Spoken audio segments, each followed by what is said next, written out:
And I want to tell you that we will go a pace with the program the way it is this morning.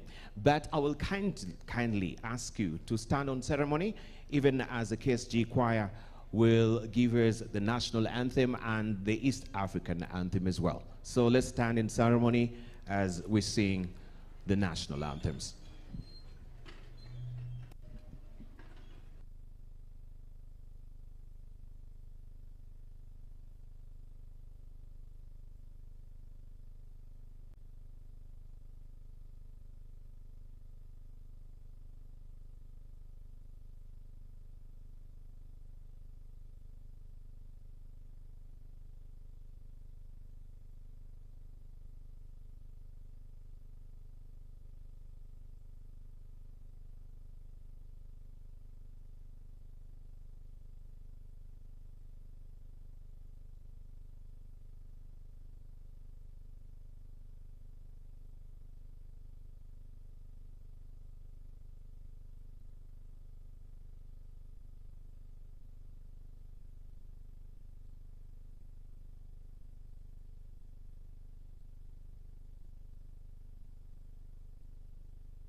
Thank you very much, KSG choir.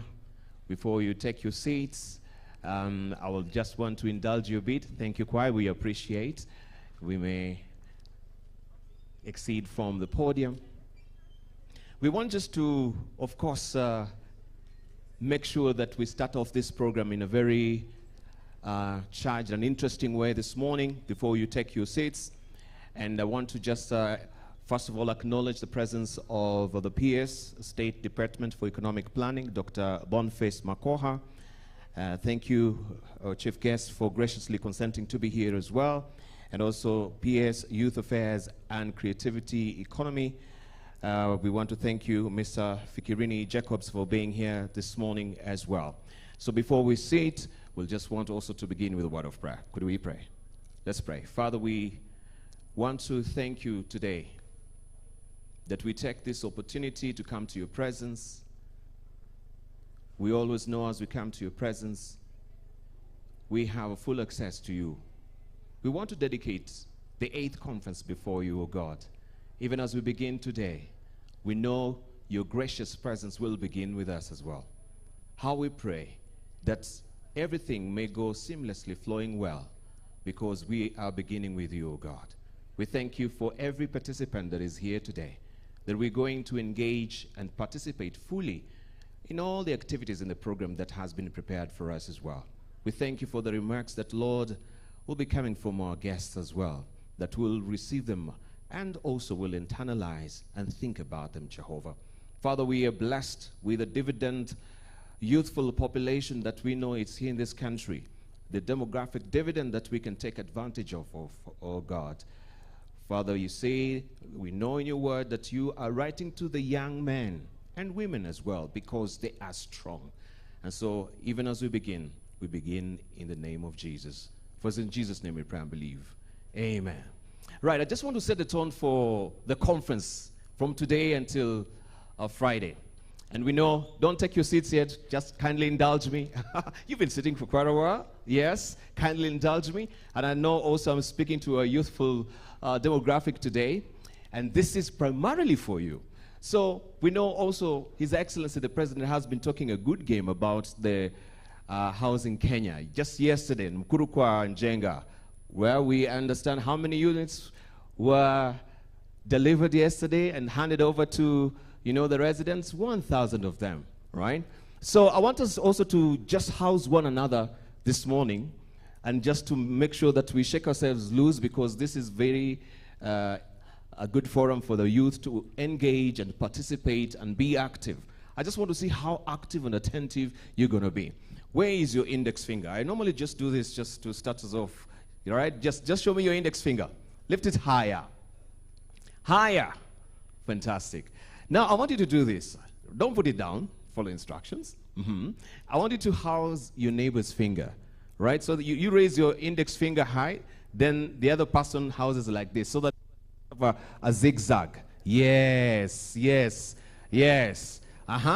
Good. I can see, Dr. you've got it, and yeah, Fikrini, you've got it as well. Is everyone housed? Someone is feeling cold? Please don't let anyone in the cold, right? We are housing the nation. We are housing the... I can't hear you. We are housing the... Yes, so no one should be in the cold. And I know that is the good, particular intent of the president, to house everyone as well. So, I want you to do this. Follow instruct. Follow instruct. I want you to show me how attentive, how nimble, how active you're going to be. Florence, why aren't you housing your neighbor? Right. Yeah? So, on my count, I want you to grab that finger. Count of 3, okay? And your index finger should not be now grabbed. Yeah? So make sure also you're attentive. Are we ready? Let's just do a quick run on that, okay? Are you ready? Okay, let's just do a dummy run to see how attentive and if you've clearly got the instructions as well. Let's try. On my count, I'm counting to 3, okay? A dummy run. Then we do a real one so that you can redeem yourself if you're caught or if your finger is grabbed. Show me how attentive, how active, how nimble, how agile will you be in this conference from today until Friday. On my count, beginning now, I want you to grab that finger. Hey, I've not even counted. Hey, hold your horses. I have not even counted yet, but I can see some people are active. Okay, how nimble, how attentive, how active will you be? On my count, 1, 2. Grab that finger. Someone is grabbed here. Yeah, someone has been surely. Okay, let me give you the last chance now to redeem yourself. Okay, this is the last one. All right, this is the last one. Okay, if you got caught, please redeem yourself now. Let's go. How attentive. Please be active if you are caught. Redeem yourself. How attentive, how active, how nimble, how agile will you be? On my count, redeem yourself. 1, 2, 3, redeem yourself. Clap for yourselves, please. You can have your seats. Thank you very much.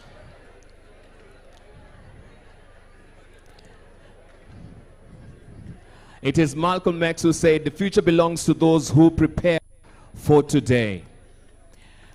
I just want to say that at the heart of every thriving nation is a generation of empowered youth, creative, courageous, and unrelenting in the pursuit of a better tomorrow. In this defining moment, as the tides of global transformation gather strength, we stand on the edge of possibility, not merely waiting for the future to arrive, but boldly shaping it. Welcome to the 8th edition of the Kenya Annual Research Conference, convened by the Kenya Institute for Public Policy, Research and Analysis, KIPPRA, a dynamic space where policy meets people and research fuels results. This year's theme, as I mentioned, is all about shaping pathways to future jobs, unlocking opportunities for the youth, and is a call to action and a promise to the next generation. The youth are not just the leaders of tomorrow, they are the architects of today, they say. So KIPPRA brings together a powerful coalition of state and non-state actors, youth innovators, thought leaders, and policy influencers to ignite new ideas and co-create solutions that will forge pathways to meaningful and sustainable employment.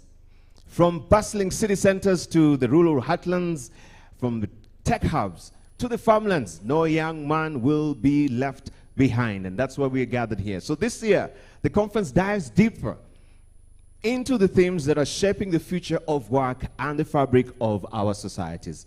Digital transformations, or digital transformation and infrastructure, creative economy, talent and innovation, human capital development, trade, industrialization, and SMEC, empowerment, green, blue, and circular economies also will be at the center of our discussions. Gender equality and inclusive growth, climate resilience and environmental conservation, entrepreneurship and access to finance, robust policy and institutional frameworks. So don't adapt to the energy in the room, influence it. And I can feel already that palpable expectation is here with us. So this is more than a conference. It is more than a conference. It is a movement to awaken the collective conscience of Africa's youth, to challenge outdated systems and to build bridges between vision and implementation. It is a celebration of the brilliant, and the brave. So I want to extend a hearty welcome to all of you, and we want to just go straight into the program, and I want to just give this opportunity right now to the board chair. This is Peter Kowech to come forward, Professor Peter Kowech, who's the board chair of KIPPRA, to come forward to the podium. It is my great pleasure and a distinct honor to warmly welcome you, sir. Chair of the Board's Program Committee, and Professor Kowech, thank you so much for joining us.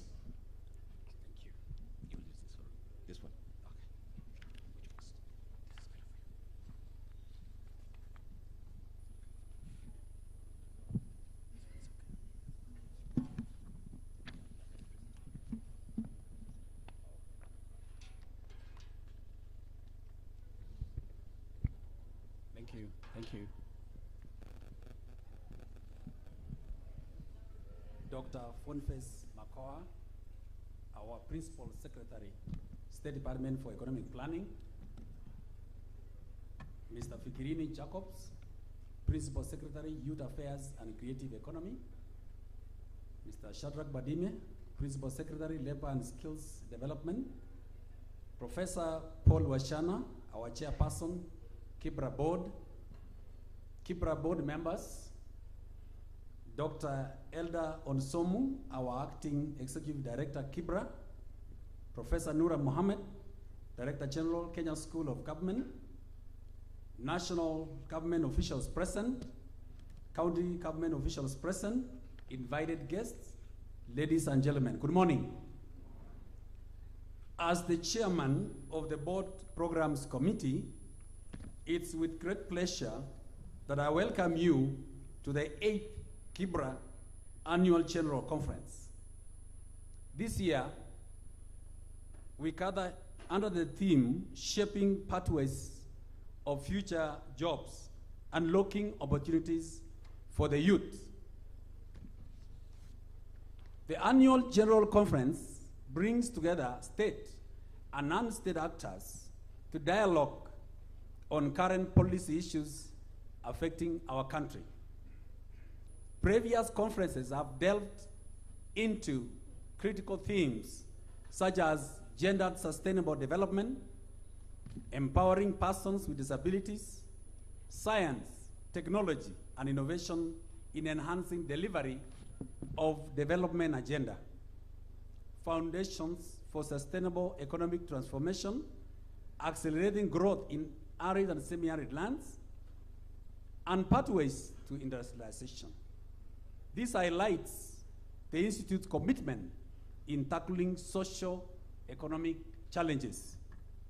Ladies and gentlemen, the theme of this year's conference could not be timelier as the country nears completion of the implementation period of the Vision 2030 Development Blueprint. So this conference has markedly become an inflection point on the future of jobs and youth in our country in the face of emerging technologies and rapidly changing markets. Kenya's population is remarkably youthful, with over 75%, and our citizens being under the age of 35, positioning our nation among the youngest globally. So this youth bulge is a window of economic opportunity as the working age population significantly outnumbers the dependents.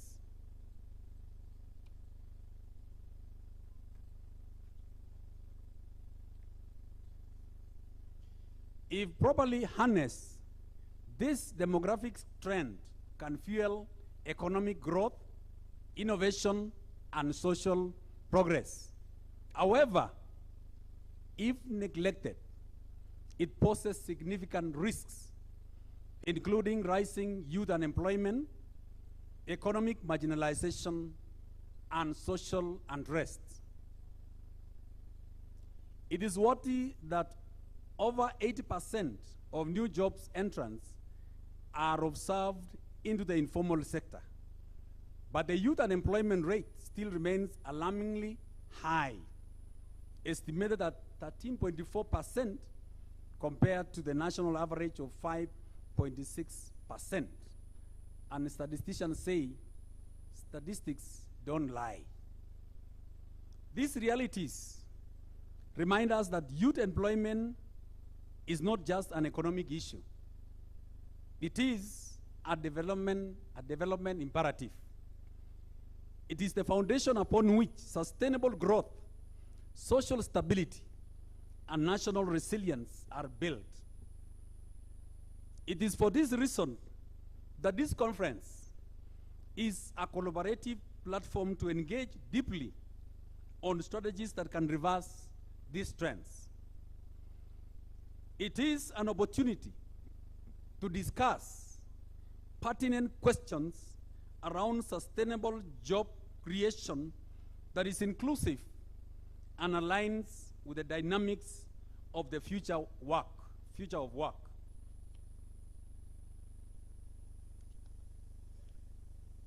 Through this conference, we aim to deepen our understanding of youth employment pathways, including strengthening human capital development through better alignment between TVETs, universities, and labor market needs. B, promoting digital skills, STEM education, and lifelong learning, including reskilling and upskilling for emerging sectors. C, advancing youth-led entrepreneurship by embossing access to finance, markets, mentorship, and supportive regulatory environments. D, supporting gender equity and inclusion in youth employment, ensuring that women and persons with disabilities can fully participate and thrive.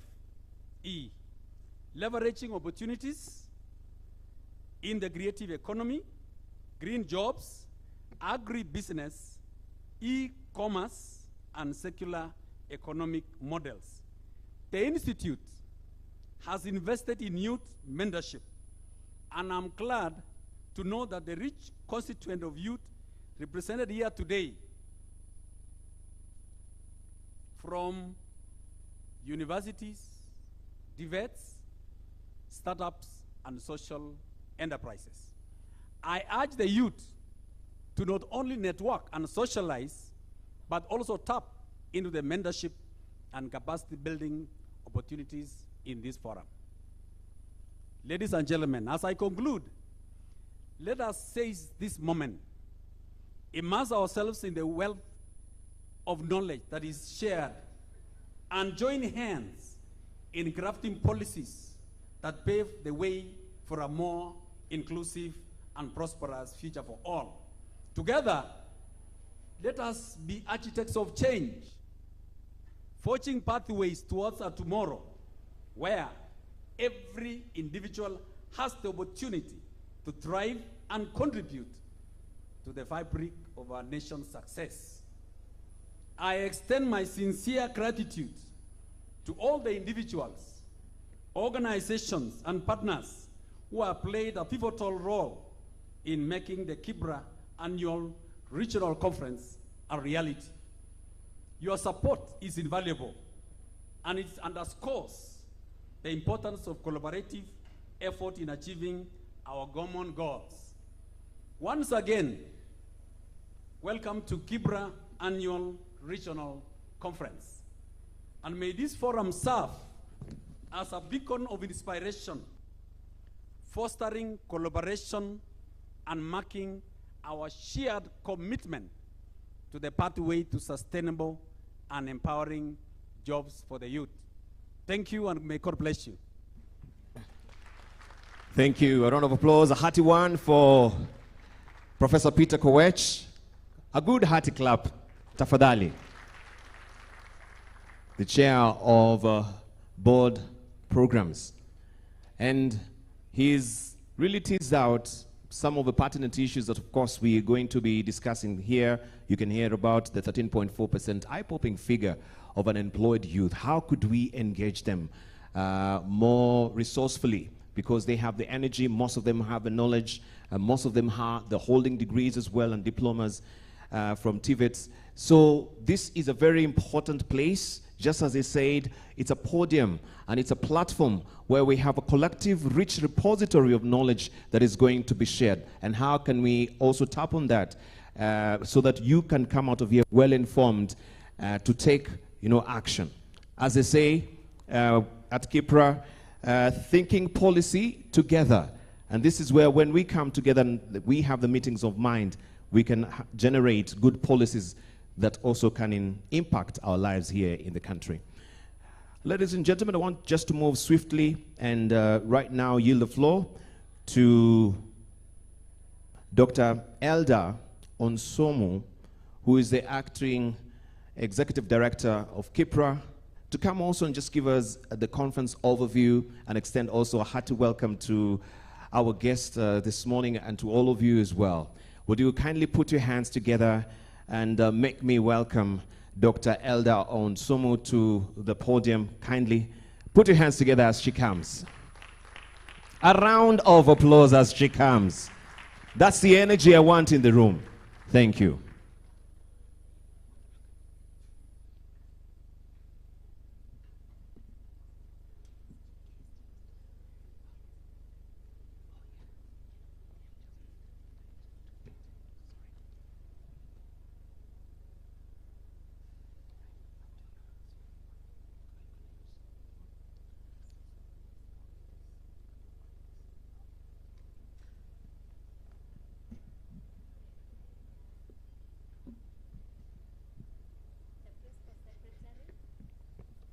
The Principal Secretary, State Department for Economic Planning, the Principal Secretary, Youth, Creative Economy and Sports, Professor Wachana, the Board Chair, KIPPRA, KIPPRA board members present, the private sector represented here, the national government officials, the youth present, the county government officials present, the Director General, Kenya School of Government, the various heads of institutions present. I take this opportunity to welcome you all to the KIPPRA Annual Regional Conference 2025. This is a conference that we hold every year to bring together various stakeholders to discuss issues of policy concern. And this year we are glad to share issues on shaping the pathways to job creation and also the future of jobs while unlocking the opportunities for the youth. This issue is very important because regionally, we know that the youth constitute the majority of the population. In sub-Saharan Africa, 3 in every 4 youth do not have secure work environment, and only 1 in 5 of the youth are engaged in regular work. 4 in every 5 in developed economies, in the contrary, are engaged in productive work. This then brings us to the table as Kenyans to think deeply on what we need to do for the youth. According to the projections of our population, we have at the moment 53.3 million people. Of these, 20.3 million are youth. That's 8.1%.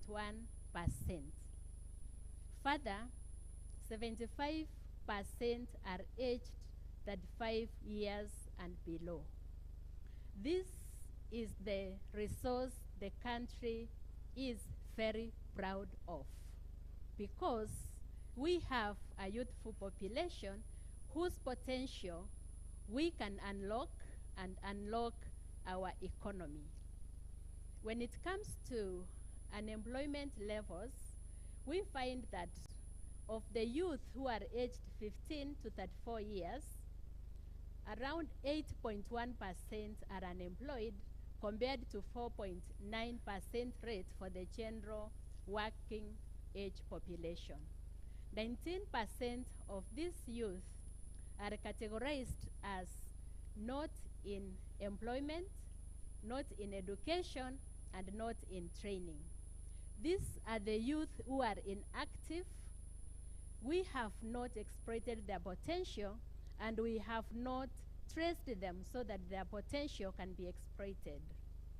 Further, we know that 20.4% of our overall population could be working, but they are unemployed. This means then, if we have to unlock our potential as a country, we need to take care of the population that is not actively engaged in the economy. From the total employment numbers, in 2024, the country created 848,000 new jobs. This is close to our target of 1.2 million in the medium-term plan 4. Most of these jobs were in the informal sector, which accounted for 85% of the total jobs. When we compare our employment creation and economic growth, the two move, but not so closely together. There are various gaps that we have to tackle in the youth employment. There are issues of skills mismatch, limited job creation, gaps in work experience, limited access to quality education, and also there are socio-economic and political constraints that constrain our economy from creating adequate jobs. As I said earlier, our youth constitute 20 million of our population. We have used the existing data to disaggregate these youth and determine where they are. From the existing statistics, 10 million are engaged, but of these 10 million, 5.7, which is 65%, are in vulnerable employment, and that 4% are in non-vulnerable employment. Of those who are not engaged, 3.4% are accounted for as unemployed, 14.9% inactive, 30.6% are full-time students, and hence we need to look at these three categories.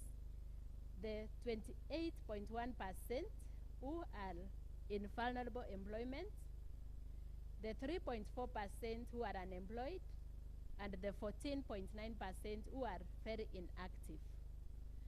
In the various analysis that has been done, there are variations across regions, gender, and also education attainment.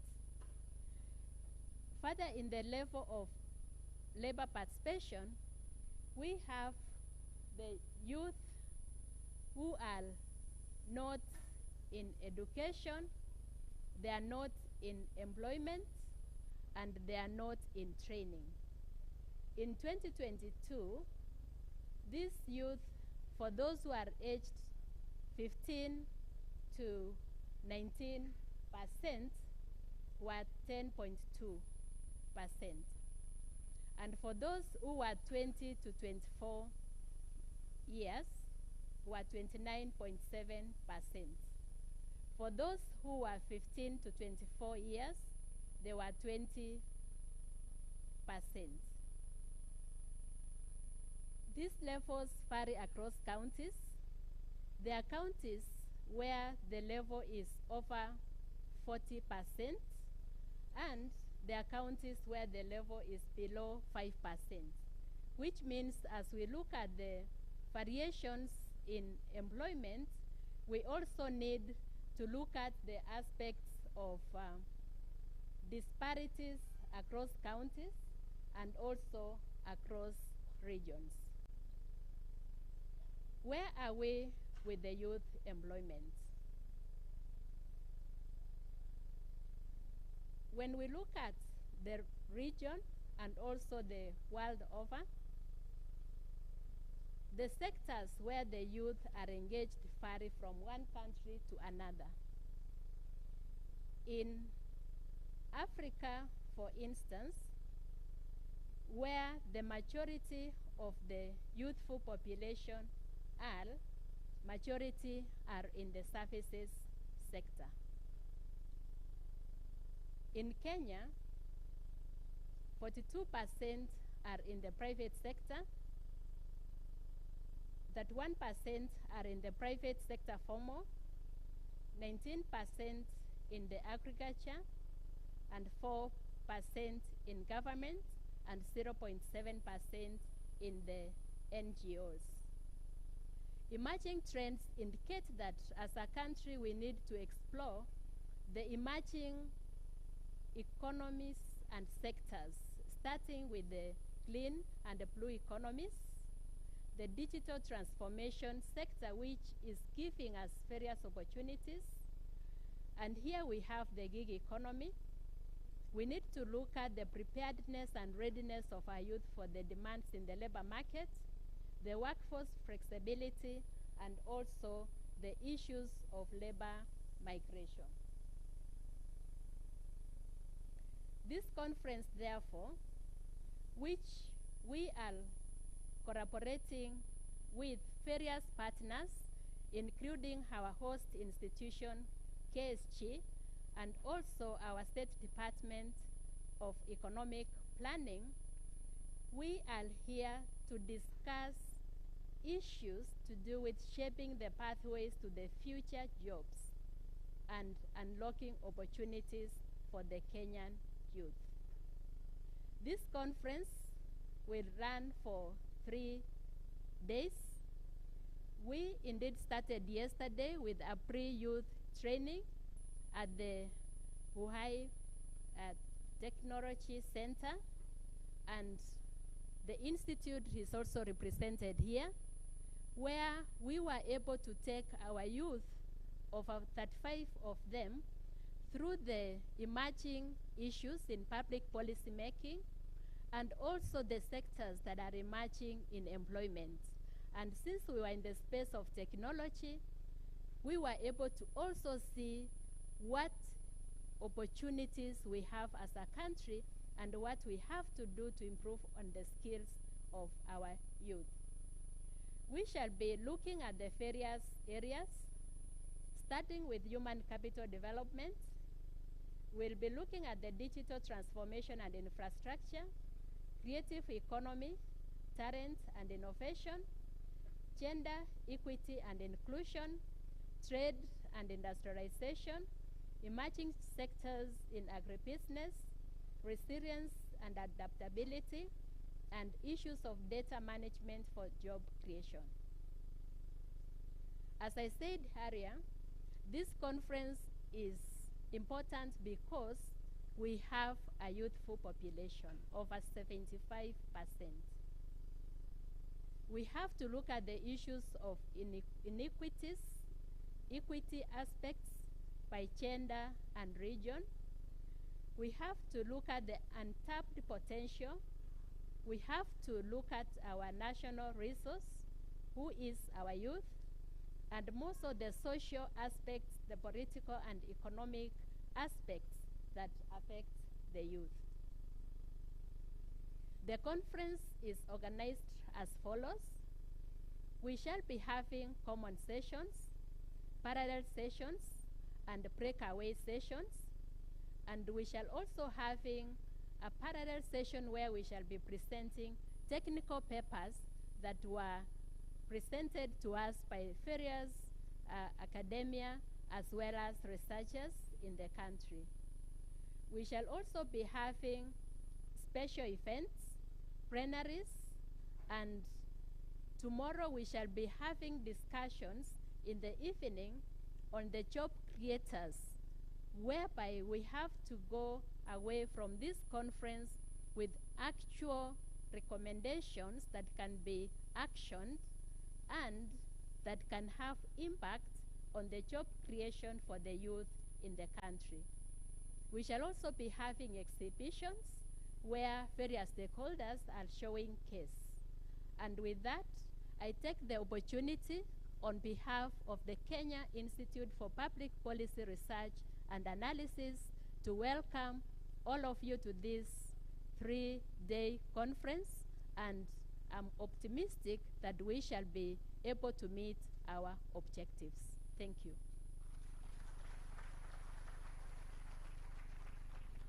A round of applause, a good one for her. Thank you, Daktari. Thank you so much. And of course, you've seen the survey there, very interesting on where also our female youth are really engaged. We still have cultural norms. We still have also the caregiver role that is taking their attention when they should also be fully engaged in terms of employment as well. And these are some of the issues that we'll be teasing out as I just have mentioned. Ladies and gentlemen, I'll be remiss if I don't also appreciate the Director General of Kenya School of Government. It is H.E. Lukok who once said that you cannot whistle a symphony. It takes a whole orchestra, right, to play a symphony. It is a collaborative effort, and most of our partners as well, we'll be mentioning them one by one as we continue the program. But because of interest of time, I want just to also yield the floor to the Director General of Kenya School of Government, Dr. Professor Noura Mohammed, to come to the podium and give us now the official welcome to this facility, very good facility. A round of applause for him.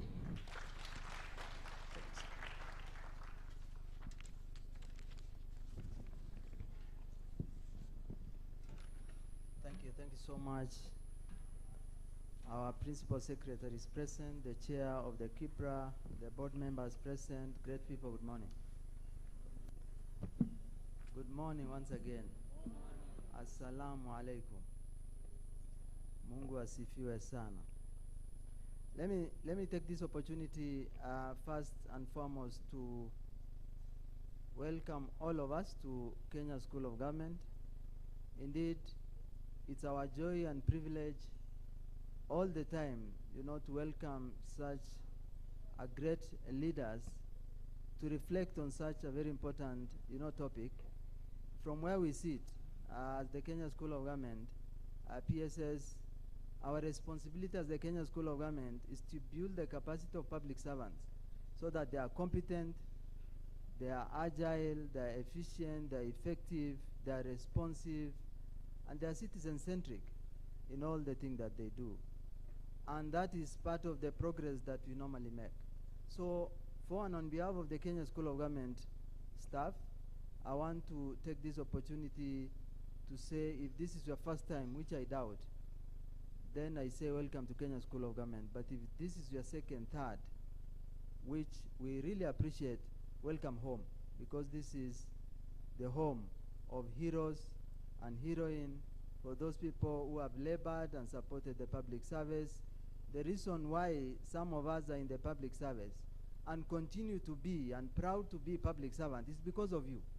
And because we continue to sustain you, you know, you did quite a lot of transformative program, and for that we really appreciate.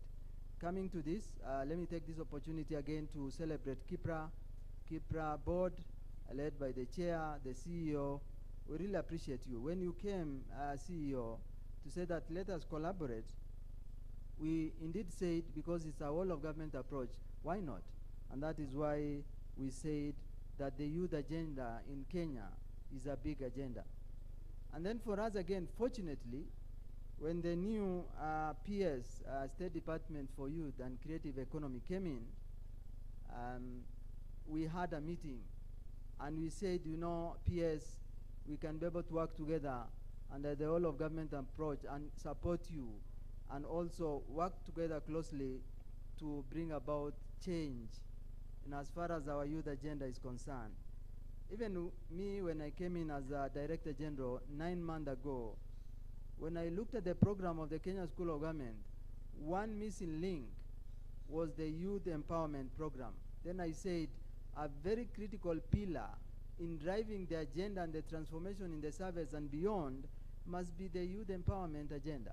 And that is why I introduced a program called Youth Empowerment Program, which is a whole transformative high-level program, so that then in the public service and beyond, we leave a footprint that then people will look back one day and say, you know what, as a result of you guys supporting the public service, I mean the young leaders, then we'll be able to bring about the change. And that is why our PSS, we at the Kenya School of Government introduced quite a number of programs, one of which was the Young Leaders Program for the university student leaders in the university, so that then we bring them, you know, as a transformative leaders. And in the past, you know, we used to know student leaders as those people who go to the street, you know, fighting and so on and so forth. Because of our intervention and the Young Leaders Program for the university students, we managed then to bring order in most of the universities, because we have series of programs that we normally run. And then second, we have First Ladies Young Women Empowerment Program, which we recently introduced, and Her Excellency, the First Lady of the Republic of Kenya, launched that program. And very soon, PS State Department for Youth will call you in, because it's targeting young women leaders for them to go through a 6-week program. And at the end of the program, they'll be given seed money for those who have already started a business, just like the program you started, PS, so that then they get the seed money to continue, you know, with their business, or venture into a business, or identify an opportunity, so that the talent is identified and then supported and grown for them to become now an independent, you know, entrepreneurs that then will handhold others and grow with other leaders. And the third program, PSS President and the leaders, we introduced at Kenya School of Government, is what we call Young Leaders Grassroots Leadership Program.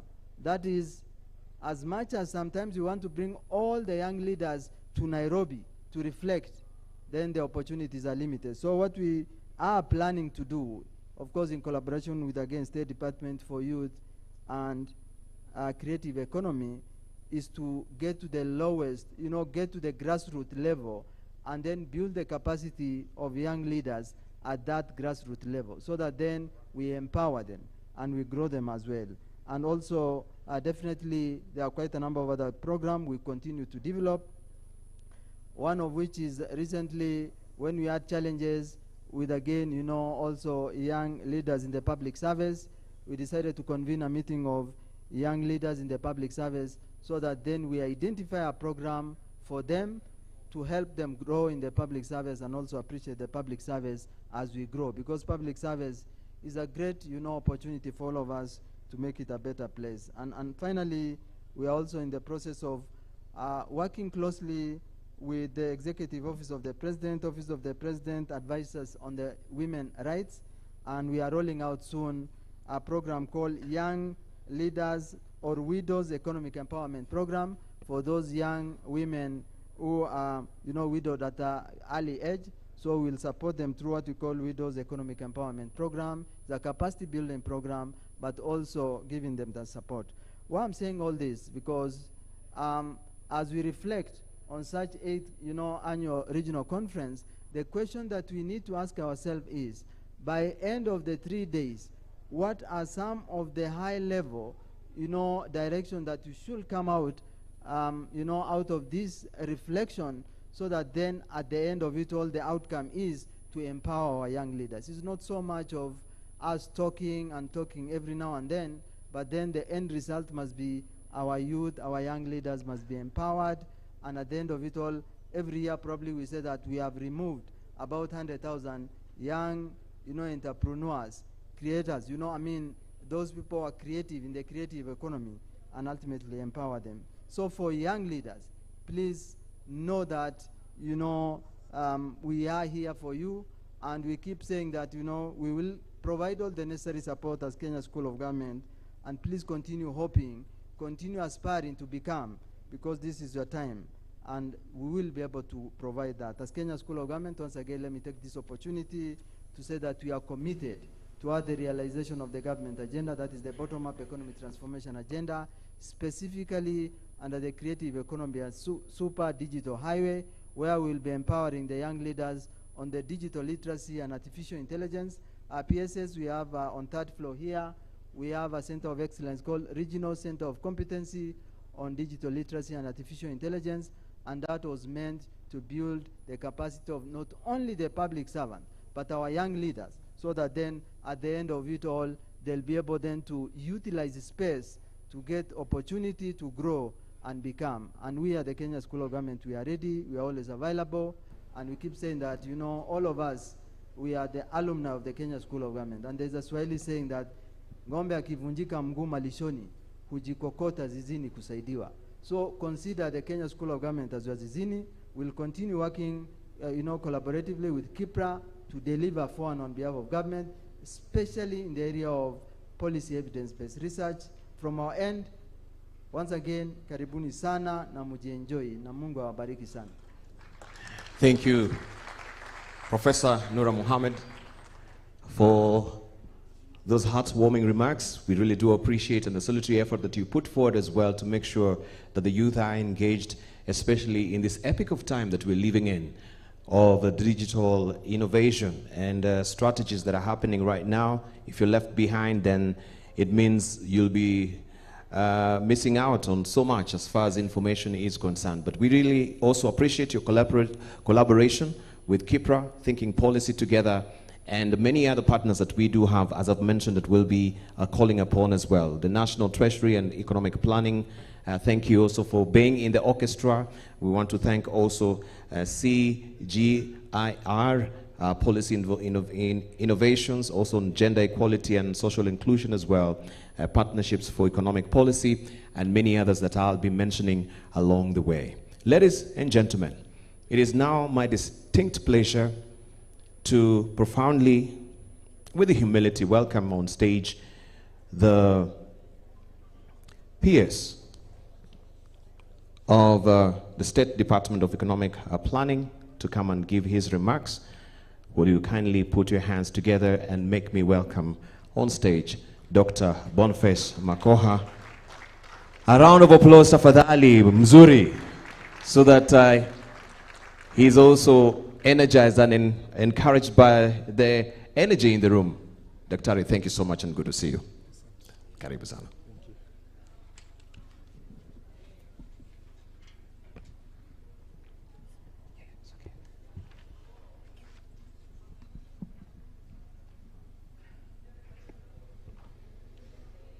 Thank you very much.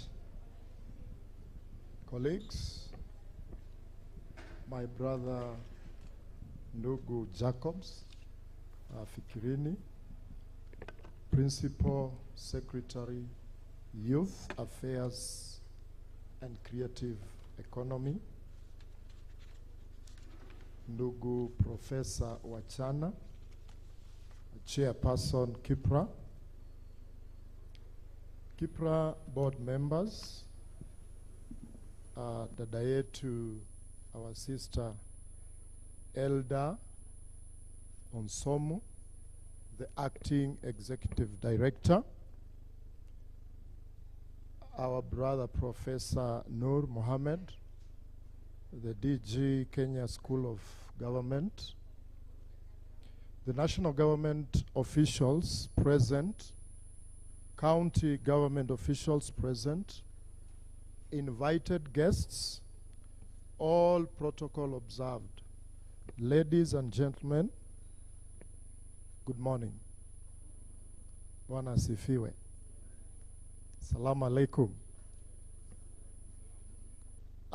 It is my great pleasure as the Principal Secretary at the State Department for Economic Planning, under which KIPPRA is domiciled, to welcome you all to this 8th KIPPRA Annual Regional Conference themed Shaping Pathways to Future Jobs, Unlocking Opportunities for the Youth in Kenya.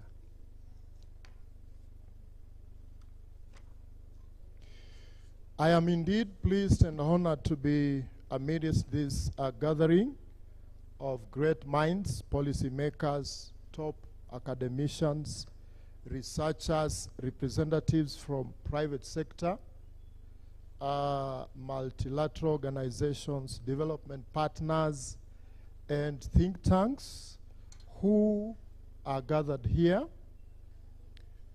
The theme of this 8th KIPPRA Annual Regional Conference is indeed timely and resonates well with the aspiration of our government, the government of Kenya, articulating efforts towards empowering youth through education, through developing employable skills and creation of job opportunities.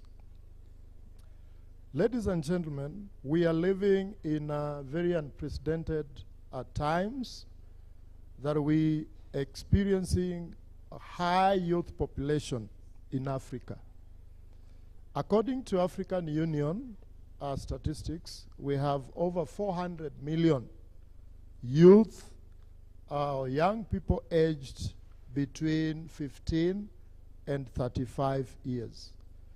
Kenya alone boasts a youthful mass, like we've been told with by the ED, that it's about 20 million of the youth, but according to the census in 2019, it was about 13.8 million, about 29% of the population.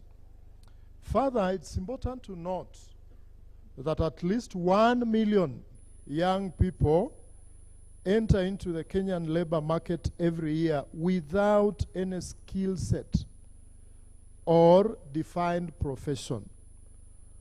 The statistics that the executive director for KIPPRA presented, she showed 28% of these youth are found in vulnerable employment.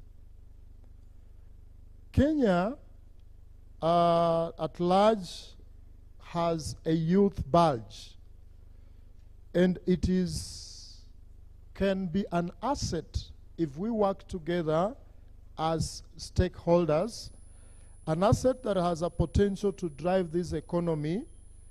If we have the youth being employed with the right skills that are already available or required by employers, so that we do not have a mismatch of the skills with the job market. Ladies and gentlemen, the state of economic planning is charged with planning. And I want to inform us that it has been able to come up with a 4th midterm plan of Kenya's Vision 2030, which is aligned to the bottom-up economic transformation agenda. And this agenda strategically envisions that the youth bulge can be harnessed by moving beyond the traditional employment models to cultivating an innovative and entrepreneurial workshop through embracing digital superhighway and creative economy. The statistics that were presented by Executive Director, she pointed out that so far, last year, the government, together with all stakeholders, was able to create 840 skill mismatch. Need to look at that. And the linkage, of the youth and the job market, especially those who are trained. Ladies and gentlemen, this opportunity, the opportunity that this conference gives us, is a perfect time for the stakeholders, all of us, to come up with deliberation and action areas that will address the needs of the current youth, who are an important segment of this population. And we've been reminded that the youth population comprises of about 75%. Therefore, the pathways that we identify going forward should be able to lay a foundation for the next generation. We are thinking of post-2030 Vision 2030, and we have to lay a foundation where our youth will contribute positively to the growth of this economy.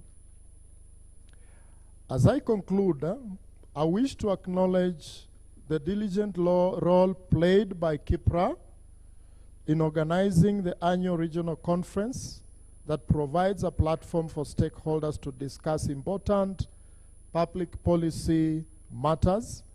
I also extend my gratitude to all other stakeholders who have made this event successful. Ladies and gentlemen, conferences we have attended, recommendations we have put forth.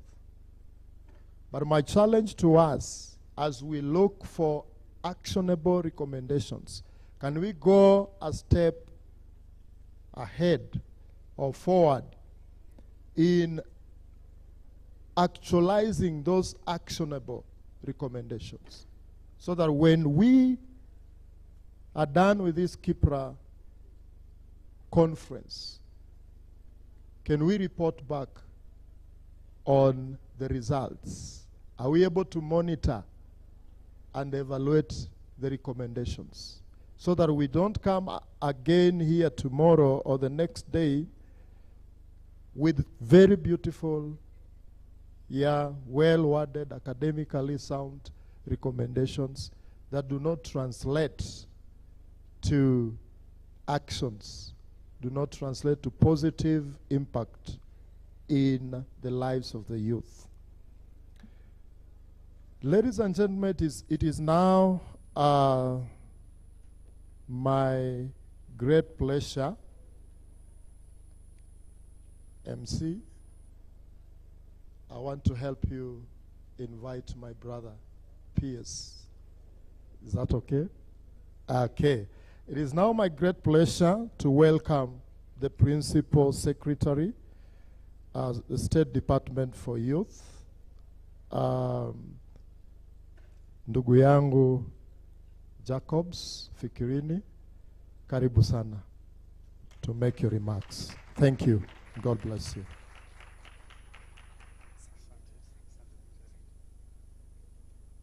Thank you. Thank you so much, Dr. Boniface Makoa, Principal Secretary for the State Department for Economic Planning. And ladies and gentlemen, seek your indulgence to please give Dr. Makoha another round of applause. Ladies and gentlemen, it gives me immense pleasure to take the stage immediately after Dr. Boniface Makoha, PS for the State Department for Economic Planning, and to say that I will break the pattern established herein, because we began with Professor Koech, then came to Dr. Elder, went back to Professor Noura Mohammed, came back to Dr. Makoha, and now it's time to hear from the youth.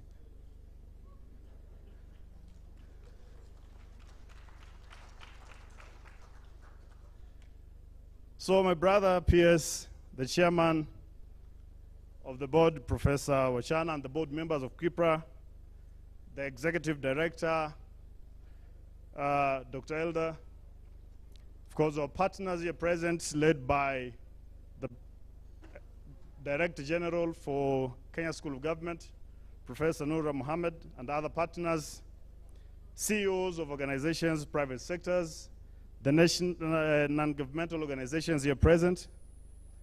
Of course, having been a student leader for many years, I have a way of smelling the presence of comrades, my dear comrades and friends present.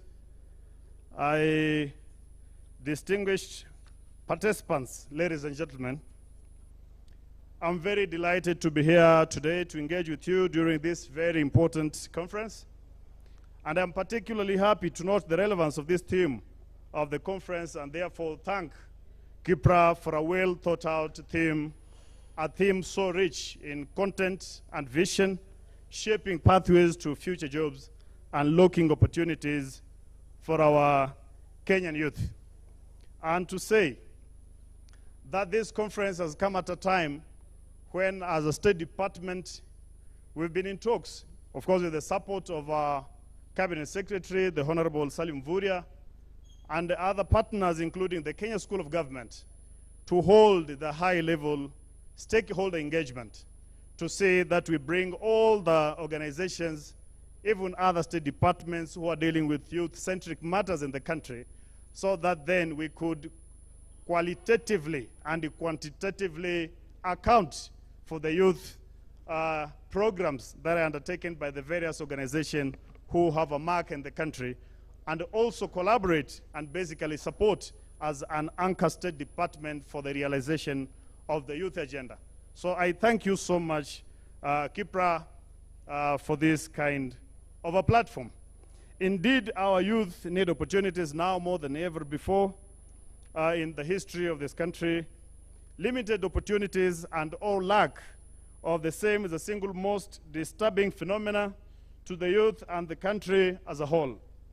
The choice of the topic, therefore, is bold, relevant, and timely.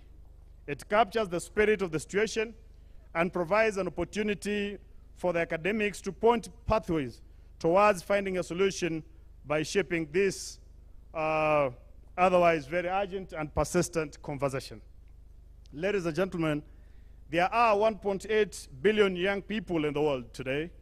87% of them live in developing countries. A whopping 500 million youth are actually found in Africa, and 80% of whom are in our rural areas. Notably, demographic reports indicate a trend of a linear increase in the numbers, as has been tabulated here by the very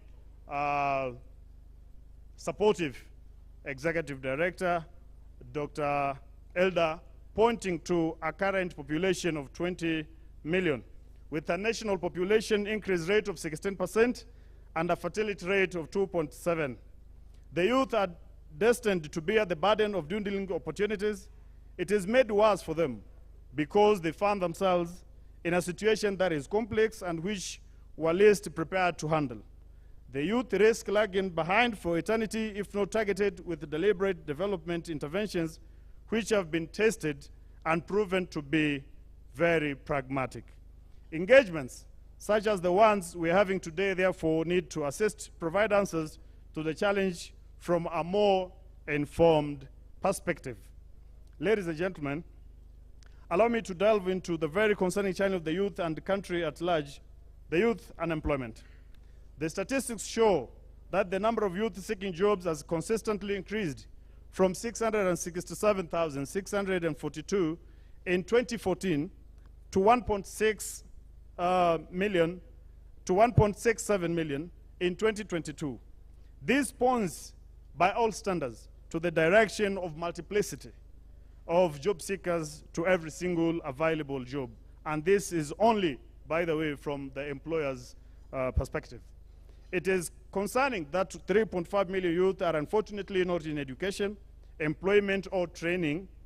A large population, 9.9 million youth, are actively seeking employment, that is labor force, in an economy whose annual jobs potential is 816,000. Amidst an annual graduates entry to the job market of 1.6 million people, evidently more than half of these youth definitely miss opportunities. The youth unemployment rate stands at a higher percentage, which is way above the national employment average. It is equally concerning that Kenya's young graduates take an average of 5 years, or even more, by the way, to secure a job. Whereas it is understandable that the wide gap between the numbers of graduates entering the labor market and the job opportunities available is attributed to low economic growth and the poorly aligned education and skills training, which my comrade brother PS clearly mentioned, the mismatch of skills. Expanding access to digital opportunities is a sure way of alleviating unemployment. In this regard, effort need to be focused on fast-growing scale areas with better chances of employment, such as big data specialists, fintech, engineering, artificial intelligence, and machine learning specialists, software and application developers, just to mention a few. And maybe use this time to equally appreciate the Kenya School of Government for the candid step they have taken in ensuring that they show us a path to realizing our digital economy by hosting one of the most modern hubs in Africa, right on the second floor of this very building, the Artificial Intelligence and Digital Hub. Ladies and gentlemen, when a country turns around, the population threat to a resource increases its output, savings, and investment, the nation attains demographic transition, which become the single most important key driver. This has happened elsewhere, as was the case of the Asian miracle, where a large population was harnessed to become the resource. The government is deliberate to reverse the youth menaces and make them the pilot to fly the transformation of the youth population to the Kenyan youth miracle. The youth inclusion in socioeconomic and political spaces will hasten the demographic transition by favoring human capital accumulation and increasing total factor of productivity. Let us remain aware that the age potential is transitory, and the shift in age structure exclusively will not be the crucial point towards a high support ratio, but achieve better when integrated with inclusive public policies, including involving females in labor force participation, institutions, and investment. Kenya is equally blessed with gender parity youthful population that is techno-savvy, energetic, and ambitious in characteristic.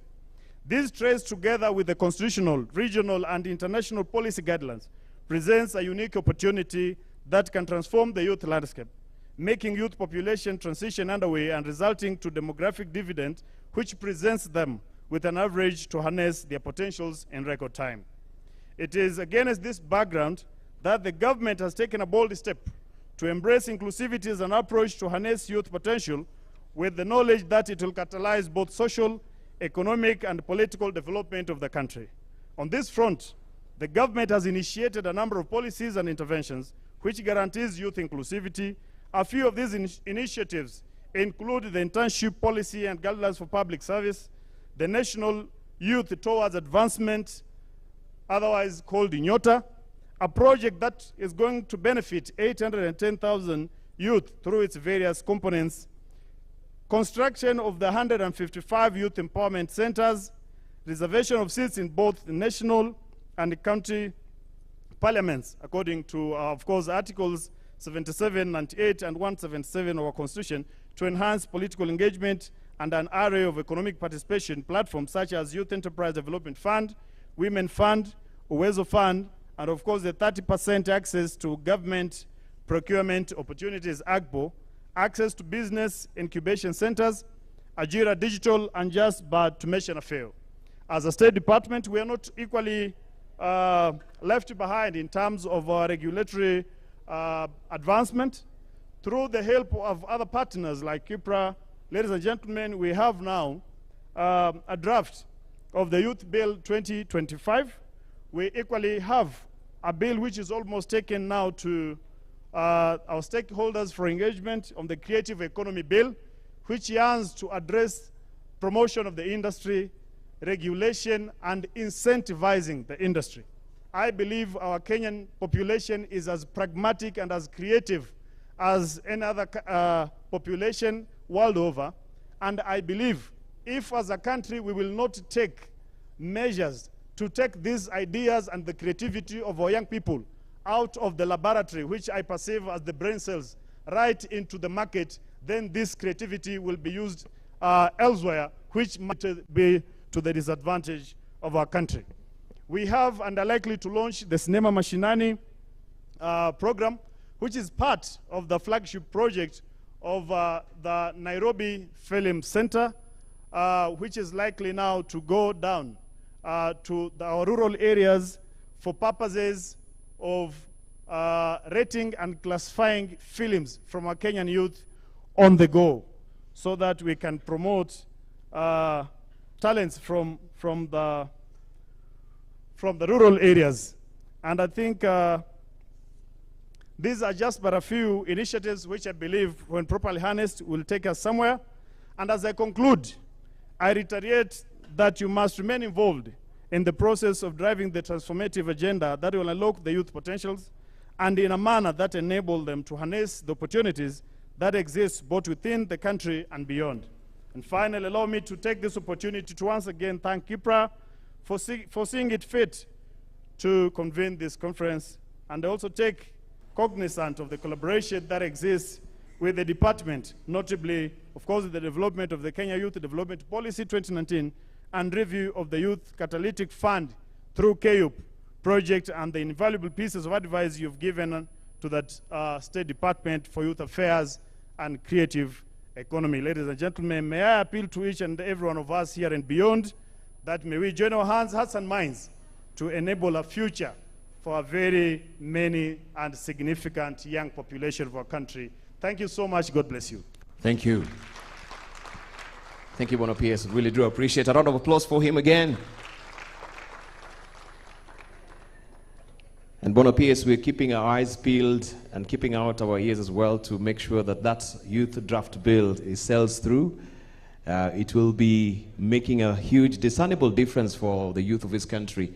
And so that is also a good gesture that is coming from your comments today. And just as we've heard also from Daktari, actualizing those actionable recommendations is what is needed. Because I think in this country we have a problem with the implementation. Good policies, good think tanks, they're gathered here today, firing the intellectual provenance that is coming from them, very acute, very good drafts that can actually be taken to Singapore and other countries, and then what they do, they implement it just as is, but ours are just shelved somewhere. I think it's such an abuse of the intellectual vigor that we do have in this country when we have all these policies but they are not implemented. So I like what you said, actualizing those actionable recommendations. Say it with me. Actualizing, I can't hear it. Actualizing those actionable recommendations. Actualizing.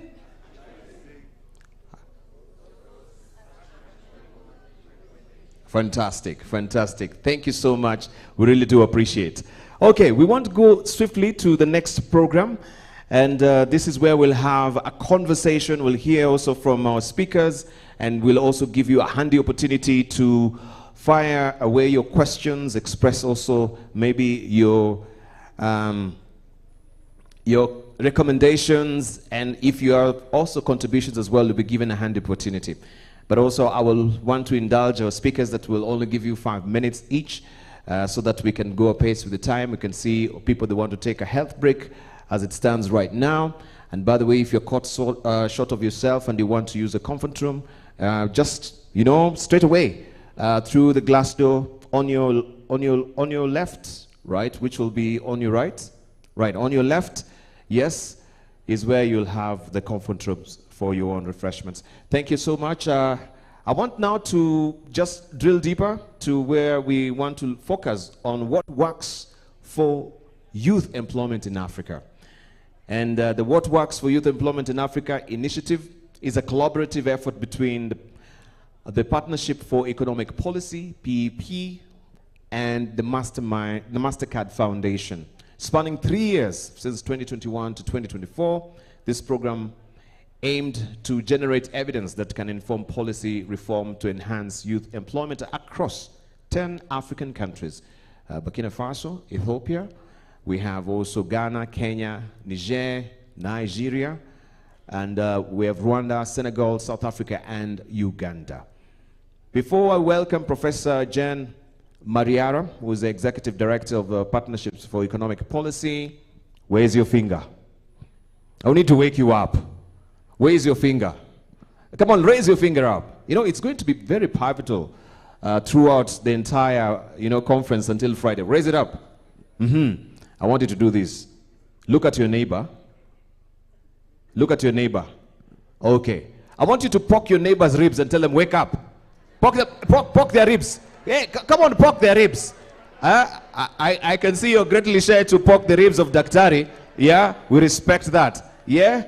Tell them to wake up. Put your hands together and make me welcome Professor Jen Mariara to come and give us her sentiments as well. A round of applause as she comes to the podium. She's also Professor of Economics at the University of Nairobi with over 30 years of experience in teaching, research, and institutional leadership. Thank you very much. Let me welcome you. Thank you.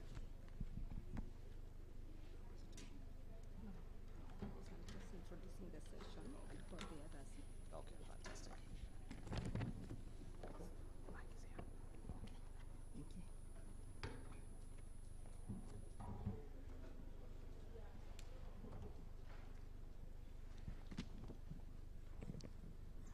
The Principal Secretary, State Department of Economic Planning, the Principal Secretary, Youth Affairs and Creative Economy, the Principal Secretary, Labor and Skills Development, the Chairman of KIPPRA Board members, Acting Executive Director KIPPRA, the Director General, Kenya School of Government, all other partners, other dignitaries, ladies and gentlemen, all protocols observed.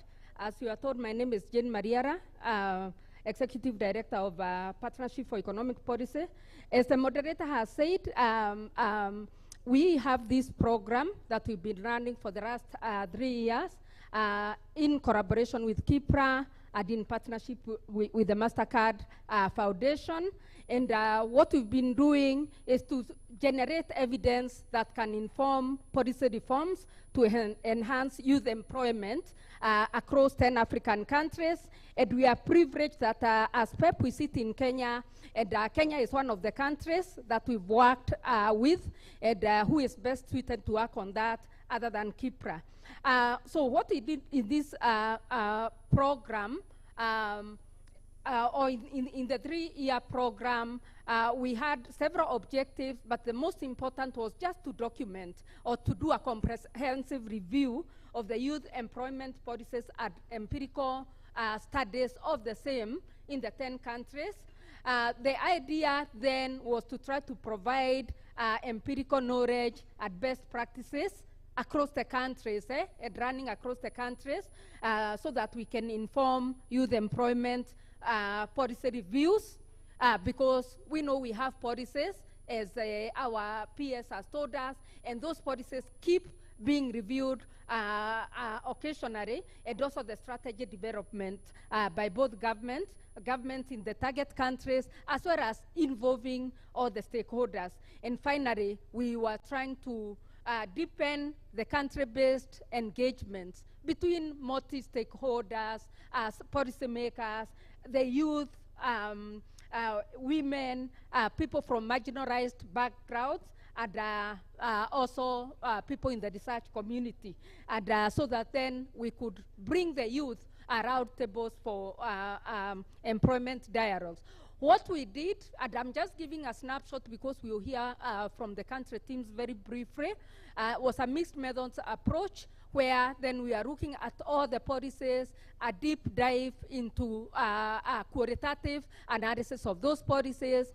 We had a lot of focus group discussions with all possible stakeholders in groups. We had, starting with the youth, especially women, we had a special focus of young women in that first phase, but also looking at young men, young women, young men in different conditions, differently enabled, marginalized groups. Think about people who are displaced, people who are living with disabilities, and so forth. Then we also had key informant interviews, which were held, where we held in-depth interviews with policymakers, with program implementers. I know some of them are here, with employers, with labor officers, and the idea here was to get insights on program effectiveness, institutional coordination, and systematic challenges that really hinder the progress of youths getting what we call decent and fulfilling work. Then we also had gender-sensitive approach to ensure that we are focusing on women, but not leaving men behind. And finally, there was the cross-country running. That's why we had the 10 countries. From this work, we have very rich research and other output repository at the Partnership for Economic Policy website. And there, if you have time, you will be able to look at the country review reports. You'll be able to look at policy briefs, and KIPPRA really did us proud, because KIPPRA not only did a policy brief for the whole country, but they did for each of the 47 counties. And then we have working papers, and we have documentation of other outputs, such as stakeholder dialogues, a lot of digital information that is there. Now, finally, because I had just a few minutes, I would want to highlight perhaps some of the key findings, which are cross-cutting from the 10 countries, but then we'll hear from a few countries later very quickly. First is the fact that we had comprehensive programs. We ran that comprehensive programs work best, and I think that was alluded to by the PS for youth. And so the studies are showing, and maybe we hear it from the KIPPRA study, that programs that combine multiple services like skills training, internships, entrepreneurship support, and mentorship are more effective in providing employment outcomes than single-focus interventions. And then two, again, this has been alluded to in the morning, is that skills alone are not enough. While training programs will improve employability of youth, and we know that, they will not necessarily translate into jobs unless, of course, they are paired with real work experience. And that is why we need the industry, academia linkages, so that youth are trained, yes, but before they even get to the job market, we are giving them that exposure with the industry so that they can get experience. And then we also found that youth face multiple barriers. I think this is well documented that we know, and especially young women, rural women, marginalized groups. I already mentioned we have maybe refugees, people living in displacement, persons with disabilities, and the area of challenges that they face from lack of finance, lack of labor market information, mobility constraints, among others. Then, of course, we have the issue of monitoring and evaluation. Across the countries, we are finding that the level is not the same. Something needs to be done to improve monitoring and evaluation, first of the strategies of the programs that are implemented and the reach, so that we can document the outcomes. We found policy implementation gaps, which tend to undermine the expected impacts. Then also awareness and access to information to jobs by the youth remain a challenge. I think it's improving with AI and technology, but something still needs to be done. Gender disparity persists. That has been highlighted. And finally, the youth voice is not necessarily well entrenched. It's missing in policy making, and maybe that's why we need to challenge the PS that let's push for the youth to be engaged in policy making, not just for the youth, but broad policy making, because they are affected in one way or another in all the policies. I thank you. Thank you. Thank you, Professor Jen. We really appreciate.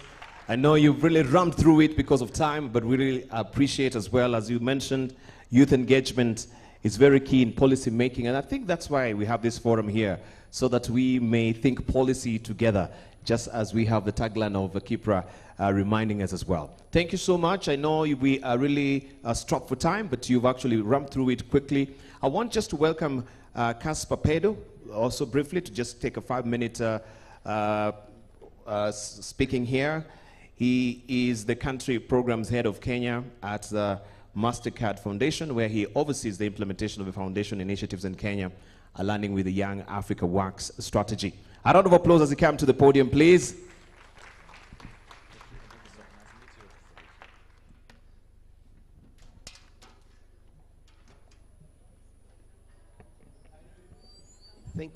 Thank you very much, Professor Jane. Principal secretaries, I can see they have left, so development partners, organizations that are present, representative of government, good morning. Thank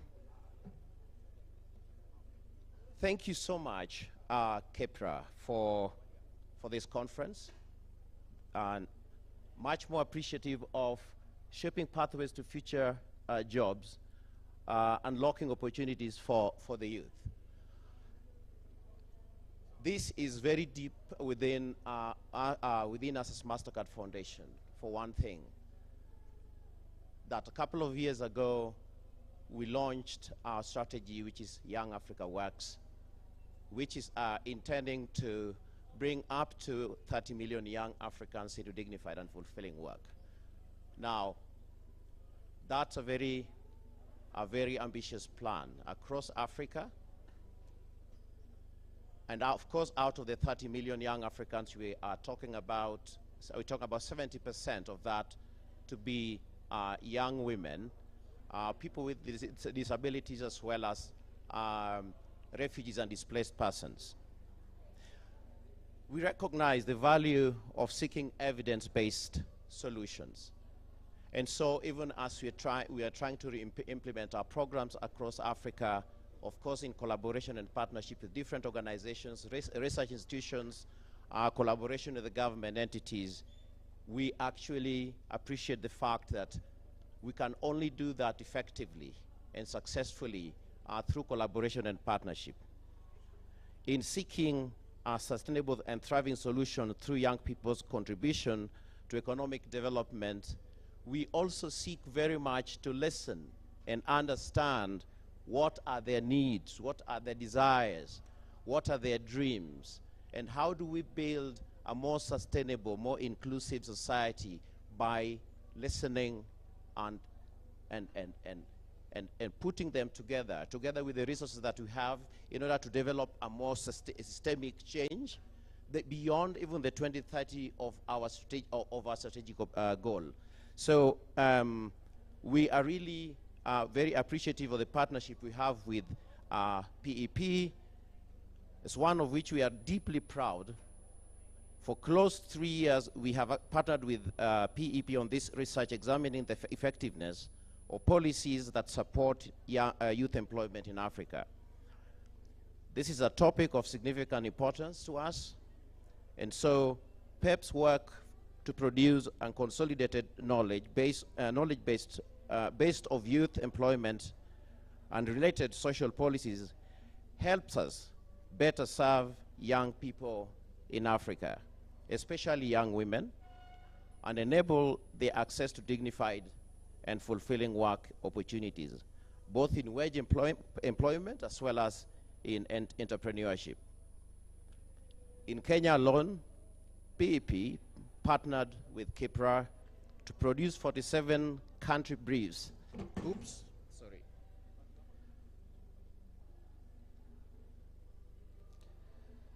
sorry. In Kenya alone, PEP partnered with Kipra to produce 47 country briefs that are being launched today. At the design stage of our partnership with PEP, we realized that this project also provided yet another gift, an opportunity to convince stakeholders working on youth employment, data, and research.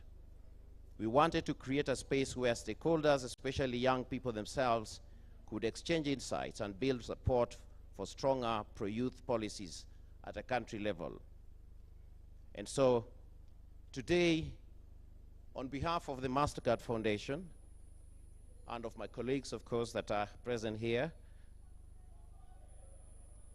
I'm pleased to share that such a space does exist, and I look forward to an engaging conversation on youth employment policies with the hope that we can learn from one another and identify actionable areas for each of us present here today. So really looking forward to a more effective engagement that is actionable. Thank you so much. Thank you, Casper. Really appreciate it. Thank you. A round of applause for him, also for making it very brief as well. We really do appreciate. This will culminate now to question and answers briefly, and then we take a health break. So kindly continue to be just amazingly patient as you've been. Dr. Peter Babyenda is a lecturer in the Department of Policy and Development Economics at Makerere University School of Economics, and his research focuses on experimental and behavioral analysis of micro and microeconomics aspects. I want just to also yield the floor to him. Prof, I hope you're not coming to teach, because I can see now you're carrying your laptop, and I'm getting a bit antsy. Yes? I hope you'll actually do it in 5 minutes. Fantastic. Thank you. A round of applause for him as he comes.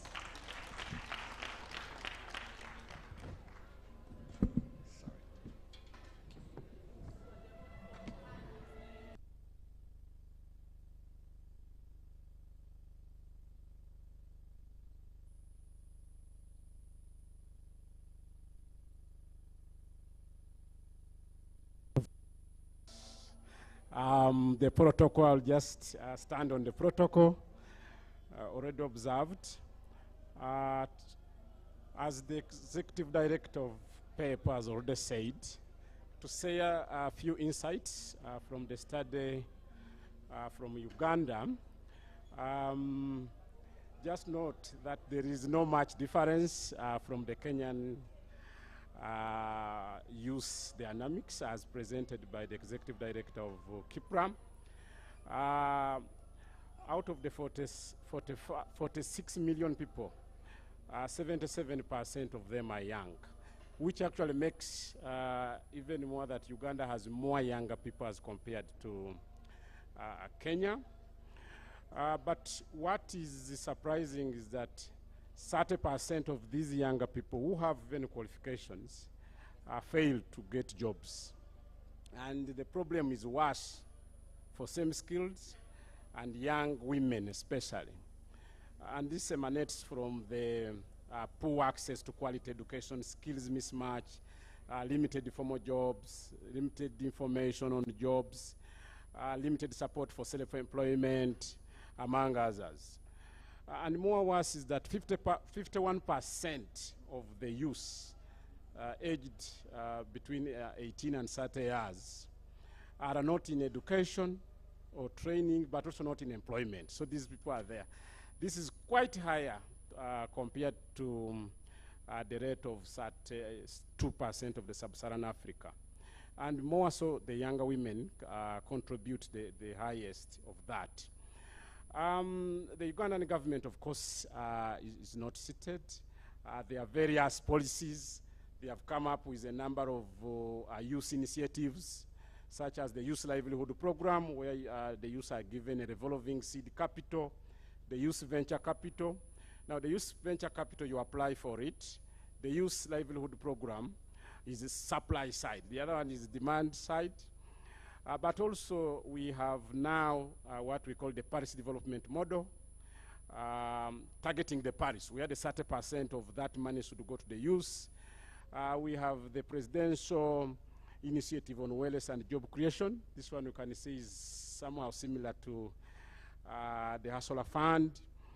And then the presidential skilling programs, among others.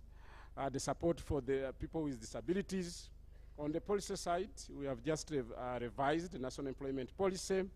We have also revised the guidelines, the procurement guidelines to ensure some projects are left for the youth. Those, at least 15% of the PPDA annual budget should go to the youth. We have also revised the curriculum to ensure that the curriculum is now skill-based so that the youth are able to get jobs. In terms of the economy, Ugandan youth are highly represented right from the cabinet. They have a state minister in charge of the youth affairs under the Ministry of Gender, Labour and Social Development. The youth are represented in parliament. We have a national female youth MP and then regional MPs that represent the youth. We have the National Youth Council, among others, and these are replicated up to the local level. Here we would say the council levels, and also in schools. These programs, some of them which I've just mentioned, whereas they had clear intentions, these programs ignored some operational support, especially in terms of monitoring and evaluation, to see whether the funds are being used for what it's meant for. Preparation of the youth. Instances, youth are told there is money here for you, organize groups and come for the money without clear training, which causes key problems. So as I summarize, as the executive director said, you can find this report given time.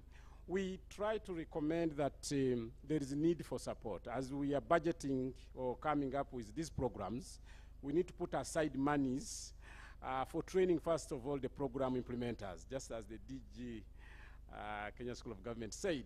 The implementers need to be equipped with skills to be able to follow up, but also the beneficiaries be prepared.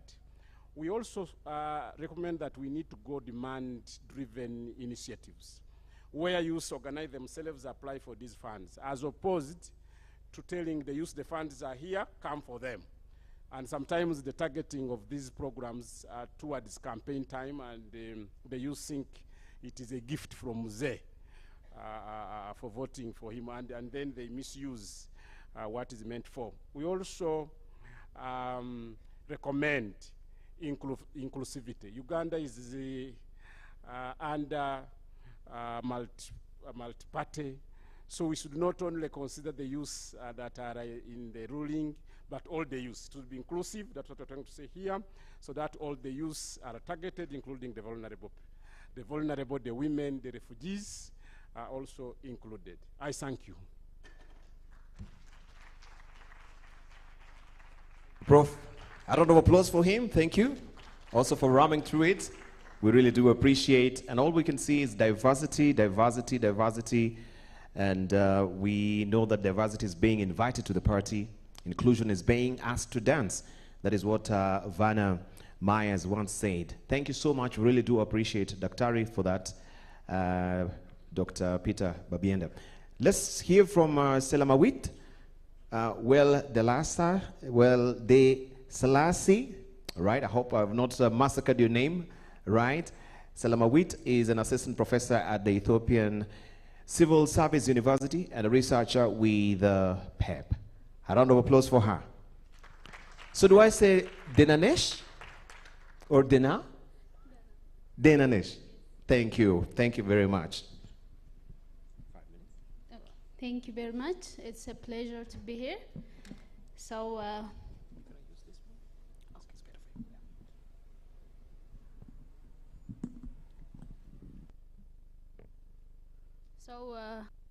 will present the snapshot of the findings from Ethiopia. So, as you all know, it's the second populous country in Africa when it comes to youth. Also, it's the second populous. 71% of the 129 million population is under 30. So you can see how much large youth belt we have. So many are unemployed and underemployment is very high. The need is 23.9%, and about 2 million youth are entering every year annually. So according to ILO, from 2020 up to 2025, unless the country created 14 million jobs due to the backlogs, it would be a mess because of the large number of entry into the labor market. Let me focus on the political economy of YEPs, or youth employment policies and programs. So there is high level of, or there's gap in genuine engagement of the youth in the politics, in the policy making, from the design, from the problem identification up to the evaluation. So the limited capacity in the design, implementation, and evaluation of the policies is very clearly identified in the study. The other is the YEP, or the youth employment policies and programs, are designed short-sighted due to the political instability in the country. So evidence-based policy making is very important here. The other is there is weak intersectoral cooperation, collaboration, and frequent organizational restructuring within the country that's hindering the youth employment policy results. Then the gender inequality and lack of inclusiveness of the displaced people, people with disabilities, youth, I mean. So these are some of the issues in the political economy. So what are the key takeaways here? So we need clear targets and sufficient resources for this youth employment policies. The other is very strong monitoring and evaluation practices should be adhered. So the other is data management system is recommended. The strengthening institutional cooperation is very important to have sustainable results, outcomes of this policies. The other is including vulnerable youth within the policy making, from the problem identification up to the evaluation is very important. These are the main takeaways. Thank you very much. Thank you. A round of applause for her. A hearty one, please. Thank you, Salamawit. Welde Selassie, thank you for those remarks. It's interesting. Ethiopia, 30%, huge youth bulge there. Second in Africa, 129 million people. We have 70%, or 70 million of them taking the youthful faces in Ethiopia. That's a huge energy there to tap into. Thank you so much. And of course, these are some of the things we'll be teasing out and asking, then how do we engage them more fruitfully in, resourceful employment at the end of the day. Hope Omuziga is a senior analyst at Vanguard Economics, a Kigali-based research and advisory firm specializing in private sector development, trade, agriculture, and social inclusion across Africa. Would you kindly just put your hands together and make me welcome Hope to give us some hope as well with her analysis.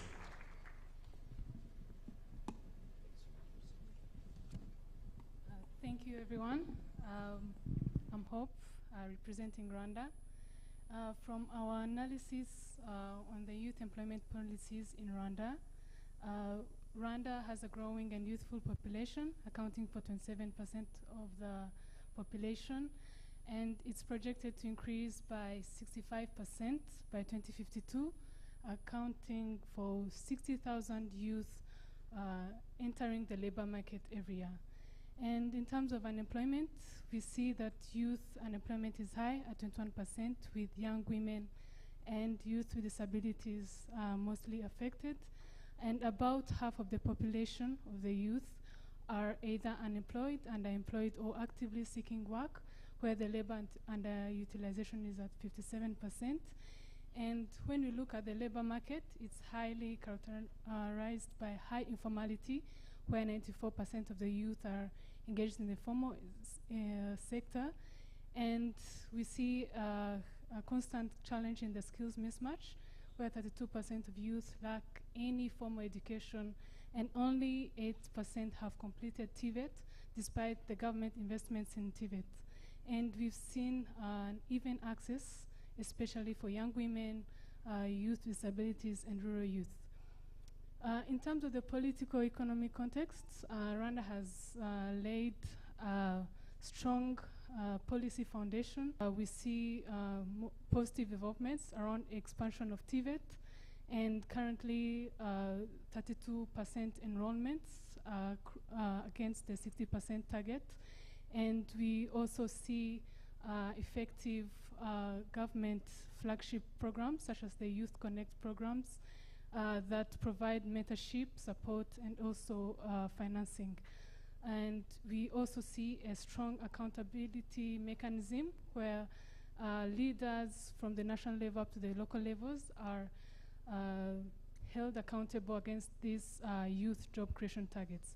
Despite that, we see gaps remain, especially around four key areas. That's unclear government budget commitments, where we've seen that the youth employment share has declined over the years from 5% in 2019 to 2% in 2023, and 58% of these youth initiatives are relying on donor funding. And here our study recommends a spending commitment as a percentage of the national target, as we've seen for other sectors such as health and education. We also identified another challenge in the private sector, incentivization, to support the MSMEs and scaling workplace learning initiatives that serve as the primary entry point for the youth in the labor market. Here we recommend sustainable private sector engagement and an incentivization model, and aligning the foreign direct investments against the domestic, where Rwanda has positioned itself as the investment hub and has created more incentives for the foreign. However, the MSMEs still lack limited support, although they're the ones that create and engage more youth. And also there's an absence of the minimum wage, which undermines the formal employment efforts and workplace protections. And here we recommend piloting a sectoral minimum wage policy to reflect the unique economic realities in these sectors. The last is on the M&E systems. We see that they are underfunded and inadequate, and creates an inconsistency in the evidence generated. And here we recommend strengthening and resourcing M&E systems at national and local levels, and also promoting assessments of the informal sector, as we've seen that 94% of youth in Rwanda are engaged in the informal sector. However, we lack the evidence around the important role of this sector. I thank you. Thank you, Hope. A round of applause for her. Thank you. Boaz Munga is a senior policy analyst at the Kenya Institute for Public Policy Research and Analysis, KIPPRA, also specializing in labor markets, youth employment, and income inequality. And he has worked before as a researcher with PEP, where he has evaluated youth and employment policies and their impacts in Kenya. So did KIPPRA poach you? They poached you. Okay. He did not, okay. So he says, he certainly denied, I did not work with, he has not worked with PEP before. So he clarifies. Misinformation. Right. Thank you so much.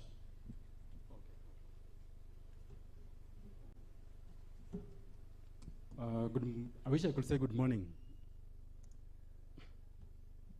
because we have to make this presentation in the morning.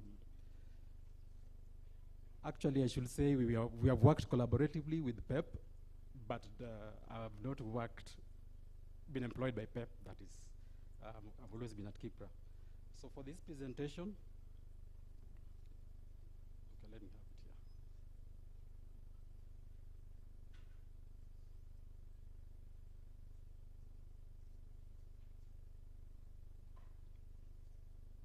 Yeah, I think this one, you saw it in the morning, the diagram just by the screen.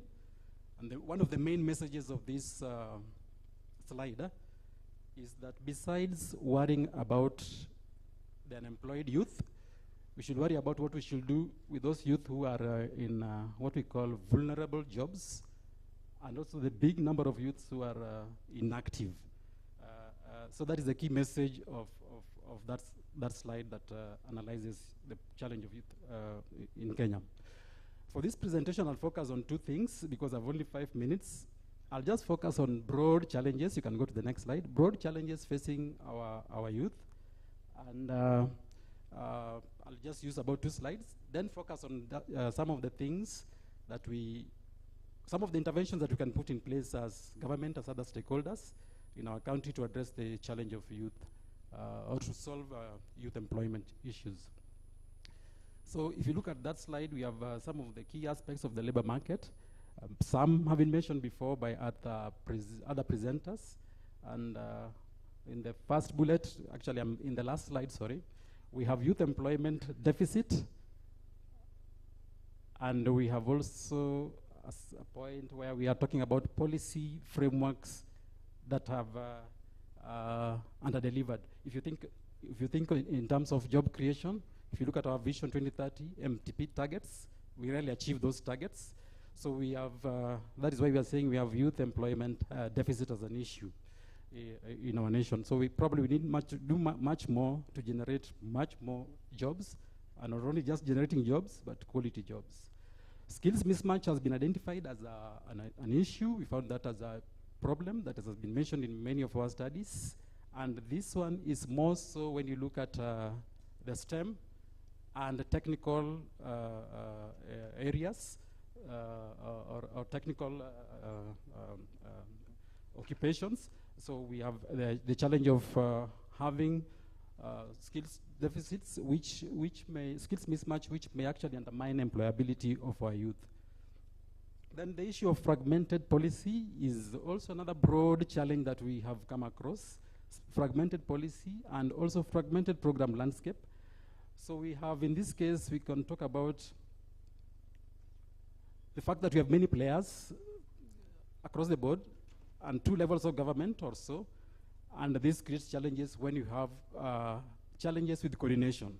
So the challenge is not necessarily having the players. We need the players in that space, but the challenge will come when we have challenges with having better coordination frameworks for these players. Then I should probably mention something to do with standalone versus comprehensive interventions. Standalone interventions are those that focus on single aspects of intervention. By interventions, we are talking about the classification that has been reviewed, where we have interventions that focus on, say, skills development and training. We have interventions that focus on making the labor market work better, like the public works. So when you have this large set of interventions, and some of them could be standalone, then we have less impact. So there was a big review by World Bank at some point, and the issue was that when we have standalone programs, we are likely to have less impactful results.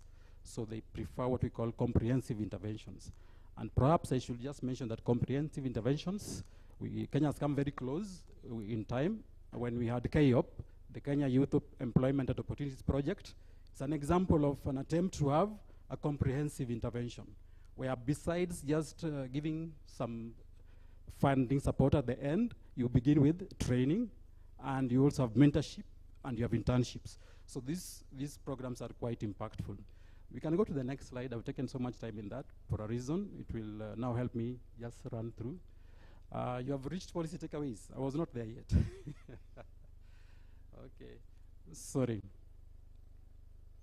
Political economy is an important aspect of the work that we looked at. And political economy, just think of it as the interactions between what you can call the political system, political institutions, and the economy-wide systems that we have, economy-wide interventions.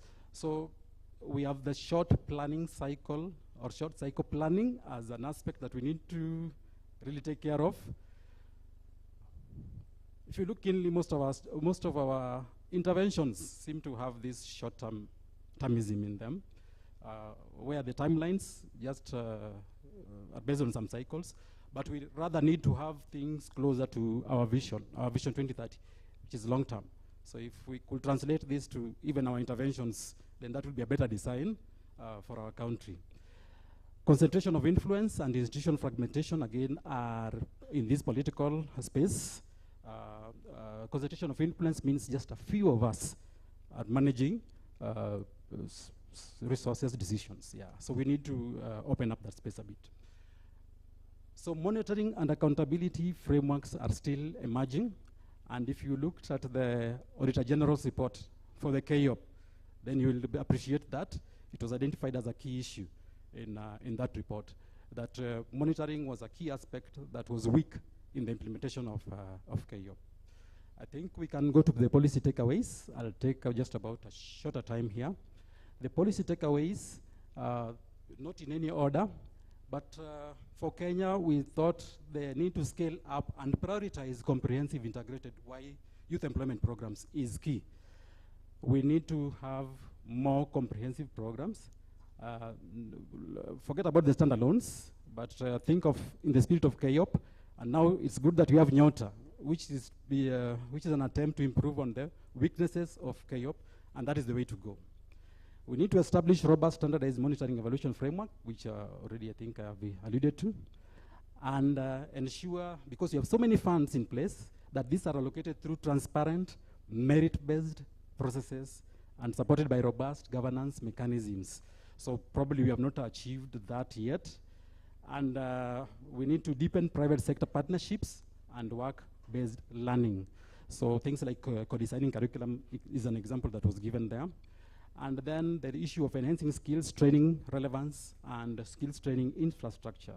So we have seen a lot of government investments in TVET, that is good, universities, but we still need to move towards up-to-date industry-aligned curricula. That is probably an area we need to improve. We need modern digital facilities as we move towards a more digitalized world, and promote these short-term modular certifications for skilling. I think I'll go to the last slide, where we have what we think is our main policy takeaway on youth and employment interventions. And you can see that the problem in our context is not really that we don't have interventions. We have a rich menu of interventions, as you can see in that circle, whether they're training and skills development programs, TVETs, KIOPs, and the like. G2ME is also there. Whether you talk about entrepreneurship support, we have them in plenty, including the KIOP grants. Employment services, we now have the National Employment Authority and others, the Kenya Labor Market Information System. Public works and labor regulations, those are spaces we have all those. And actually, when we reviewed the interventions across the globe, these actually are the main classifications we have. So the challenge is not that we are not implementing the programs that are implemented elsewhere that succeed. The challenge is what you see on the right. We have issues of the need to design our programs more effectively, and the principles that are already shared. I'll just mention the ones that I listed there. The issue of rigorous targeting and sequencing is very key. So we need to spend more time in planning for our programs than we do now.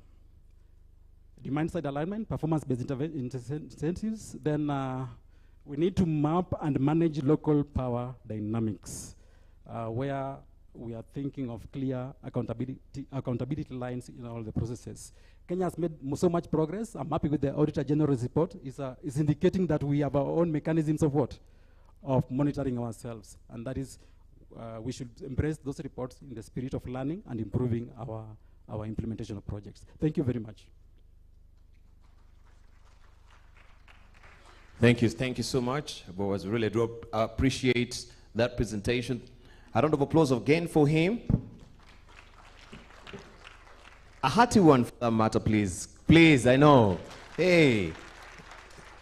I don't want to also take it for granted for you being amazingly patient. We've gone through, of course, the presentation from our speakers. And I will want now to open the floor before we take our health break. I'll be advised so that I want us to spend a little time on this. Brevity is of essence so that you're not tired for the next session. And also we try and catch up with time, which is really taking away from us.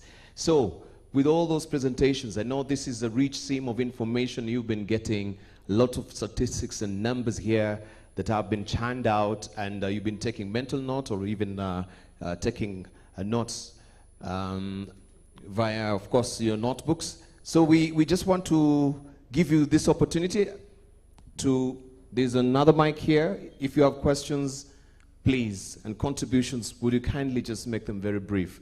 1 or 2 will do. So let me calm down or walk up to the plenary. Do you have questions? Anyone with what has been presented or any objection? Thank you. All right. Any objection or correction or the presentation that has been, any challenge to that as well? Anyone? Yes, there are some hands which are popping up from behind. Would you kindly just stand up, give us your name, and then you can fire away your question. Yes, thanks, Dipal. Good morning. My name is Martin Atella, Director at ID Insight. A huge thanks to the presenters for the excellent work that they've presented. But as I sit here, I'm wondering about something. And what I'm wondering about is I'm not hearing enough discussions around the quality of jobs that we should be producing in the economy to sustain productivity, right? That's number one. The second thing I'm not hearing is specific government interventions that targets mass production of important skills and skill sets that will enable our youths to be productive in the next 10, 20 years, right? Do we have enough quality engineers, for instance, to drive AI interventions in our country? And this can't be Ajira, it can't be the limited kazi kwa vijana, droplets that we are seeing. We need to see that thinking, and I really hope we can hear it from government, especially, on how they're changing the way they're thinking about the kind of skilling that needs to be done to produce mass skills that can drive quality economic production. Thank you. Move the country forward. Thank you. Thank you. Are you expressing the question to any particular presenter so that we, or whoever will want to answer those 2 questions? I would have loved to hear from Fikirini, but he's left. So from whom? From the PS. From the PS. But okay. He's left. But this is really a challenge to the rest of us. So, yeah. But we have our PS for Youth is already here. You can answer that question as well, right? Because that is targeted. We'll come to you, right? So any other question? Yes, from behind there, kindly. Yes. No. He's behind you. He's behind you. Good afternoon, everyone. Good afternoon. Yeah, my name is George Awala, and I work with VSO, Voluntary Service Overseas. We do a lot of work on youth employment and issues around future of work and inclusion of very marginalized groups.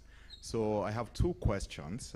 Very grateful about the presentations around the programming on youth employment, etc.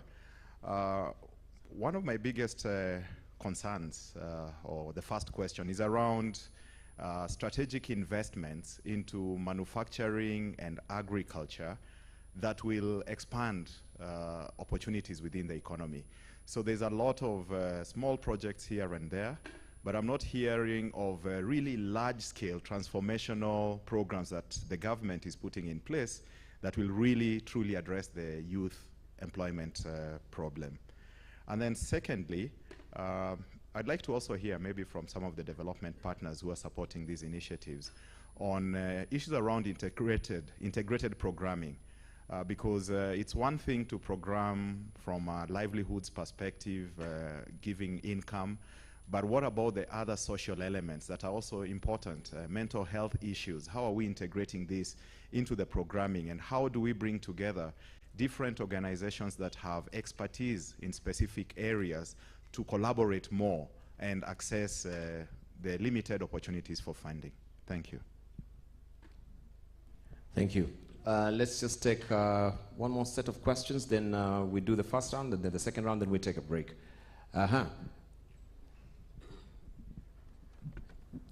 Gender equality, I was getting a bit worried. Thank you. Give us your name and fire away your question. Yes, I'm Alice Karori from Strathmore University. So thank you for the good presentations. So my question regards a lot of studies highlight the challenges and what is going wrong with Africa. So with your 10-country study, was there any good news? Is there a country that is doing it right? And perhaps also to our development partners, are there lessons we can learn from each other? Thank you. All right, aside from the doom and gloom, is there any good news we want to hear? All right, so that we don't lose track of those questions, we'll begin with you in the second round of questions. I'll want maybe to just hand over the mic to our speakers and our peers as well, whichever that you find is really right up your alley, on the quality of jobs in the economy, especially, of course, when you're talking about production, specific government intervention to sustain mass production skills I should say, and skill sets. We want, that was being raised by Martin. And also George Awala, strategic intervention or investment in agriculture and the manufacturing. What is happening in those sectors? Do we have any large-scale transformation programs and also integrated programs as well? So if you took mental note of that, any of you could, maybe I should just also just call out the names. One of PS would love to respond to those questions. Thank you. Thank you so much. I think I picked the first question from Martin Ateta, director, and I think on the second one, and even on the third one from Strathmore, will be handled by other development partners.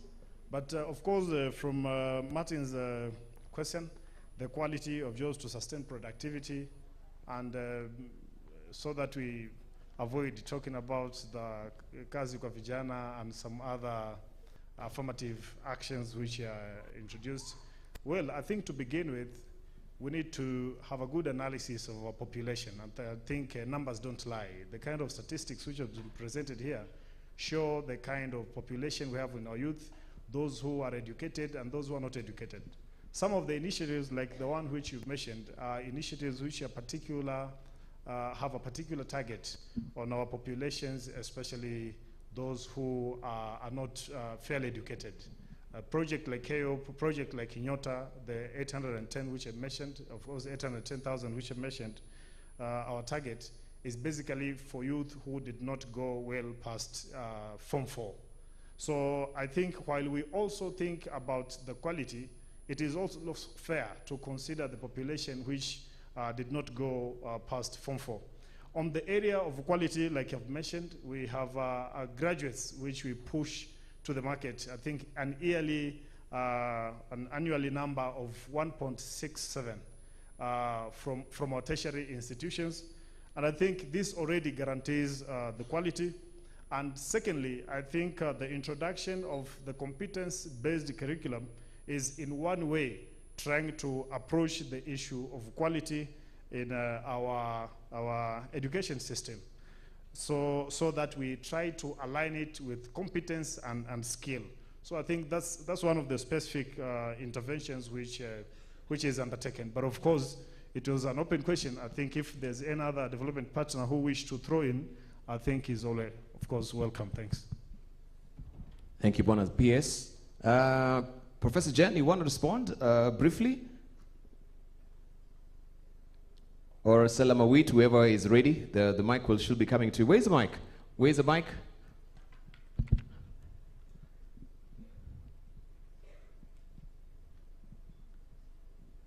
Just raise up your hand. Yeah, you can pass it along. Okay, pass it along. Thank you. Okay, thank you very much. Maybe I would take the one from Strathmore, because the way I see, I think the others are mostly touching on government implementation, and I wouldn't speak on behalf of government, though the teams here, if they want to say something specific about their countries, they can. Unfortunately, we are given only 5 minutes per country. There's so much work that has gone on for the 3 years. I know. So there's a lot, and that's why we said we have so much. There's a repository to refer to. I'll be happy to share. But what I would say is that we had to pick what is it that we can speak about here. But yes, that's why we're asking what works. There's what works. We reviewed policies, strategies, and what has been implemented. And there are success stories, like the PS has just talked about the Nyota program and so forth. So there are various across different countries, and really the idea of doing the 10 countries, bringing them together, is so that they could also learn from best practices. So perhaps that's what I would say, but they are there. Thank you. Yes, Dr. Yeah, thank you, Prof. Thank you, and Prof. Just to say one of the success story we have seen is in Uganda is the presidential skilling program, which has been rolled out across the 15 regions of Uganda, where the younger people are collected in an skilled on, including even the degree, those who have degrees and they have failed to get jobs. They are skilled in welding, in saloon, in bakery, and all of those. This program specifically has a package. So when you graduate, you are given a package to go and start. This one has tried to work, although the numbers are a few. It only faced some few challenges where some younger people would again sell the package, but this one has since reduced. So this is the key, one of the key things that we have seen working that I wanted to share with. Thank you. Thank you. Thank you. Right, do we have any other contributions maybe to that, so that we go to the second rounds of questions? These are questions, right? Okay. Could we just take 3 more questions so that we can take a health break? I don't want to keep you for long here. I know you're tired. 3 more questions. Can you just make it very brief? Brevity is of essence. Thank you so much. Jack Ongumi from Young Professionals for Development. I have one question just about to the government. Maybe the PS can respond. What frameworks and guidelines are there in place to ensure that we have education and industry linkages, so that we don't channel too much trainees into the market, graduates, and then they become a bulge? So we need to focus on prevention rather than treatment. Thank you. All right. Thank you. That's a contribution. Good. Yes, the lady, give us your name. Scholar Odhiambo from Enact Youth Skills. I just have a question. Among the many interventions that were suggested, was career guidance put in? Why? The high number of the NEET that was mentioned, and also in terms of reskilling and unskilling. Have you considered career guidance and more so doing it professionally? Thank you. Pivotal. Career guidance, is it considered? Is some of this rich stream of information that we've gotten this morning and this afternoon. So we take note of that. There's a question here. Yeah, oh, you're holding the mic. Yes, thank you. My name is Gloria Munyeva, representing the Youth and Climate Action. I'd like to ask a question to the Youth Affairs PS. What is the integration that the Youth Affairs Ministry is using to integrate for the degrees that right now Kenya has already ratified to be part of renewable energy, such as mining or petroleum degrees? And also, what is your take on the jobs and what are the initiatives that you're setting, knowing that right now we have that 40.4% of youths who are undereducated, overqualified we have 28.9%, and requisite education is 34.5%, but yet there's no information on the structures that are being taken place for those who are in tertiary institutions to be integrated into the job market. Thank you. Thank you, Gloria. Let's take the last question over here. Let me just hand over the mic to you, Amnira. Thank you so much. My name is Joe Abala, a student from Strathmore University. During the presentation of the acting director for KIPPRA, Dr. Onsomu, I saw from the slides that one of the constraints or the barriers to youth job creation is political economic constraints. And my question particularly goes to the PS for Youth Affairs.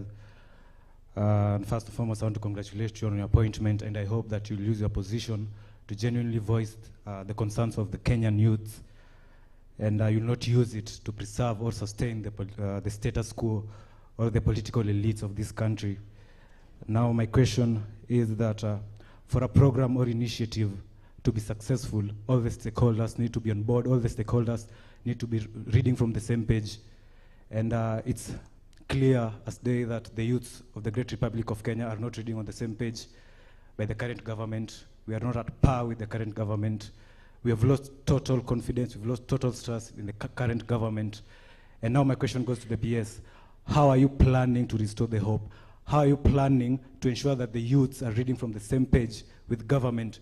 How will you ensure that all the projects and initiatives that you want to use to unlock the opportunities for the youth we embrace the initiative, we take part in the programs? Because if you're not in the same page, all these projects will just be there, but there'll never be constant change. So what will you do to ensure that us, the youths, we restore our hope in the government of the day? Because sincerely speaking, we have 0% trust, we have 0% confidence in the government of President William Ruto. Thank you.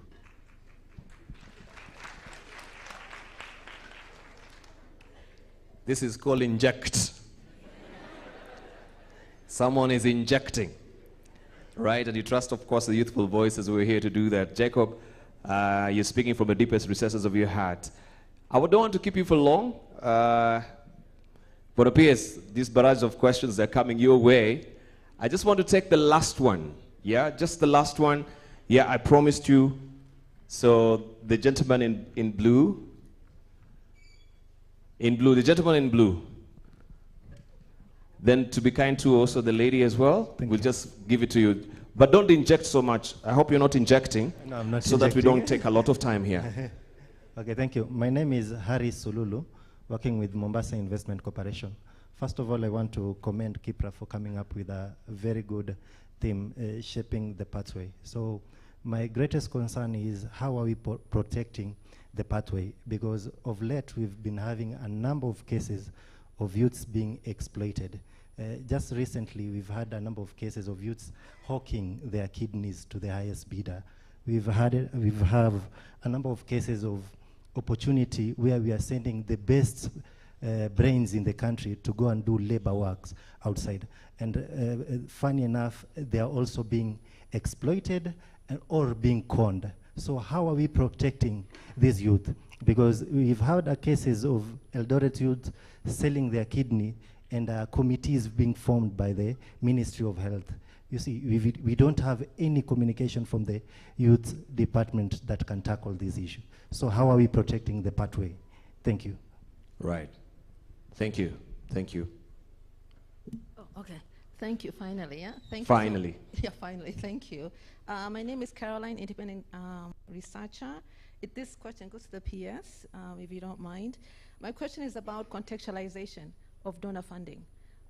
There's always this concern that Kenya is not able to own the donor funding processes for whatever reason, either because there's some things that are dictated, etc. So how do you explain donor funding with regards to contextualization of the same? In other words, To what extent will your ministry, for example, be able to contextualize any funding that comes in with regards to youth development in this country? And then last but not least, can you let me know, or maybe others here as well, let me know, do you see the current programs being valid 5 to 10 years from now? Thank you. Thank you. I think that's the enough questions for the PS. They're becoming, you know, fast and furious for him as well. So for him to be able to answer quite cogently, I think it's just fair to give him time to do that so that we don't add more questions as well. All right? Unless he's got some, not even the gigabytes, right? They call it the zigabytes. All right. But PS, are you ready? Yes, thank you. Thank you. Very serious questions from serious comrades. But good enough, they know I'm their senior in that kind of field. Having served as a student leader for 5 years. So to begin with the question from, but there's a gentleman we did not really do justice to, called George. Yes. I think he asked a very good question concerning marginalization groups, marginalized groups, talking about investment into manufacturing, of course, around the agriculture, a large scale. So as I tackle the questions from these other comrades, I hope I will get one of our presenters to also present to his questions so that we don't leave him out, please. And on a question from Gloria, how are we integrating the many degrees that we have, of course, the educated into the job market? How are we handling those who are not also employed? And I think to begin with, those who are fairly or not so educated, and I think the presentations here on some of the State Department's programs, which are currently undergoing, point to the direction of handling, like I said, some of the programs target the youth who did not go past a Form 4. And one very important component of this, which I can tie to the idea of skilling, which has been mentioned here, is something called the recognition for prior learning. In this kind of program under Nyota, we are targeting 20,000 youths in the country who have skills, but they lack certification. So with the help of the National Industrial Training Authority, of course, there will be a very simple practical exam for them to undertake, and thereafter they will be able to be rated and given certificates depending on the level of their skill. So I think that's one way of taking care of course, the many who might have skills, but they don't have really the ability to stand and show it in the direction of evidence in terms of certification. And of course, another program which is still under Nyota, targeting 90,000 Kenyan youth, is on job experience through skill development, still under Nyota, where we are targeting a total population, like I said, 90,000, who will be put under employer organizations. And in this case, they will be getting, you know, hands-on experience through skilling for a period of 6 months. During this period, of course, they'll be given some monthly stipend to facilitate their travels, to make sure that they are present here. But the most important thing is after this 6 months, they will also be given certificates to help them at least give a stab at the formal sector. The integration, of course, of the already many degrees, of course, public service is one of them, but of course, most importantly, I think we equally have a bigger population of our youth who've given a stab at the informal sector, either to be employed or to create jobs by themselves.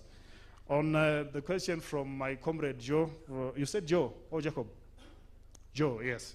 From Strathmore University, you've talked about the Kenyan youth having lost confidence and the government, and how we intend to bring them on board so that they could also benefit from some of the programs which we are running. And I think That's a good observation. And one of the things which I think should first help you restore confidence is your recognition of me as a principal secretary. Of course, I'm coming from your group as a youth and a student leader. I think that's number one. But most importantly, my good brother, comrade, is I have mentioned here a very important thing which we yearn to undertake, which I applauded Kipra for going ahead of our time to put this conference.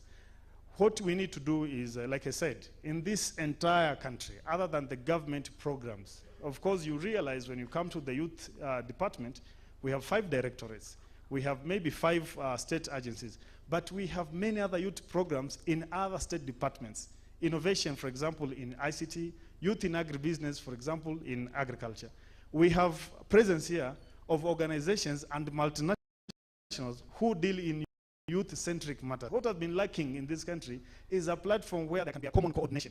That's why in my speech I said I wanted to position the State Department for Youth Affairs as an anchor state department to coordinate the youth-centric programs in the entire country so that it becomes easy for our youth to participate from whatever level, be it organization, be it another state department, but at least we are able to quantify and what other state or departments or organizations are doing around the youth engagement. One very important thing which was said, and this was even my promise to the Parliamentary Vetting Committee, is to involve the youth at policy making stages, to avoid the idea of making policies in the boardrooms and taking them to the youth when they are equally stakeholders. Giving policies to the youth when we only position them as passive recipients really makes it almost impossible for them to materialize. So that's why I think, like for the policies I mentioned taking them to the stakeholders. You are one of the stakeholders, so that you can actively and proactively participate in contributing to the ideas of the formulation of those policies. And we thank God that KIPPRA has always stood the test of time to provide that kind of a platform. My comrade Harry Sululu, who I served with as a student leader when he was in the Technical University of Mombasa, protecting the pathway, especially to easy communication, I think on areas which affect our youth, is a little bit amorphous. It's a little bit very, very wide, but we are trying very much as a State Department. And as you can see, we have really spiced up the State Department for the 3 weeks I've been in office, so that at least the youth are able to know what is happening and make it very easy for them to access me also. I should assure you that in most cases, averagely, I leave office at around 8 p.m., attending to the youths who are always patient to wait to raise their issues. So I think the first thing which we need to do is to make it very easy and accessible, make the office easy and accessible to the youth, so that it can act as the ladder to address some of the issues which the youth suffer, not necessarily which are domiciled in the State Department. On the issue of donor funding, I understand that this is an area which, as Africa, maybe from the talk of Kenyan youth who thinks about the future, something we really need to rethink. Because we've been talking about donor funding and contextualization, domestication, but even we need to ask ourselves these many years into the 21st century, actually 25 years into the 21st century, we need the donor funding. But I think over and above the appeal and the desire for Africa to actually put itself as an independent source of economy which can take care of its own programs, even for the few programs which we still depend on the others, I think one thing which, from my little lenses as the PS for the State Department for Youth Affairs and Creative Economy, is to be able to create a center of coordination. And thank God that this government set the office of His Excellency, the Deputy President, as the one which coordinates donor funding, so that it becomes easy at things to address some of the things which arise from the same. But ladies and gentlemen, I am Fikirini Jacobs with a degree in philosophy. We have PhDs, professors, and doctors here who can add to this discussion. Thank you so much. Thank you. A round of applause for him. And of course, connectivity, as we are always reminded, is the oxygen of opportunities. And just as rightly one of PS puts it, we need those synergies, so that we're not working in silos. How then do we tap into that and we create more opportunities when we synergize our energies as well? Ladies and gentlemen, I know you're tired, very tired, and I'm seeing time is really ticking away from us. I just want to give us quick direction so that we may have the breakout session that when you, after your health break, right?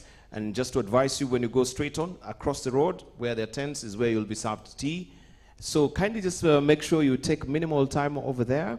And if I could try and constrain our time within 30 minutes, if you can have these breakout sessions within 30 minutes, that will be good, instead of 1 hour, so that we can try and collapse time and then go for a lunch break and come back on time and try and save on time as well, so that you're not getting tired. We want your energy, we want your mind to be, of course, alert, so that we may also hear from you. So quickly, we have something you forgot?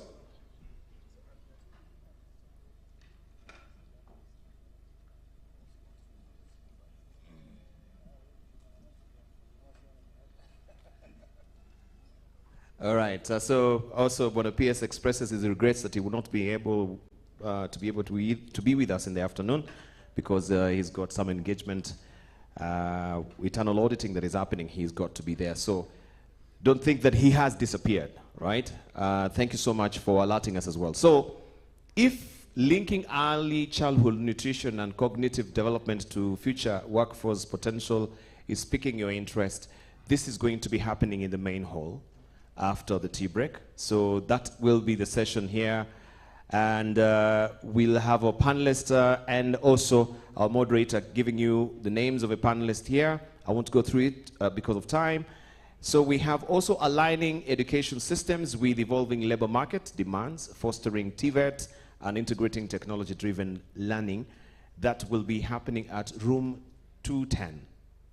Right? It bears repeating. Aligning education system with evolving labor markets demands, fostering TVET and integrating technology-driven learning. That will be happening at room 210. We have also enhancing workforce health, well-being and inclusivity. Enhancing workforce health, well-being and inclusivity. That was bound to be taking 40 minutes each, I should say. Now we're scooping 10, so 30 minutes. This will be happening at room 214. Room 214. Enhancing workforce health, well-being and inclusivity will be happening at room 214. All right, if you're interested for, or if you're interested with, I should say, I don't think I'm missing out, with the technical sessional submission of policy papers, right? Technical sessional submission of policy papers, that will be happening in room 202. Room 202. Are we good? Have you missed out? Come on, give me some proof of life. Are you there? Mnataka chai, eh? Hata mtaki kusikia mambo ingine. Sawa, we actually should now end it here. So, I declare that your water and your bread is blessed. Could we break out? Kindly just be reminded, just across the road where the tents are is where you will be served your tea. And after that, go to your respective rooms that has piqued your interest. Kindly, let's make it 30 minutes. Our moderators, 30 minutes. I'll be coming and tolling a bell so that we also may break out for lunch and come back in time as well. I want to thank you most profoundly for being amazingly patient, despite the fact that we are trying to catch up with time. Thank you so much. We really do appreciate. May you enjoy your health break.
There are those who are in 10 at my time.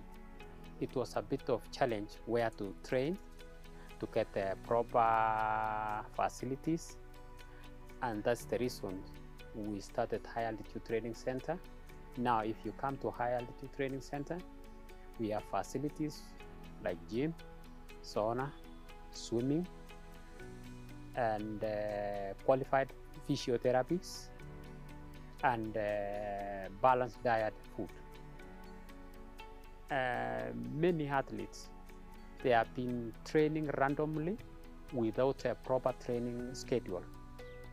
And for me, I myself, we end up in a lot of tripleness, whereby we didn't know what we were doing.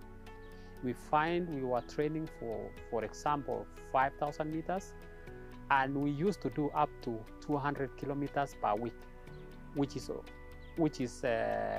not good for an athlete or 5,000 meter runner. So many things, we lack a lot of things. We used to get out, run. You can even run almost the whole day. So after my retirement, I have in my heart, like, I should do something also to help upcoming athletes, to make sure this athlete never pass where we pass. These athletes to get proper coaching, proper balanced diet, and also to show them how to invest. It's not only about coaching. We do a lot of things, because if we don't show them, their future will be a bit challenging. In a high altitude, when an athlete tries even to run, even for you guys, I think for your first time today in 10, walking, you feel like breathing is a problem. And if you feel like the breathing is a problem, ours as a coaches here, we were taught how to help people train in high altitude. It's not about running intensity training all the time. We have a training schedule where will guide us to show you the right way and benefit of the high altitude. So, and for those who are training in high altitude, wherever they go in the world, they will find their results amazing. I've met several athletes. Several athletes already, they have like 59 minutes in half marathon. Several have run 13, 12 something in 5,000. So I have seen more than 15 athletes of those who have gone through my hand, and I keep following them up to date. And normally also for us, we know as coaches, we do a coach transfer. I have transferred several athletes to other coaches, not only here, even to abroad. I have someone like Jasmine Chan, who is running also for Turkey, not running for Kenya. I have several like Alikaya. I have Shadrach. Recently, she was second in Nakuru, AK meeting. She ran 1:45. Still now, those are the ones who finished school like 2 years ago. So, and you have seen where they are. He was with us even at the track today. And I have also, not only here, I have also an international athlete. I have one from Uganda. I think you saw one athlete was running alone. That's an Ugandan running 1,500 meters. He has run 3:38, whereby with time, there is a space of improvement.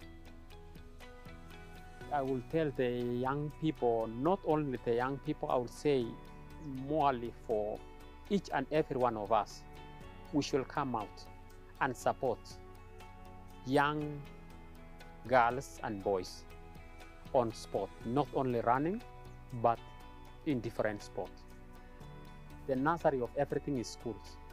If the government chip in and help those young guys, young boys, young girls in primary school to secondary school, even in university, we will have a country whereby everyone will be enjoying sport. The session was good, and I can say that it's hard with altitude. It's very hard, but very useful also. I would tell the young athletes that it is not easy. I mean, if you come to the industry, most of the people will tell you that it's easy, but actually it's not. But that does not mean that you have to give up. No, nothing comes easy, so you have to train hard and keep the spirit up. The training here has been good. I came 3 months ago, and now I'm picking up. So the weather and even the environment itself, it's amazing because it gives me that time to go and train. No more workouts. It is only twice a day we're doing workouts, and that helps our bodies recover.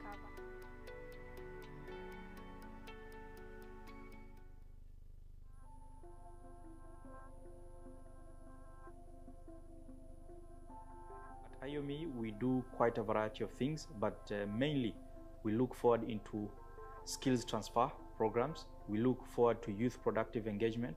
We look forward to entrepreneurship. We look forward to also preserving the local artifact and cultures that these youth can now embrace and preserve. And also, most importantly, we give access to digital infrastructure with these latest technologies such as laser, 3D printing, CNC machining, that these youth can be integrating themselves with the current digital changes of the world. Several innovations that we have undertaken, but most importantly, I usually tell my students that the digital tools, they are just tools. It's for them to think around the innovations around those tools to be able to drive change. We have CNC milling, which simply it's a digital fabrication technologies that help us to do subtractive manufacturing. We have 3D printing, which is an additive manufacturing, which simply turns plastic filaments into different products that you want. We have laser engraving, which sort of like etch onto your materials to do branding onto your products. And we do have also plastic initiatives, plastic machineries that can turn waste from trash into becoming cash. So there are quite a lot of activities that we do. Apart from the tech, we also focus on non-tech related activities. Some of them include upcycling, recycling, DIYs, and more of hands-on prototyping that we enhance onto the youth for them to be able to see opportunities at the end. We also focus on blue economy aspect, whereby we also mentor youth around projects that can add value from the local resources that they have. With technology, it's more about embracing it. And with technology, is knowing how to innovate about it. So with IOME, we have been able to nurture youth around prototyping and utilizing this technology. Let's take an example of CNC milling. It's more about wood carving and also metalwork. But with the wood carving, like Lamu is mostly known with the wood carving aspect. Traditionally, it has been with the old tools, whereby the carpenters used to pick the chisels and the hammer, they get to wood carve on the wood till they achieve the intricate patterns that they need to achieve. But with that, it's not fully embraced with the current youth. They see that art as a way of wasting their time, as a way of them not feeling digitalized. So through the IOME, through the CNC technology, we are more of like preserving the culture, but also at the same time, integrating these youth in embracing the culture and cutting out different innovative products that they can. Let's take an example of what Lamu do.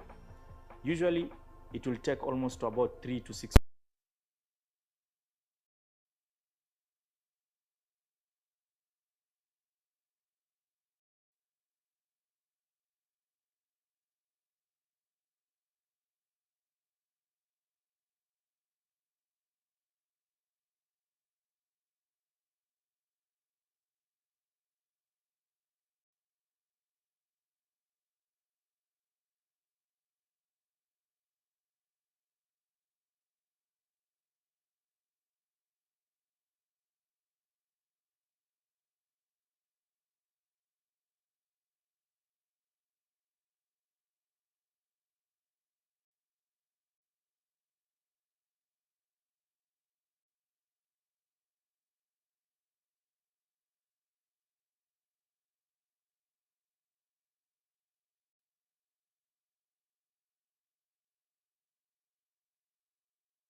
Na dispensary yetu ndogo pale ambayo haina vifaa alikuwa hivyo. Tukaamua kwa umoja sote kuwa tununue vifaa vya hospitalini pale. Kwa hivyo hiyo tukaamua tukanunua hizo vifaa vya hospitali pale. Kwa hivyo sasa tuko sawa, nashukuru alhamdulillah. Na hii mikopo pamoja pia imetufaidi sisi kama wanajamii. Kwa maana tukienda monitoring ile pesa ile kidogo ambayo imewekwa 32% ile inarudi kwetu bado. Tunafanya monitoring lakini tunapata income. Tunapa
working. Hello, yeah, it's working. Good afternoon, everyone. We are ready to begin our session, and I would request that we move to the front since we are few, so that we can coordinate better and interact better. So shall we move to the front, please?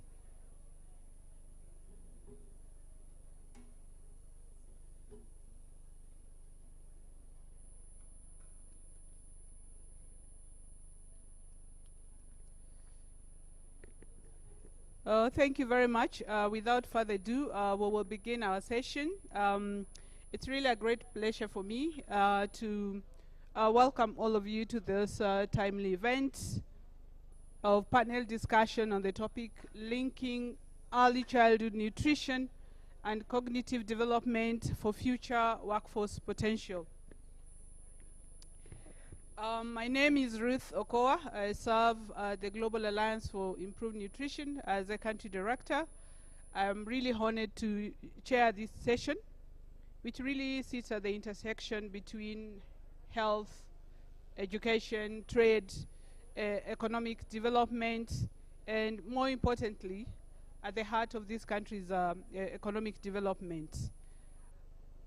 As we reflect on the aspirations of Vision 2030 and also on the bottom-up economic transformation agenda, it is becoming increasingly evident that we need to invest in early childhood nutrition and cognitive development, which we know is not just a social good, but also an economic imperative. Really, the first 1,000 days from conception to the second birthday are really important for brain development, for shaping the physical growth, and also school readiness for a child. So to really unpackage this topic, I have the honor of having distinguished experts and practitioners in the field whom I invite to come and share with us a little more about the critical linkages between early childhood development, nutrition, and cognitive development for future workforce potential for this country.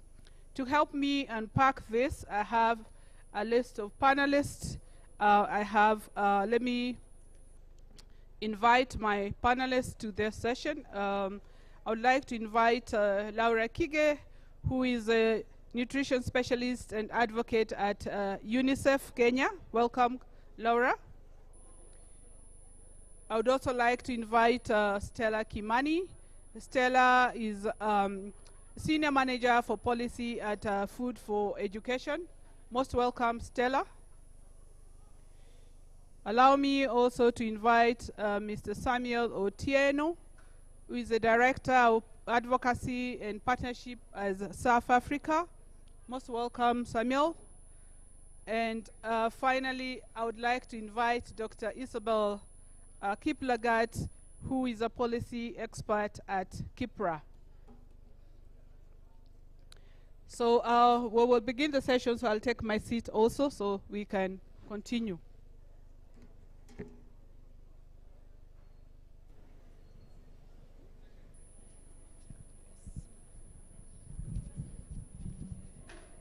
So most welcome to this session. Ladies and gentlemen, as I've said, we are really going to go deep down into the linkages between childhood nutrition and cognitive development for children. And to begin us off, I would like to start by asking Laura, how is UNICEF supporting the integration of early childhood nutrition and stimulation programs in Kenya to improve cognitive outcomes that are critical for long-term workforce readiness? Thank you, and thank you so much for the opportunity to be sitting here and talk about early childhood nutrition and child stimulation and the value it has for cognitive development. Just to know that UNICEF supports the government, so we don't work in isolation. We support the government on all aspects relating to nutrition in this country as the lead sector lead for the technical support to the government. As we do this, we support in the policy development. We have a number of policies that are developed looking at childhood nutrition, where we have also integrated the early child stimulation, but also the responsive caregiving. We have integrated aspects of child play as part of that. And at the policy level, talking about the various government policies on baby-friendly community initiative, policies on the baby-friendly hospital initiative, just making sure that the population, the mothers of this country have a chance to know about the child stimulation and its role, and going all the way to the community level where we are supporting the Ministry of Health and the Ministry of Agriculture, for example, and even the Ministry of Labor in programs we are calling the nutrition improvement through cash and health education, so that they can also support aspects of child play, responsive caregiving, social protection, safety of a child as a very critical aspect of child stimulation and for cognitive development of these children. We know we are also supporting the micronutrients programs. Micronutrients are very important when it comes to the development of the brain, the good outcomes out of this pregnancy. So we have the various micronutrient programming that we have in the country, whether with iron and folic acid supplementation for the mothers or the vitamin A supplementation for the children, just trying to see that the health and nutrition of this child is provided as expected, because children that are well nourished will end up giving us people who have a better cognitive development. Thank you so much. Thank you very much, Laura. I think very key points that have been addressed: policy development for child nutrition, integrated play, and bringing on board community and hospitals into the whole arena of child development as very critical for really that cognitive development of a child. Thank you. To Isabella Daktari, you support the National Information Platform for Food Security and Nutrition, that is NIPIN. So how is NIPIN leveraging data to really demonstrate the long-term impact of early childhood nutrition on cognitive development. Thank you so much, Chair, for the opportunity.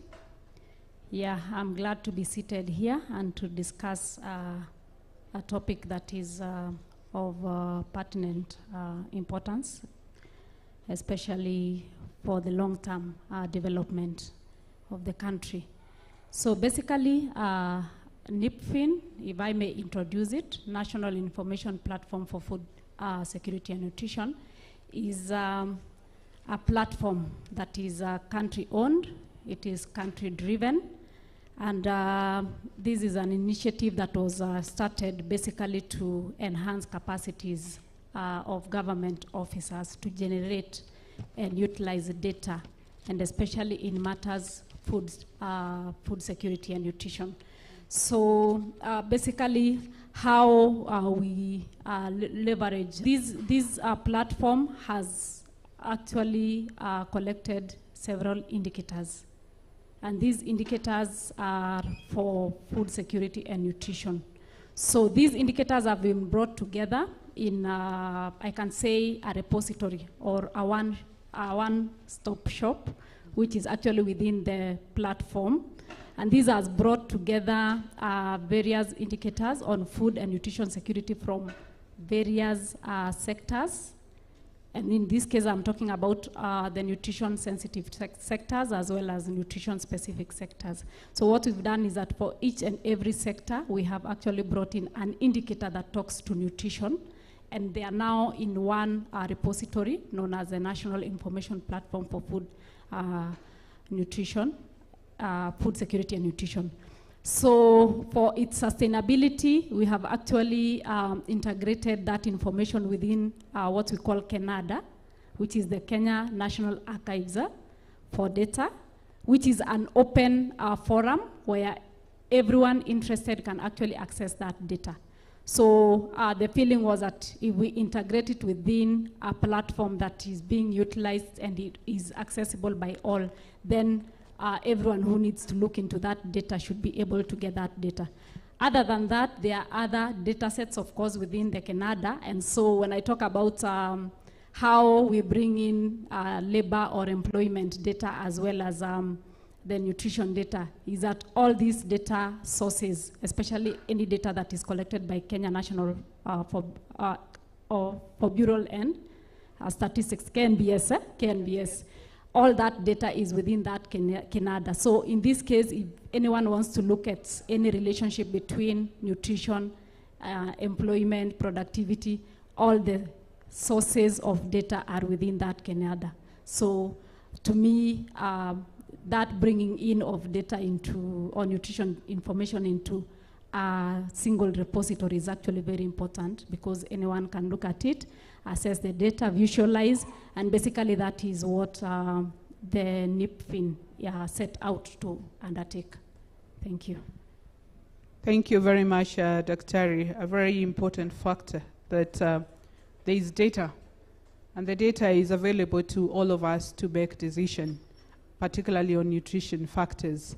And the data is, you can access it anytime, it's free, and you can use it to make informed decision on childhood nutrition and the linkages with cognitive development. I'll come back to you. Let me, the only gentleman in the panel, Mr. Otieno.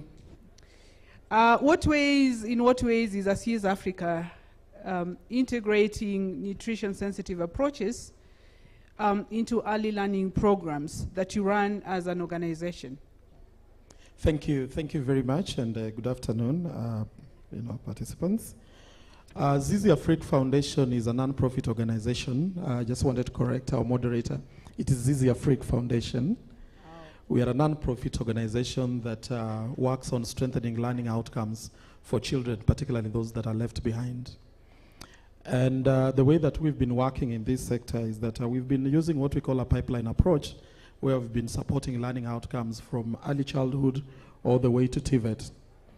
But over the years, what we've also learned is that there is a very strong connection between the early childhood development and the outcomes later on in life, whether it's educational, but also in terms of economic opportunities.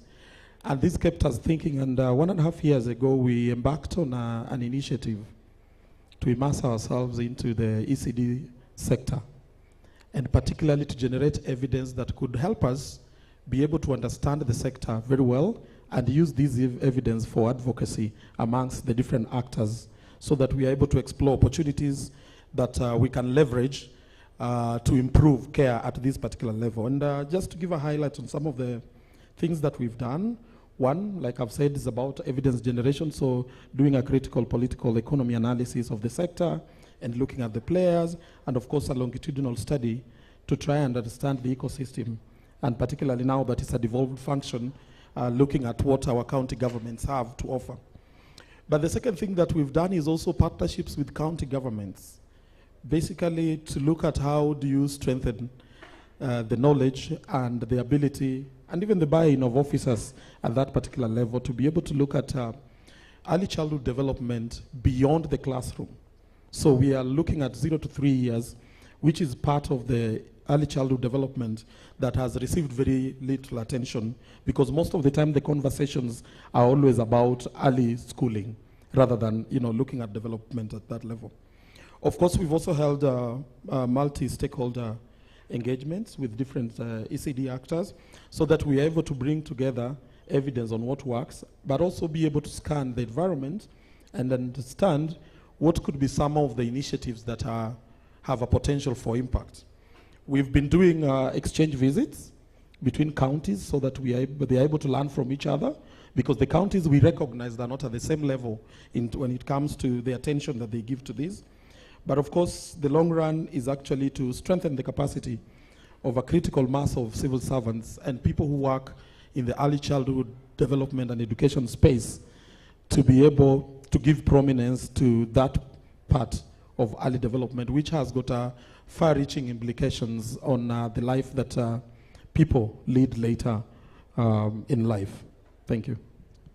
Thank you very much for that. I think very encouraging that you are at the grassroots level trying to connect with the county government where the rubber meets the road and where we find a majority of the young population, and having to have different stakeholders working with you on the initiative of childhood nutrition and the linkages that there are to support their development.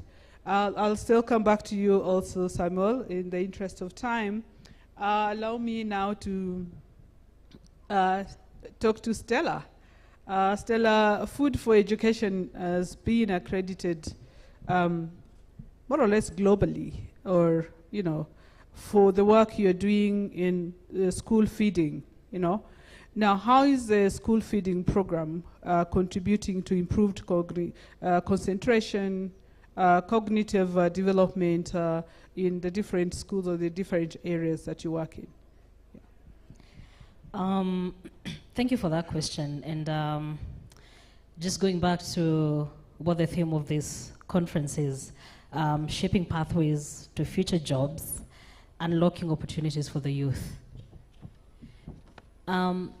Unlocking opportunities for the youth and shaping cognitive development, or what we've been discussing since morning, what we are terming as human capital, starts from childhood. If you start that when somebody is already a youth, from 15 years, really you're just being responsive, right? So Food for Education is an Africa-led, women-led solution to classroom hunger. And we work in 11 counties across Kenya, and are also supporting other African countries to deal with issues around classroom hunger. Now, if I may indulge the audience in a bit of statistics, right, some data. The cost of hunger in Africa study for 2019 highlighted that Kenya loses approximately 373.9 billion, which is 6.9% of our GDP, to malnutrition. Why is that important? If you do not, or if we do not address malnutrition and nutrition needs for learners, whether it's from ECD, you know, right from early childhood through primary school, high school, and also learners in institutions of higher learning. We are likely to continue to have these conversations of tapping into opportunities for the youth, but the youth are not cognitively, they did not develop adequately to tap into the opportunities. Nutrition really is the foundation for cognitive capital, and that means that nutrition and cognitive development and human capital development are correlated, right? For a young person to grow up, get into the job market, if they're stunted, statistics show us that, first of all, they are less likely to complete education. So you've already lost it from the start if the nutrition was not right. Research has shown that they have fewer job opportunities. I'll give you a very practical example. If you're stunted, or if a child is stunted, we all know certain jobs, like if you want to be in the military, they have very clear requirements for the height, right? So if the child was denied their human right to adequate nutrition, which is also in our constitution, you know, Article 53(1)(c) and Article 43(1)(c), if they are denied that human right to basic nutrition and the right to food, that means that you've not only destroyed their childhood, you've also destroyed their future. So when we talk about school feeding as food for education, it's very serious for us because killing the future of children starts with poor nutrition. And for us, feeding the future is extremely important because that really is not only a moral obligation, but it is the only way that any country can build itself in a way that their human capital can be able to, you know, eradicate the kind of issues that we have in Kenya since independence. And one of them is hunger, and the other one is poverty, and they are correlated as well. So as Food for Education, what we've done is we've built a menu that is not just based on feeding kids so that they can be attracted to school, remain in school, and then go back home. We've developed together with trained nutritionists a menu that is high in the nutrients that every child needs to not only develop their brain, but also be engaged in class, in learning, such that they are able to actually get the foundation that they need to choose the right jobs for themselves. And basically that means that you're not just looking at youth or human capital development for the youth from a jobs creation perspective. That is end stage. It means that you're building the foundation and you're holding their hands over time. Our menu is very high in protein, which kids need to grow. It's high in vitamins like iron, zinc, minerals like iron and zinc, and also other vitamins that kids actually need to concentrate in class and perform better. And from the data and studies that we've done for short to medium term results, we are actually seeing that food is not only attracting kids to school. You know, we joke and say that there are kids who go to school and discover there is food. And then there are kids who go to school to learn and discover that, there are kids who go to school to eat and discover that there's learning. And either way, you're still going to positively impact the life of that child. So I think as Food for Education, we remain committed to doing what we say, and that is that hungry children or hungry learners, because we also feed high schools, and like a county like Mombasa, they're also starting to feed the TVETs. Hungry children cannot learn or grow. That is the foundation. So we are very committed to feeding the future. Thank you. Thank you. Very, very good information. You know, I pick one very key phrase. You know, killing the future of children begins with poor nutrition. The moment you cannot feed the children properly, you do not expect any meaningful development. And when they cannot develop, they cannot attract the best jobs, they cannot compete fully for employment, then we go back to the early years of their life, what happened there, and that is what feed the children. Sorry, food for education. Sorry, food for education is addressing how do we start at the right time, giving children the right food, so that we support them in their cognitive growth, and therefore they're able to compete for jobs academically and also be meaningful members of the society. Very, very important. I know we are running out of time, and I'll give the panelists just a few moments, maybe 1 minute, to say something that they really would want to pass to the audience that they need to take home on the importance of child nutrition and how that can be promoted, how it affects development, how it affects society. Just, a punchline that this audience will be able to pick before I allow them to ask 1 or 2 questions. Shall I begin with the gentleman? Thank you. So, like I said, this was a pilot project that we've been running for the last 1.5 years.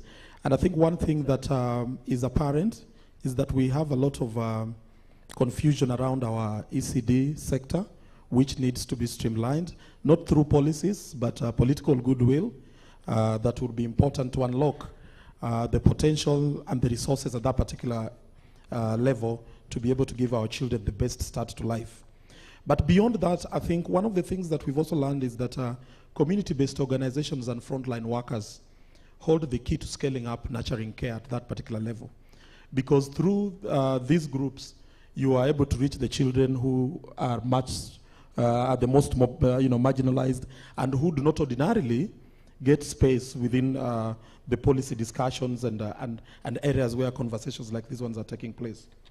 But another interesting one is that there is a group of people that are very important in terms of reaching out to key stakeholders in the ECD space who are rarely targeted. I will mention, for instance, the role of the first ladies around the counties is something that we've seen to hold a lot of potential in terms of convincing the policymakers, who are most of the time their spouses, to be able to give a lot of focus on this. So these actors are rarely targeted, yet they offer the leeway to open conversations that could lead to positive agency towards improving ECD.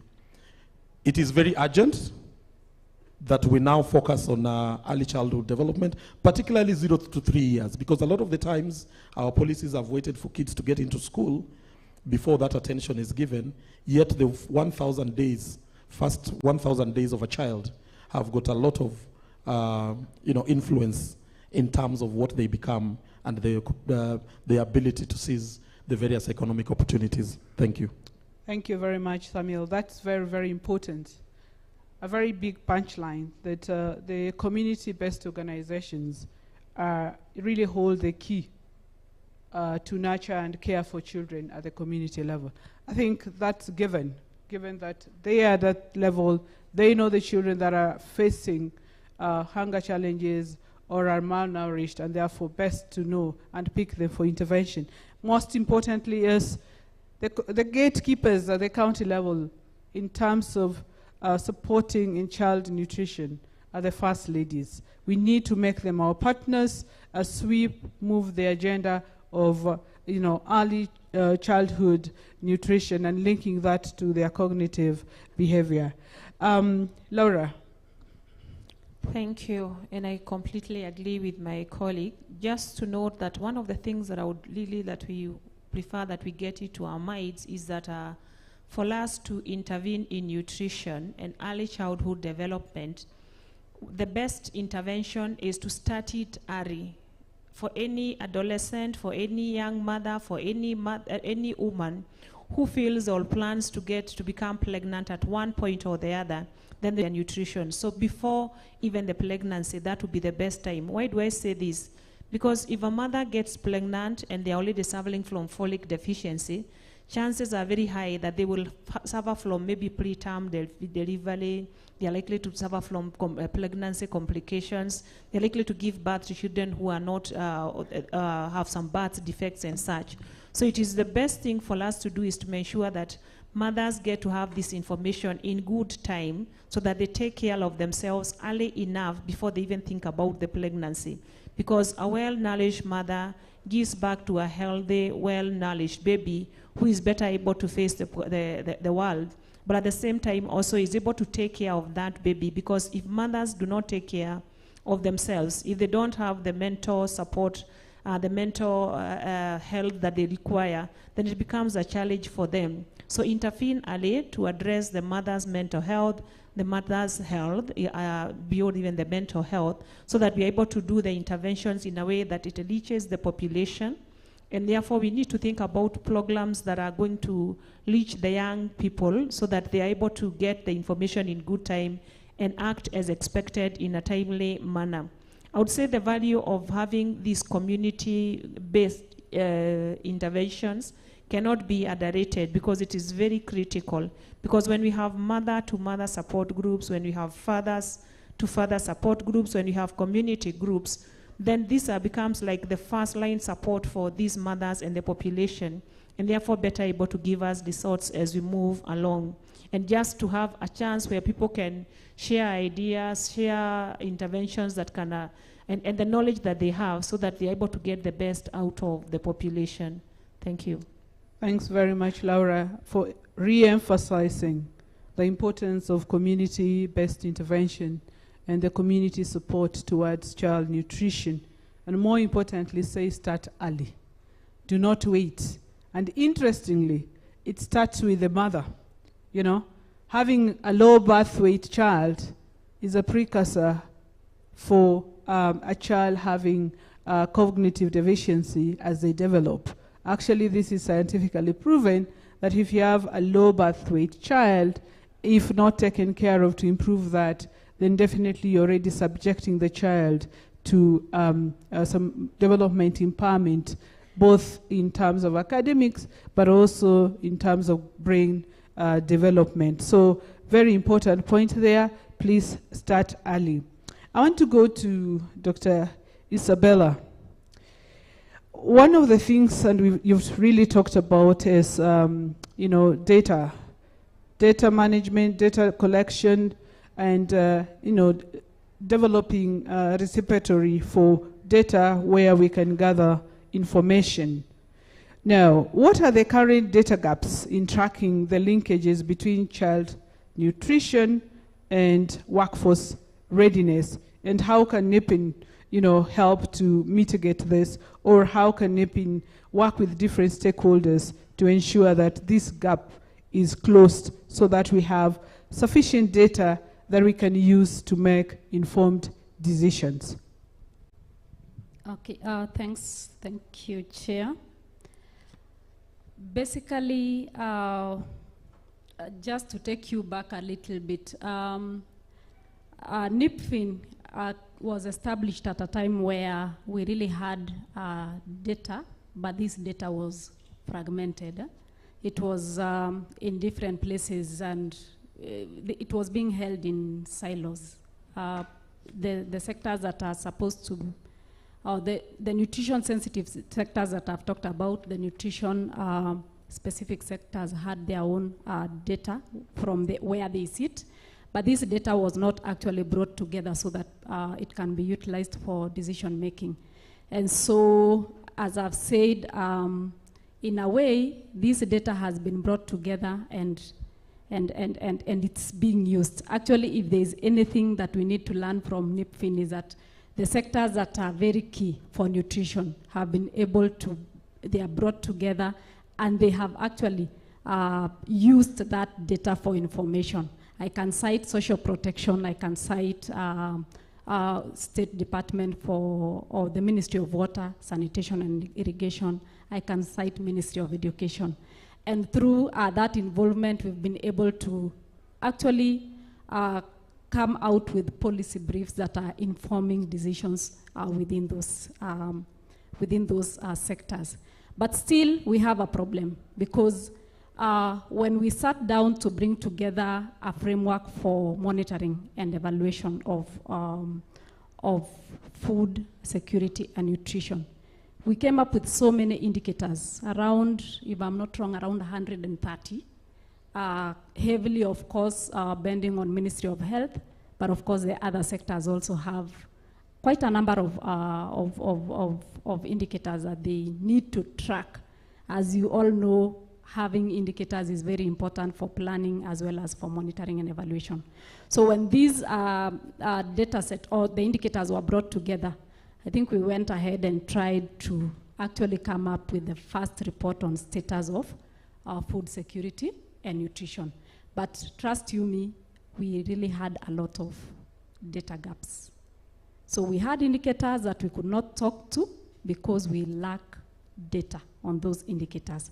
And sometimes where we had data, this data was actually dated. I can cite an example of, for example, is it the nutrition survey that was undertaken some time back in 2011. And that is a data set that, of course, for researchers, you say, I use the latest available, and our latest available data is 2011. I wonder, there are so many things that have really changed along the way.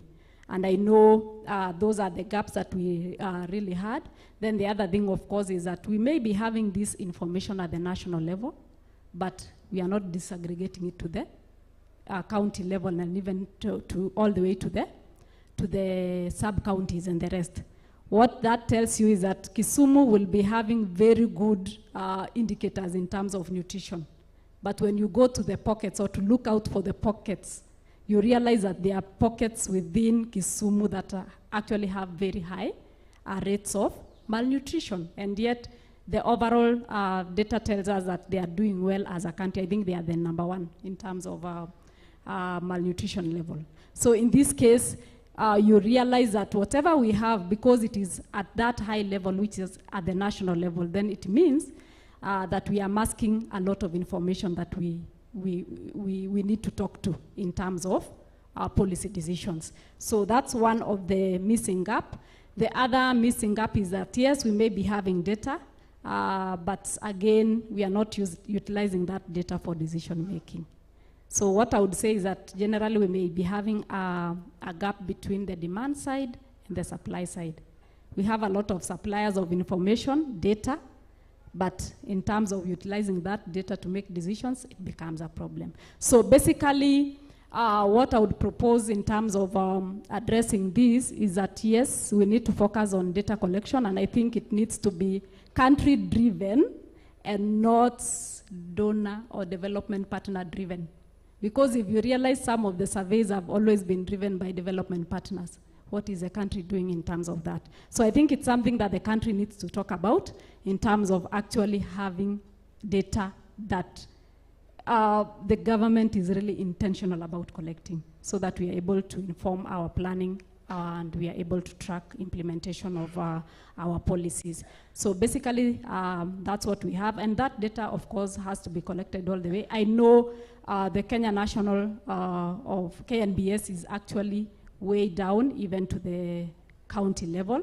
And so at that level, I know now they are talking about advocating for abstracts. Is it county abstracts? Something like that. So they should actually collect this data to the lowest level so that we can use that data to really make informed decision making for that matter. So that's what I can say for now. Thank you. Thank you very much, Dr. Very important fact on the outdated data. I think this is the Kenya Micronutrient Survey 2011.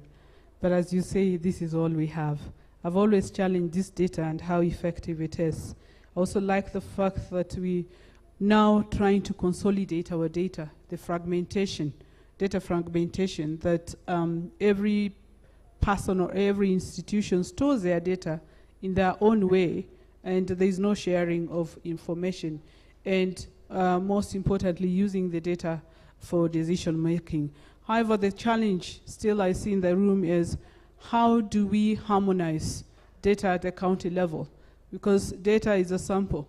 And if you always sample a part of the country that is doing well, then you're likely to have unskewed representation of that county. So I think that's work to do, and I believe that KIPPRA together with the KNBS have the capacity to see how to moderate data collected and control for certain aspects, such as extreme poverty or extreme malnutrition in certain segments of that population. I think data control would be very, very important.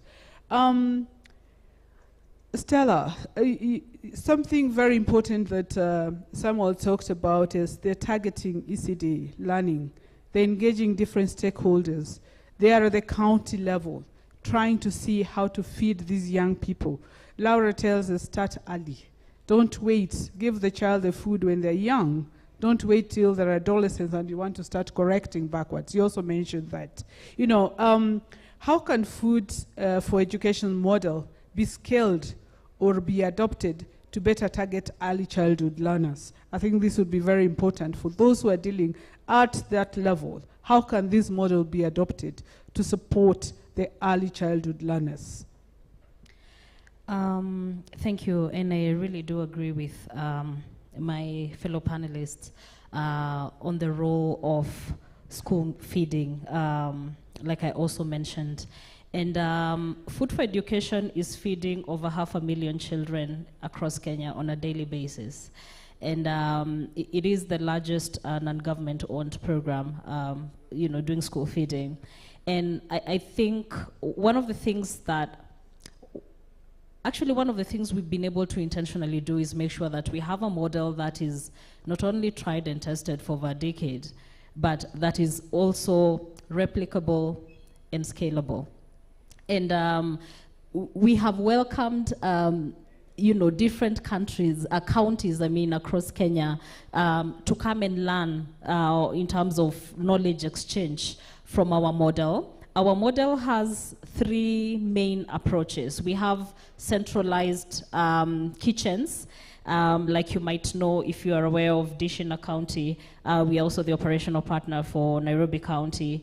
And like Nairobi, we do have central kitchens, and that means if you're in an urban or peri-urban area, to save on logistics, to save on the cost of meals, you can be able to cook centrally and have smart logistics, what we call a hubs and spoke model, to be able to distribute the meals across different schools. And that means that, for instance, our Giga Kitchen in industrial area has a capacity of feeding 60,000 children per day. And we've not even used it to capacity. It can feed up to 100,000 kids per day. And of course, we have different kitchens in Nairobi. If you're working in counties where the topography is not very conducive for, you know, distribution, you can use a decentralized or semi-centralized model.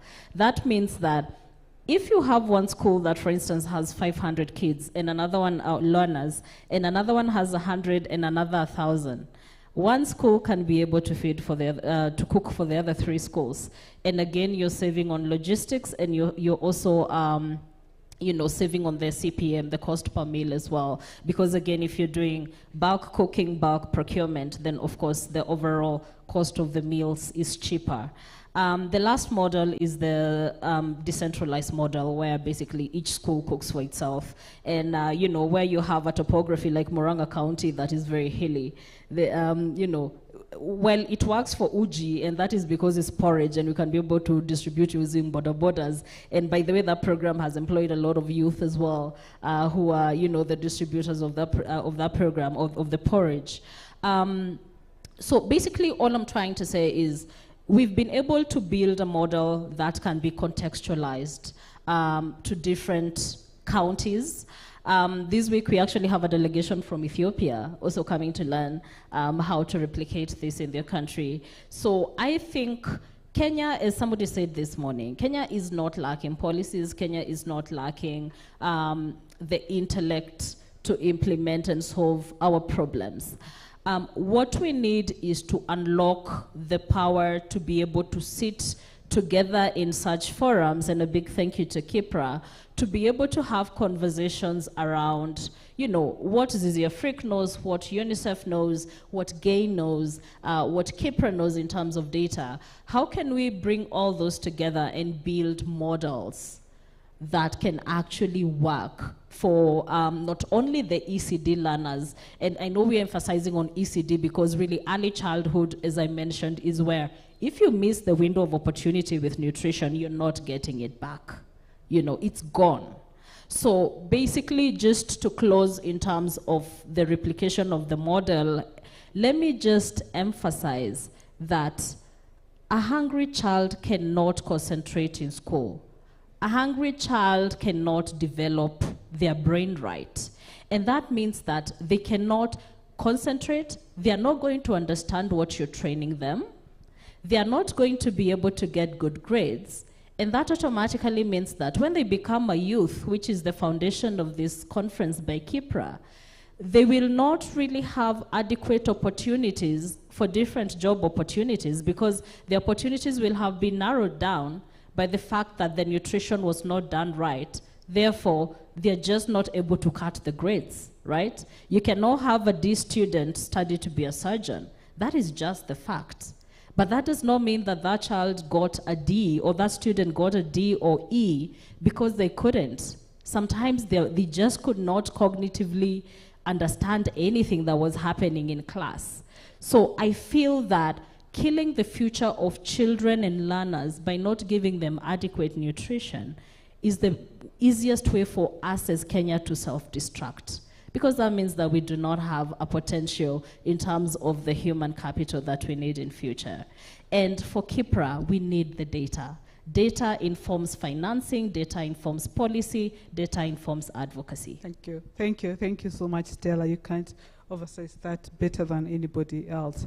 One of the things that has really come out and for extrapolating this to the ECD is centralized kitchen where possible.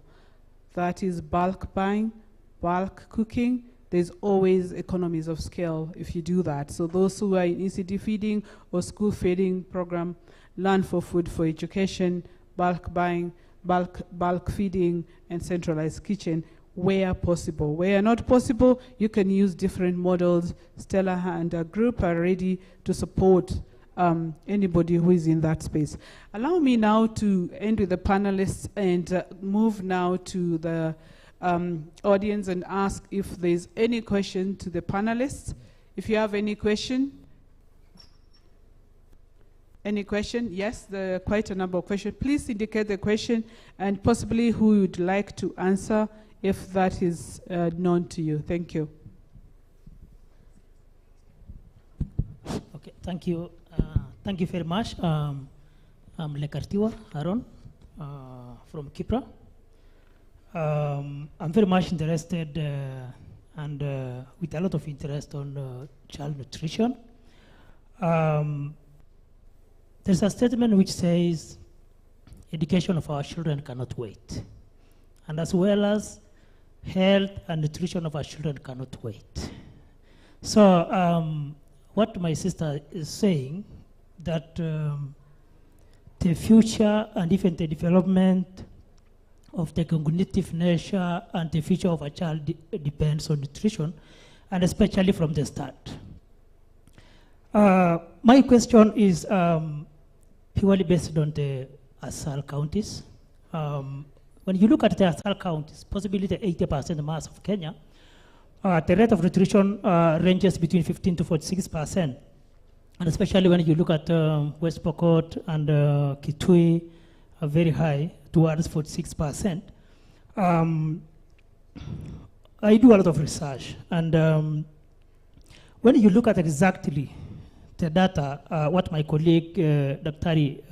Isabella is saying, there is a very serious gap, because currently, when you look at the ASAL counties, and especially Samburu, Marsabit, Isiolo, Wajir, you find a trend at which the data collectors by many actors in the field, they might visit the county Department of Health. Then the CEC, the CEO, they get the data that they go back. Some others also just go to the repositories, get the data, and go back. So currently it means we have no validated data to use in decision making, and especially when we are implementing this program. So my question is there a program in place, and especially to the partners and even the government, is there a plan or a future plan in place to ensure that all this data driven or data collection is generated from county government national government NEMIS systems, and as well as the immediate sources of the data, because there's a lot of gap, variance between the data held by the county, data held by the ministry, and other partners. Thank you very much, Aaron. I had two. Last one. We have seen the impacts of the US decisions, and especially on the decisions towards nutrition, health, and the rest. What strategies are we putting in place to ensure that in the future, such programs or decisions by the superpowers and even other donors does not affect our implementation? Because we have the capacity, as my sister says, to come up with homegrown solutions towards child nutrition. For example, if Kenya could fully implement the camel dairy, Kenya will solve the problem of child nutrition. Thank you. Thank you very much, Aaron. I think we'll go to the next. But just to summarize your question, the first one is on data synchronization at all different levels, and the second one is how do we mitigate risks, particularly based on donor funding and withdrawal of donor funding. Thank you. Next question. Okay, thank you. I'm requested to stand. My name is Kaunte. I think I'll just be very brief. And first question is to Stella. I think I like the program you are doing for education. Maybe the concern is in terms of production. What are the plans for maybe collaborating with the educational institutions, issues to do with the kitchen gardens and such, so that also the production is there. And also through that, looking at the youth factor, also bringing issues to do with hydroponics for the youths also to be involved in the production sector. Then the second one for you, Stella, also is the issue of, you have talked about menus. I'm just interested to know whether these menus are looking at the cultural issues, and they are centralized such that you don't take some of the menus in some of the areas where they are not interested. Is it centralized? And then the last question to Samuel is on, you've talked about evidence for advocacy. I'm interested, how far have you decentralized this evidence? Is it at county level? Have you gone to the ward? Because even that marginalized county has a marginalized ward, and that marginalized ward has a marginalized person. How far are we going down? Thank you. Thank you very much. I would request that we really summarize the questions so that we don't take so much time. So Kaunda is asking, you know, how do we incorporate homegrown food program into the school feeding program by Food for Education? The next is involvement of the youth with different farming technologies, modern farming technologies, and the menu. Is the menu culturally sensitive? You know, is the menu culturally sensitive? And evidence for advocacy, is that centralized? And if centralized, to what extent is it centralized? Yes. Please summarize your questions, and let's be as brief as possible. And that's the last question we are taking. We'll ask the panelists to answer before we get a second round. Thank you. Thank you very much. Good afternoon, everyone. Yes, my name is Coleman Onyango, and I come from the social safeguard space. That is where I work. And I have two questions. I have actually three questions, two to Madam Stella, and one to the lady sitting to her left. Laura. Yes. Question number one, Stella. First, I like what you said, that some children go to school to learn, and in the course of that, they discover that there is food at school. And others go to school to eat, and also in the course of that, they discover that there is learning. Those discoveries are actually like, you know, the value added to the initial intention of going to school. Yes, but we must also agree that these kids do not feed themselves. They are fed in the families that they come from. So my first question to you, I don't know whether in the course of doing what you do, which is really very noble, whether you have had an occasion to plan for a forum to bring together, you know, households parents and guardians of these kids or of these children and talk to them about all these issues and how best they can actually address this as, at household level. That is question one. Question two, you have mentioned something to do with a nutritious menu, which my fellow participant had also alluded to. But I'm interested in knowing to what extent has this menu really penetrated to the community that really need it, the nutritious menu that you talked about. And then the question to the lady to your left. Sorry, I forget your name. I don't know why. Dr. Isabella. She's who? To whose left? To the left of Stella. The lady to the okay, left, Laura. the left of Stella. Yeah. Nora? Yeah. Yes, Madam Nora. In the space where I work, this is the space of social scientists. I don't know whether nutritionists would qualify as social scientists. I'm not very sure. But if they are not, perhaps you could also highlight the extent to which you partner with social scientists to drive, the work that you do. Thank you very much. Thank you very much. Allow me to give the panelists time to address the questions. I hope they were noting them down. So I think everyone has a question. I'll begin from my extreme left. Samuel. And we'll be very, just 1 minute. We'll be very brief because of time. We only have 3 minutes left, so you'll bear with us. If we rush, please, you can reach them later. Okay. So thank you very much for that question. I think we must agree that the systemic and the programmatic barriers to ECD outcomes in this country are multifaceted, and a lot of them have got to do with the goodwill, the limited resources, insufficient implementation of policies, like somebody had said, of course, sociocultural dynamics. But also for us, just to overemphasize the issue of data, is that one of the things that we realized is we recognize that the government has got the biggest amount of data. But what we find is that if you were to look at the data the ministry has, or even the Department of Registration, this data is not in a form that it can be accessible. It is data that exists, but it has not been analyzed.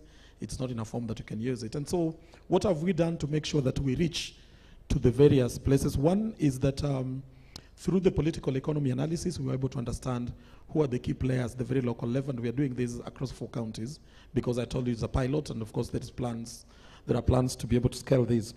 And so the idea of the political economy analysis was to identify the key actors and decision makers and opinion shapers who influence the ECD space at that particular level, and then co-create together with authorities and other partners ways to be able to reach those people, so that the information we are getting is really information that is authentic, information that can be acted upon, and information that would then endear the target groups to buy in and working together to support some of these interventions. One of the things that we are realizing that is a big gap, because organizations like UNICEF are very much ahead when it comes now to the issue of ensuring there is sufficient data, is we are looking into initiatives and interventions that have been successful and using these as models that can actually be replicated or be scaled up. And that means we are going more into not just collecting the data, but of course mapping the interventions, looking at the approaches that are used, the theories of change, and what can really be able to work, and of course looking at the contextual issues that would allow for replication and maybe scale up. So you can be sure that we reached widest in those places. Thank you. I think in the interest of time, I'll end you there and ask Laura to respond to a couple of questions that have been directed to you very specifically, and if there is any other that you'd want to address.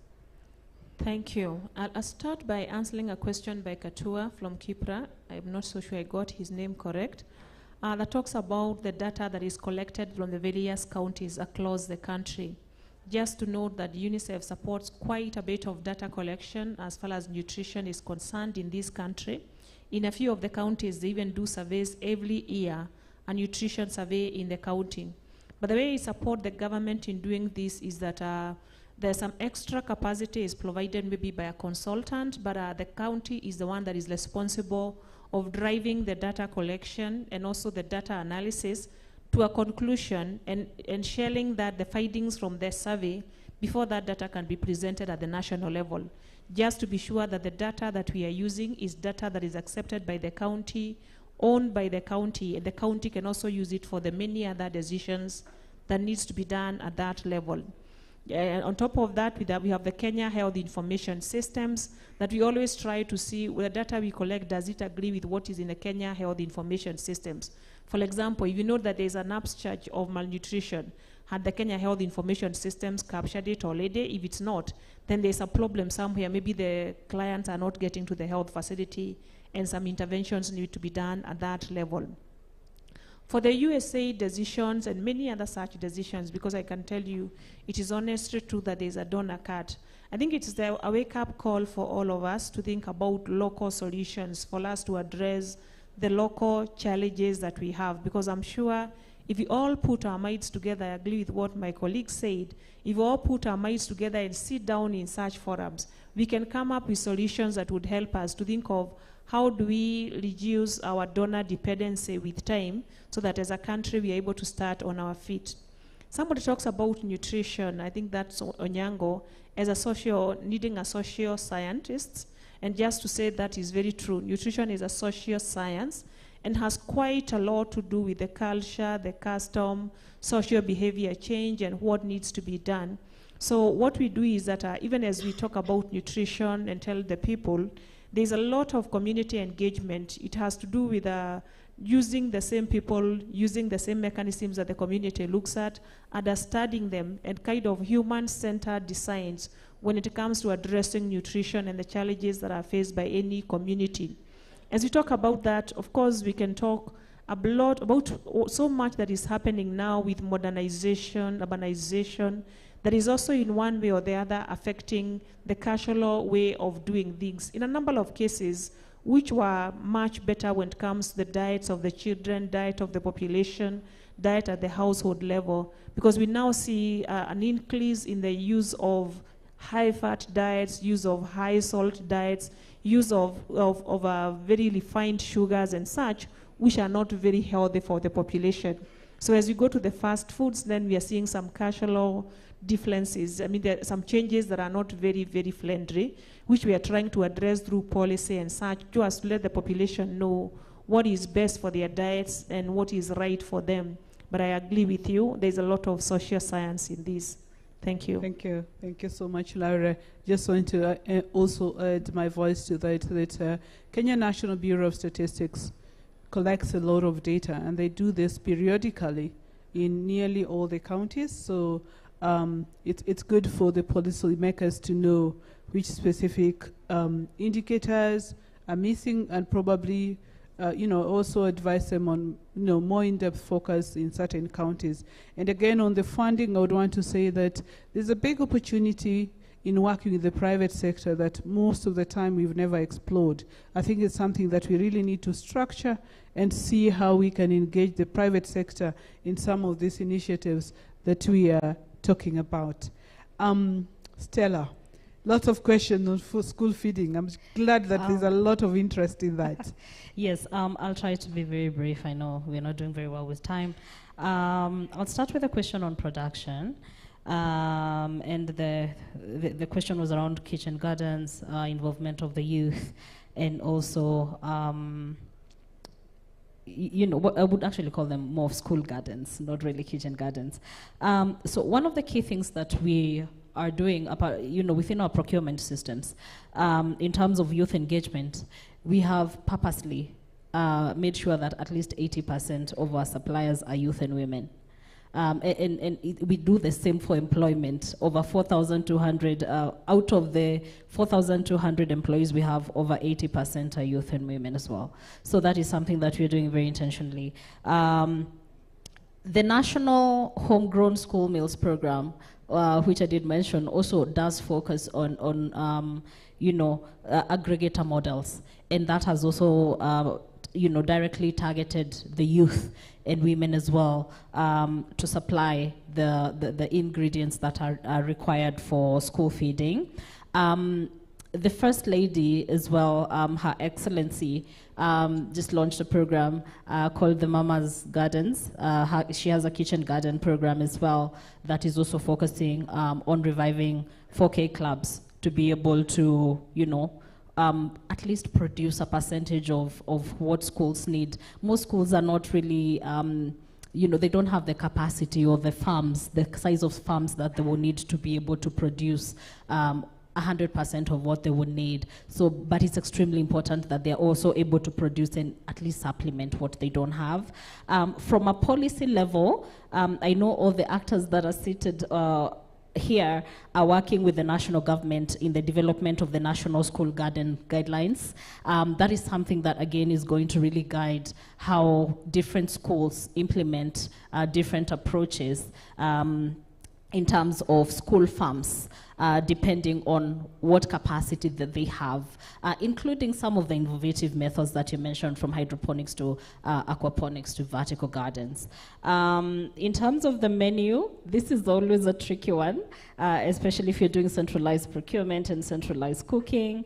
Mombasa kids, taught us the hard way that they do not want to just be brought kids, food. We were feeding them white rice, and they told us, "Ai chakula cha bara hatutaki sisi." So we've had to change the menu. And I love kids because they're very unforgiving, really. If they don't like the food, they don't like it. So I agree that it's extremely important that we contextualize the menus according to the cultural context, but also the regional focus. And one way that, again, I know actors in the room and also that are, on this panel are doing to ensure that this is done, that the menus are done right. We are also working with the government to develop the National School Menu Guidelines. The draft is already there, and I know that document is very close to finalization as well. In terms of nutrition education, for parents and guardians, and also the children, I think the learners, I would say, I think we are all aware that nutrition was integrated in the curriculum. So that is one win. And of course, they are also replicating this and training their parents back at home. But really just targeting the parents and guardians. I know partners like UNICEF, GAIN, among so many other partners, are working directly in using social behavior change models to really do a lot of nutrition education at community level. So for sure that is being done. It may not be done fully by Food for Education, but that is where collaboration and partnerships come in. No partner can do everything by themselves. And the last question, just to add on the USAID funding, donor funding was never meant to be infinite, right? It has an expiry date. It may not be today, it may not be tomorrow. USAID has taught us a very important lesson. So I always say we have to dig our own well. We have the resources we need. Ruth, you mentioned private sector, but we also have a lot of wastage internally. So we really have to reprioritize our resources and really target them where they're needed most. Thank you, Stella. Thank you so much. I give you 1 minute, Dr. I'm so sorry about that. You're sitting between us and our lunch, so. Actually, my team has already talked to what I wanted to say. So quickly, just to support what Laura said, we have a lot of information, some data, especially the ones that are used for nutrition surveillance. I think you are referring to smart surveys, which is actually supported by UNICEF. And just to let you know that some of that information that we have from the counties is already within NIPFIN. Smart surveys, if you look for them, you'll find them within the platform. They have been checked for quality by KNBS, and so that data can actually be used for any decision making because it has undergone quality check. Then the other thing I wanted to say is about the school menus, and I think we've been with Stella somewhere. We have nutritious school menus that we have developed in the process of our studies, and basically they are meant to utilize locally available foods and which are acceptable culturally. So if you go to Northeastern, of course, you'll not miss camel milk. Thank you. Thank you very much, my able panelists, and I think allow me to end. I know I promised that we'll take a second round of questions, but our time is really, really gone, and I just want to thank them for tackling this very important topic. One thing that is coming out very clearly is there is a strong linkage between childhood nutrition and cognitive development for our economy. So please take the early step. This begins at conception up to when a child is like 3, 4, 5 years. So please take the early step. Let's not wait till a child is an adolescent and try to address something that we should have done just at conception. Take care of our mothers and let them give us healthy, bouncing children. Thank you very much, and I appreciate your presence in this panel. Thank you. Thank you very much. I'm told lunch is served at Margaret Kobe restaurant. I'm sure you'll find your way to Margaret Kobe restaurant, and you'll get your tickets for lunch at the exit. Thank you, and have joyful lunch. Bon appetit to all of you.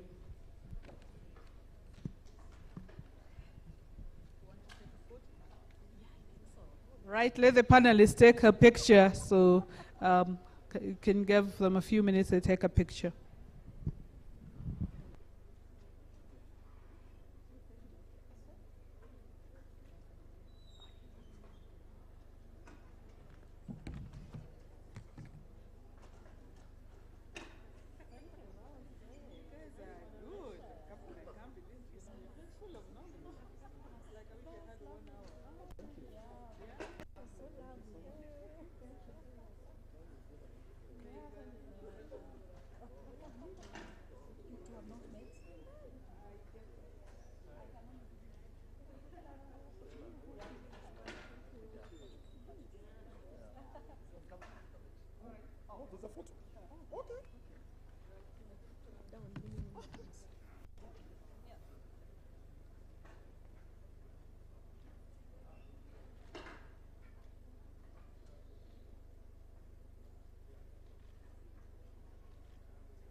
Those were lovely sports.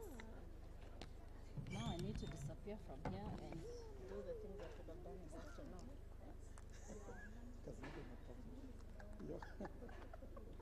I cannot believe these two have not met before. Imagine you've not met her. Really? Laura is such a... I met her everywhere. And I met her everywhere. So how have you two done that?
yetu kidogo, kwa hivyo pia tukambe tumeajiriwa.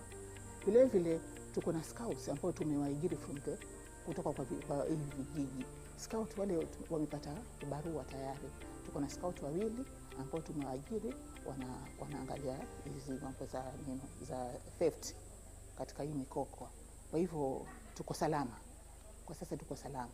Alafu pia katika ile mambo ya maji ile tuliamua pia tuweke hizi vendors za maji hizi, ile vile vioski vile, ambapo pia jamii yetu ulipata ajira hapo ya kuwa wakisimama kwenye maji pale kwenye ile kioski ya maji, ni ajira tayari, wanalipwa kwa mwisho wa mwezi. Kwa hivyo tunashukuru, tulipata maji, tulipata ajira, tulipata hewa kaa, tukapata pia hii mikoko ukihifadhi samaki wanakuja kwa wingi, wanaki hii mikoko ni mazalio ya samaki. Kwa hivyo pia kuna faida nyingi za kutoka kwa mikoko.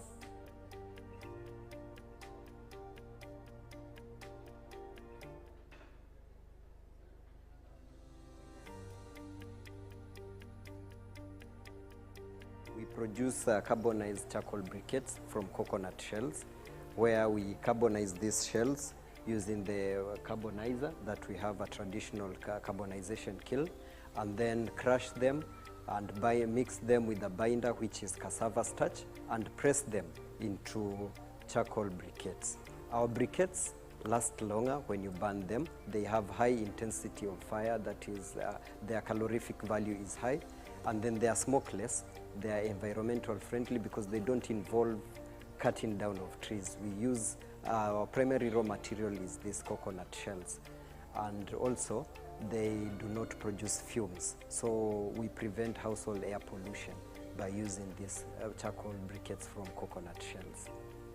Schools need fuel to cook, people need fuel to cook, so I started thinking if we could get an alternative to this charcoal that we really need, because people have to feed it. People have to feed in this world. So we began thinking about anything else that we could produce. We began with sisal production waste in Taita Taveta as the basic raw material, as we had started our production in Taita Taveta. But the main challenge is this could not carbonize the sisal production waste because it comes in powder, and this one cannot carbonize. It needs solid things. Coconut shells have a high calorific value. The heat produced from this is, the intensity is so high. So as compared to the sisal production which are much lower, we are getting a plus in this because we are getting briquettes which have high intensity of fire. And also they last longer when you burn, the duration that you use, so the client gets value for money. And also we have a higher, an upper hand from our competitors who are basic charcoal sellers and what we call it, firewood vendors, because we are countering several problems at one go, because of the value for money for our clients, and then there is no smoke at all. So we are eliminating household air pollution through the process of carbonization. This business is capital intensive. It requires a lot of funds, like the technology to efficiently carbonize most of the biomass, because we have a lot of biomass. We have a lot of biomass which can be sustainable for fuel production, for cooking and heating fuel, like firewood, an alternative to firewood and charcoal. But now the technology is really capital intensive, because for you to get a more efficient carbonizer, you need to have good capital, because this one, like this one, what we get from this one, if I carbonize a kilogram of this, I will get only 30%, because like 20% of it will be used as fuel again, and then we have a lot of losses. As compared with the more efficient carbonizer, where we can achieve an efficiency of an output efficiency of around 40 to 50%. So we are telling the government if there are ways that they can use the mechanisms that they have, e.g. KIE and other institutions, to make these machines available and affordable for us entrepreneurs, and also to talk with the people that maybe the people in the financial, who have the financial resources to accept innovators, because it is very difficult to raise finances or to raise resources, to mobilize for resources as an inventor, or mostly in the West management, because people think you're crazy. People think these ideas are not viable, but they are viable, they're working. We began from like this innovation, we started in 2022. That is when we officially launched the product, the prototype. And also in 2023 there, we entered the market, we tested the market, and the product has been acceptable. So it's something which is working. We are 100% dependent on this business for my living and for other things. So it is something which is working. So if we get the people, the financial stakeholders to believe in innovators and that the businesses do work, we could, I think, move this country further. When we usually have production around here, I have 5 people which are permanently employed. And then I have the other people who are working at the other carbonization sections. There are 3 staff that who are engaged continuously, because we have this other at a place called Tiribe. So we are doing that carbonization there. So, and then I have these ladies who collect the coconut, the madafu waste. Madafu is the raw coconut that we drink. After we juice that drink, that shell is thrown. They are thrown, they are collected by the county and dropped at a dump site here in Gazi, and there are also other places. So in Zigira, not Gazi, in Zigira. So I have 3 ladies who go collect the coconut shells from there, and then I go measure, weigh them from their homestead. They just live around here, around me here. So I measure and then I bring to this point, and so it has created direct employment around 7. Indirect employment I have around I count up to 6 who are waste aggregators. There is no limitation to your thinking and innovation. Think of something that you can do. Don't look at issues as problems. Look at them as something, what is behind.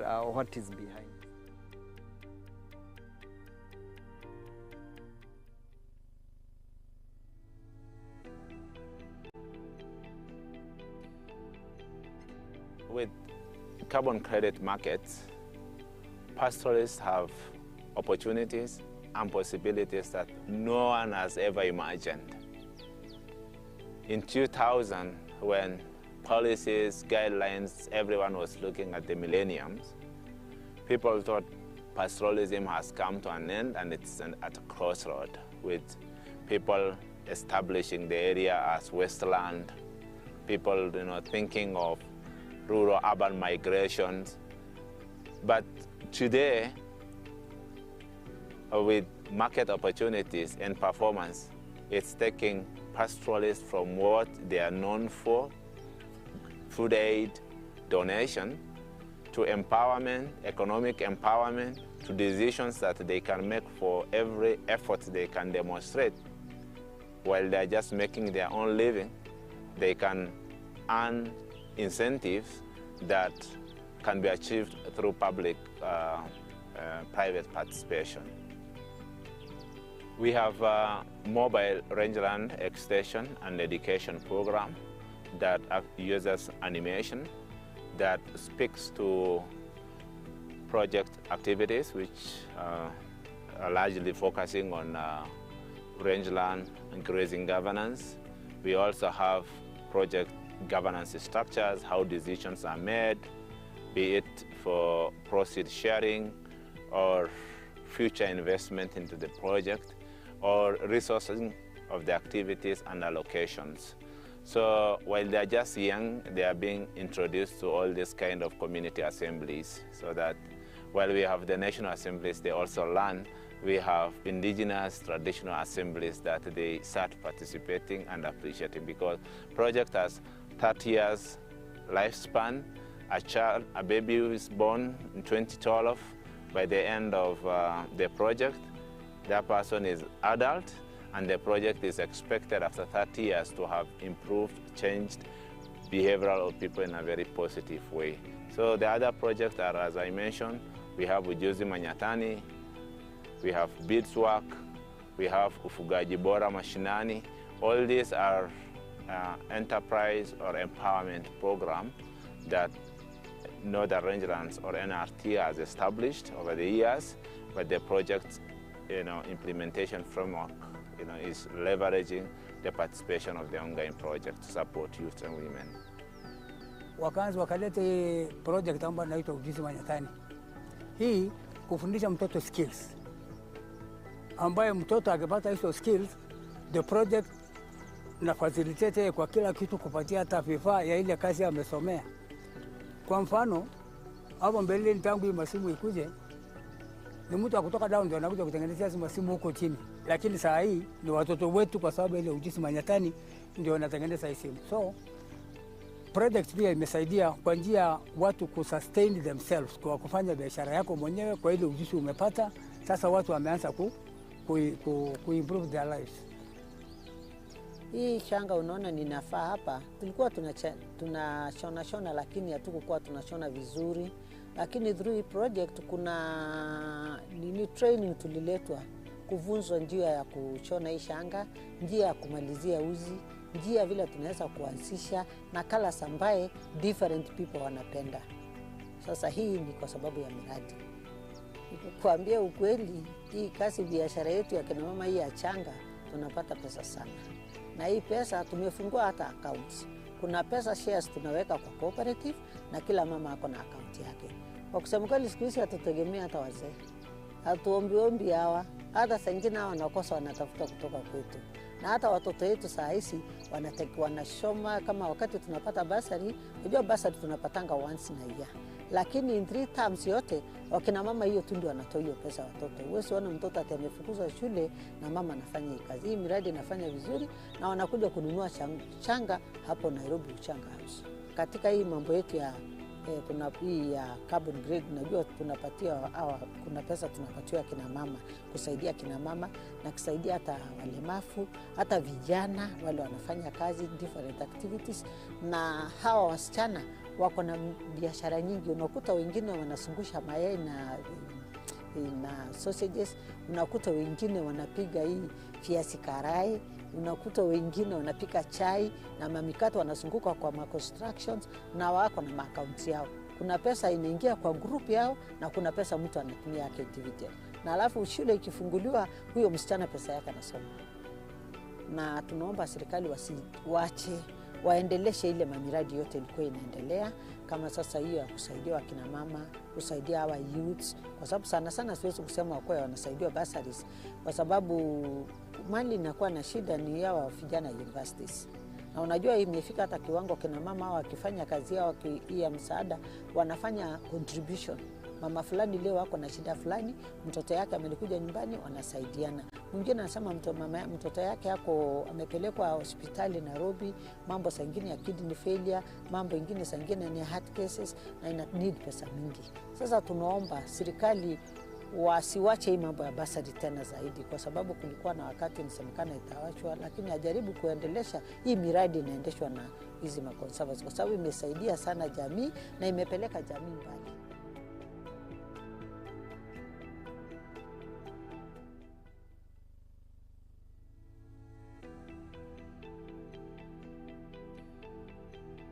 Traffic PEPs, we basically champion for waste segregation at source. We equip households with 3 segregation bins, 1 for organic waste, second one for recyclable waste, and the third one for non-recyclable waste. We then collect all the waste, taking the recyclable waste to our yard for further sorting. We collect the organic waste partnering with Solutions BO, with whom they turn it to organic manure, and only non-recyclable waste and the hazardous waste is what ending up in the landfills. Apart from us giving them these segregation bins, we normally have sensitization sessions to encourage them, create awareness, and teach them how to segregate efficiently. What inspired me to start Rafiki Peps with my fellow co-founders, one is to see the struggling in Mombasa on waste management. Waste management has been a very big crisis here in Mombasa. The county government itself cannot manage all the waste that is being produced by the community members. So we saw this as an opportunity to tap in, doing a business as well as impacting the community around us. And apart from that, we saw this waste as an opportunity for us youth. We can create job opportunities for ourselves and our fellow youths in the community. The first step is equipping, labeling the dustbins, labeling organic, non-organic, recyclables and unrecyclable. Because we believe in our community, we have literate people and illiterate people. So if he or she cannot read, but we have a sticker on the bin with some pictures, it is very easy for him or her to know, here I have to put my food waste here, I have to put recyclables here, for example, plastics, cardboards, metal, and here I have to put the sanitary waste, pampers, etc. So that is the first step. Then we take the bin to a client, because there are clients. We've employed people who does the collection, and currently we do it Fridays and Tuesdays because our client base is still growing. But our aim is to do this every day, full day. What makes Rafiki Peps a different traditional model? One, I would say the waste segregation aspect. It's something we are struggling with as a country, not just Mombasa, but that's the model that will help us to actually manage the waste properly and also promote circular economy. If we can see waste as a value, then we are going to actually make it successful in this all issues of waste management. So the waste segregation is what we basically do, sensitize the community and equip them with the right materials or equipments for them to segregate. These 3 bins, they're like incentives because we don't charge them for the bins, we only charge them for us collecting their waste. So the waste segregation art is what makes us different. We normally do like beach cleanups and community cleanups, and since we started, we've done over 20 beach cleanups, and this brings all together youth, women, and young adults across Mombasa, which is over 10,000 people that we've impacted. So these cleanups, they normally help in reducing marine pollution. We also help the community to look cleaner because the waste is now well maintained, well managed, unlike before. Currently, we have 7 employees, and this is direct employment, which the little that they get from here is also helps them to manage their families outside there. Licenses and permits for startups like us are very high because you find that you have to pay the county, you have to pay NEMA for licenses. We also have dumping fees. So when you combine all these permits and licenses, it becomes heavy for startups like us. Mine is to tell the government to see a way where they can incentivize startups instead of burdening them with licenses and permits.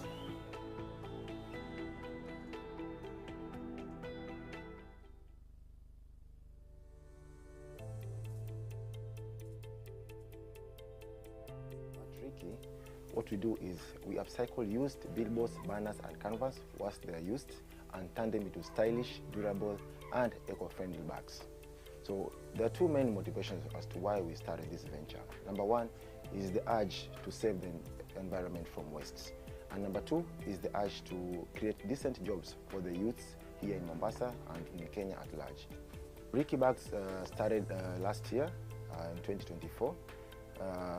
Mainly, the name Ricky actually is in honor of my dad, who was Richard Brima. He passed on 2 years now. So in honor of his legacy, we decided to name this brand under his name. So this brand embodies his spirit of courage, faith, and love for community. And at Ricky Bags, we do a various number of programs. Apart from recycling billboards and banners, we also donate school bags to underprivileged children in Kilifi, and also planning to have a training center for young women here within this locality to be able to empower them to be able to make more products and create decent jobs for themselves. The process starts by first linking with different partners, which includes printing partners, organizations. So we source our waste billboards and banners from printing firms. There are those cut-offs that normally the printers have, which they don't know where to put, or after events, when organizations have events and they have dates. So those banners are normally thrown in the stores. So at Ricky, that is where we go and source for the banners and bring them to a workshop here in Kiembeni. So here is where now we basically cut the different banners into bag designs. So the process is very simple, which is called upcycling.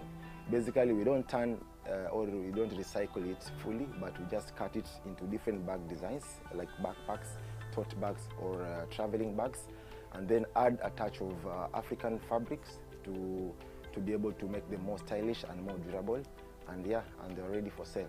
Currently, we have employed around 8 youths that are working with us in different departments. Here in the tailoring department, we have around 4 youths.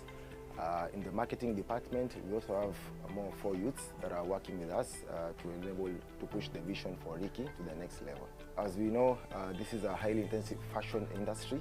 So we work with fashion designers and look at the trends that are outside there in the market, like in Kenya, in Africa, and also in the European world, because that is also our target market. So we look at the latest trends, what are the best designs that users are wanting to see in a bag. So we don't just recycle bags, but we also work with the fashion designers here in Kenya, very young designers who we design the bags together. And we collect this data from our clients. Basically, every bag that we're seeing here is feedback from our clients. So we really harness data from our clients. Let's say they want to add a zipper or change this style of a bag. So that is how our design process starts, by collecting feedback, then designing it here in the workshop to be able to improve the product. Yeah. On impact, the banners so far on our data, which we normally collect every day, we have managed to collect more than 550 kgs of PVC plastic that goes into waste. This is just PVC plastic, and also in the workshop we also try as much as possible to reduce waste that is from fabric, because you know in fashion fabrics are also in the category of high ILS pollutant. So the waste fabrics that come out of our production, we also be able to reuse it again to make other products like bucket hats. I also add a touch of like bomber jackets where they can also add value, and we could sell merchandise out of this waste fabric that come out of our workshop. So we also harness innovation in our workshop to ensure that we as well also minimize as much as possible waste that comes out of the fabrics that we use here, apart from also the kgs of plastic that we stop from ending up in the ocean. Currently, since we started, because this is a highly manufacturing industry, so for any startup to grow, it always needs to work with scale. So the more numbers we have in terms of workers here and production facilities, let's say sewing machines, they also have other high intensive machines that can help to better improve the quality of the bags. So those are the few items we could say that are in need, but most importantly is also on the aspect of marketing, like ensuring that we put our brand outside there, because yes, we are recycling, but at the same time we are in the fashion and bag business. So we need to compete favorably with other giants as well who are in the market here. So marketing is also one of the major, let's say, challenges that I can say we are also pursuing through our different technologies, like working with different partners that can be able to improve the brand that can work with us. So those are the areas that I can say from Ricky, maybe we can also see ways on how we can collaborate with more people that can also understand why are we doing this, because the minute they understand why we're doing this, it's very easy for everyone now to work with us and partner with us, so that now we can push the vision for Ricky to the next level. Especially on taxes, let's say on business permits, if we could have like tax havens for young businesses who are starting their business. We have made proposals, let's say the first 3 years, that the business is starting. Maybe they could have tax haven so that they are not charged tax, so that they can have more time and more energy to do research and to interact with their clients to grow the business. Then after 3 years, we can now start taxing these young entrepreneurs to be able to have them now grow their business. Because at this time, I think they'll be able to have done market validation, they'll be able to understand the market very well. But in the first years, there are normally very many challenges. So these are the years that the startups are very vulnerable. So the government can play a key role of ensuring that the ecosystem is favorable for them to grow their businesses here in Mombasa and also in Nairobi and other counties here in Kenya. I can encourage my fellow youths to never stop to dream and also just start.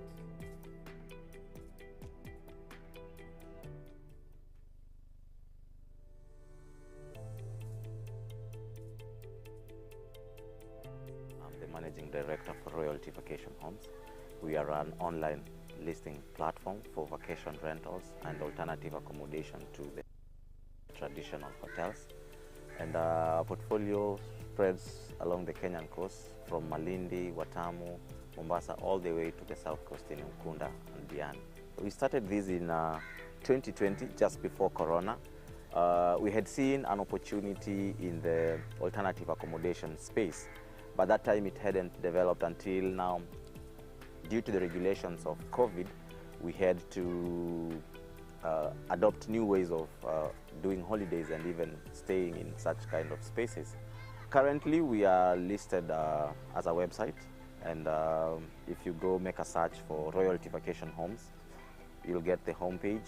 You can select the dates you want, the destination you want, the number of people in your group, and you'll get a list of properties that meet your search criteria. Now, you can opt to choose after perusing, and you can select the number of dates from the calendar of the property. Then you go to the checkout page where it will request you for your payment method.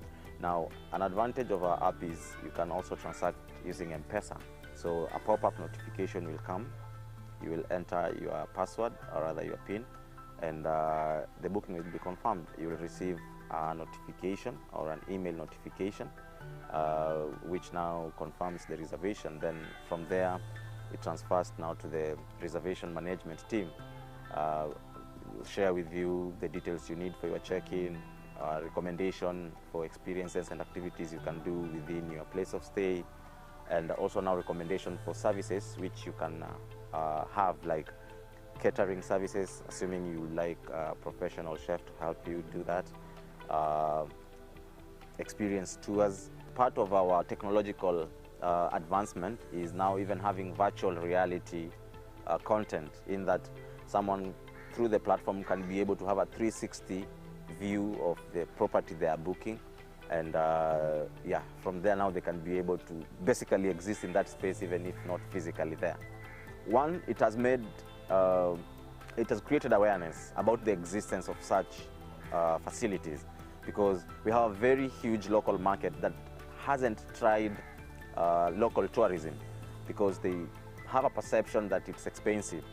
And one of the major costs that goes in a holiday planning is accommodation. So if they feel the hotels may be out of reach, we have got alternatives that just meets up to the quality standards of the hotel, but accessible to the local families and the local way of living. Now, a family of 5, family of 10 can experience a holiday on a budget.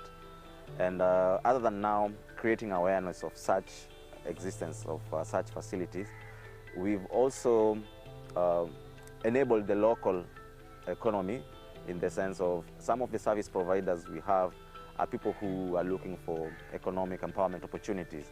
When you talk of the housekeepers who help us to manage these units and ensure these units are in good condition when visitors are arriving.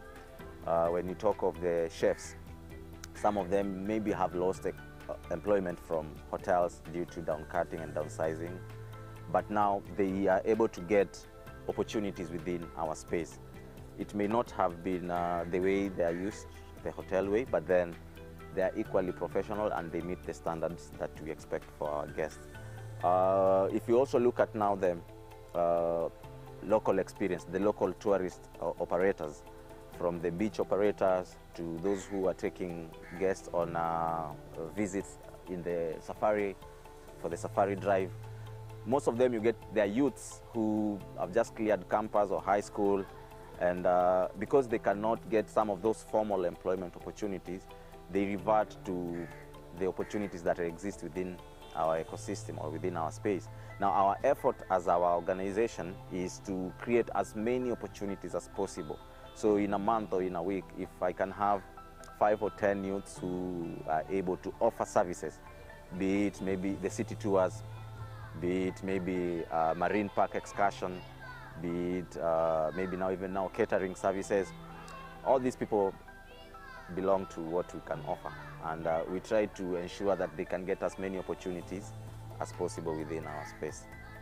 If you're looking at direct opportunities, we're looking at our team, for example, from our social media and marketing team to our web development and admin team, to now operations, to the group that usually receives guests and handles guests on ground when they arrive. We have about 5 in our team, and now we have got those indirect opportunities which we have created, where now we are talking of the professional chefs who are looking at catering for our guests. We're looking at now the tour operators who are looking at offering experiences to our guests. We're looking at drivers and transport people who also offer transport services to our guests. On average, for indirect jobs, I would talk of about 10 every month, or 10 jobs for every group every month. Taxes, we really feel like sometimes the government issues punitive measures, whereas we would prefer if they can meet us and get solutions that are mutually beneficial, so that then, even if it means having tired tax brackets, in the sense of enabling those ones who are just starting or those ones who are new able to, so that they can also be able to compete with those ones who are established.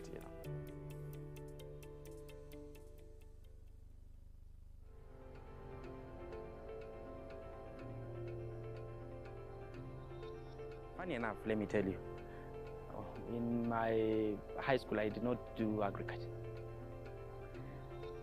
But slowly, when you study the trends of the world, and you would see guys like Bill Gates shifting their focus to agriculture, it made me think about agriculture on an economic and income perspective. And therefore, when I was in campus, and also, by the way, let me tell you, I did not do any agricultural course also in campus. I did a different course. I did actuarial science in campus. But I'm inspired more by the practicability and the futuristic aspect of farming. Let me tell you something. Of a world of 7 billion people, a farmer is needed in the morning, in the afternoon, and in the evening. Majorly here, I do coffee. Secondly, I do avocado. And thirdly, I do bananas. In this other end of pastoral points, I do cows, I do sheep, that is the Dopa sheep, and I do chicken. So when I began, I said I'm a small-scale order farmer. The farm is not that big. The farm is a 2-acre. And as a passionate farmer, and having this kind of small land, planning has to come into play. I think a quarter of this land has coffee, and one of 16th has bananas, and another one on avocados. So this accommodates the crop bit of my farm. The other end that accommodates my livestock has a bit of a napier in it, and those other crops that provides hay and fodder for my livestock. In March, that is the time I harvest my bees, my beehives. And that is the time of the year when it's not raining. Similarly, around April, we sell our coffee parchment. That's another income stream around April, May. When we transition to August, that is when the rains are bumper, the haze and the grass are all over. We get a lot of milk. We get to sell a lot of milk. We get to lay off our dopers. That is another income stream. Getting to December, that is the time most of our bananas get ripe. We sell our bananas and also avocados at that time. Between September and October, November, December, that is the time we sell our avocados. When you visit my farm at the other end where we have the bees, the beehives. The beehives, they need pollen. That pollen is gotten from our coffee here when they flower. It's gotten from our bananas here and our avocados. Now, in the other end, we also have napier grass. When we cut our napier grass, we feed our napier grass the cows. And in return, the cows and the sheep provide manure that is used to make our lands fertile for crops like bananas, coffee, the ones that we have, and also napier grass. So the farm is very sustainable. It is purely organic. We don't need anything from outside. So for biodiversity point of view and for sustainability point of view, we have a very balanced farm. In this farm, the people are employed directly that deal with daily activities of running this farm are two. Those two get their monthly pay every month. The people who are hired indirectly, in a month, they can go to about 5 to 6, cause weeding here and there, assisting activities here and there, goes up until 5. So in total, as only a single entity, as a youth, I can manage to employ 6 to 7 people, both directly or indirectly. Even as a farmer, for me, I use AI search engines to get knowledge, especially how to run a farm, especially how to tend for my bees, how to feed my cows, the different formulations from Google, and from those all search engines, we can be able to get this information. So I would encourage the youth not to shy away. Despite the challenges that we have, we can go out of our way to seek information from the global space, from the internet, so that we can be able to start. Many youth run away from farming to do other businesses in order to get money.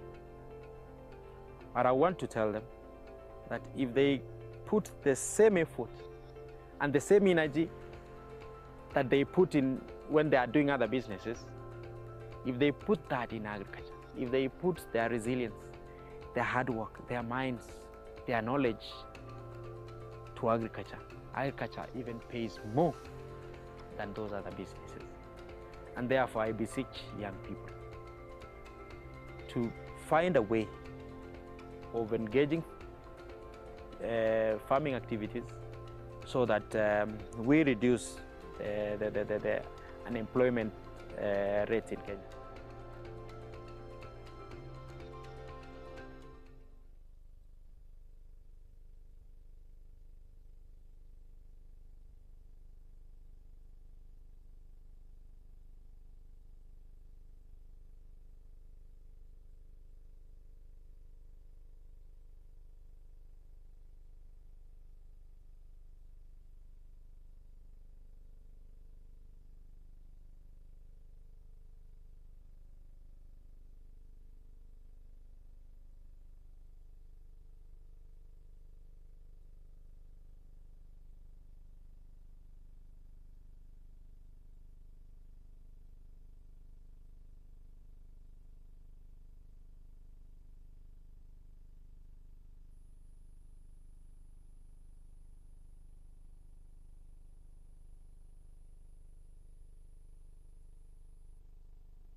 motivations of setting up the high altitude training center is it was a way of to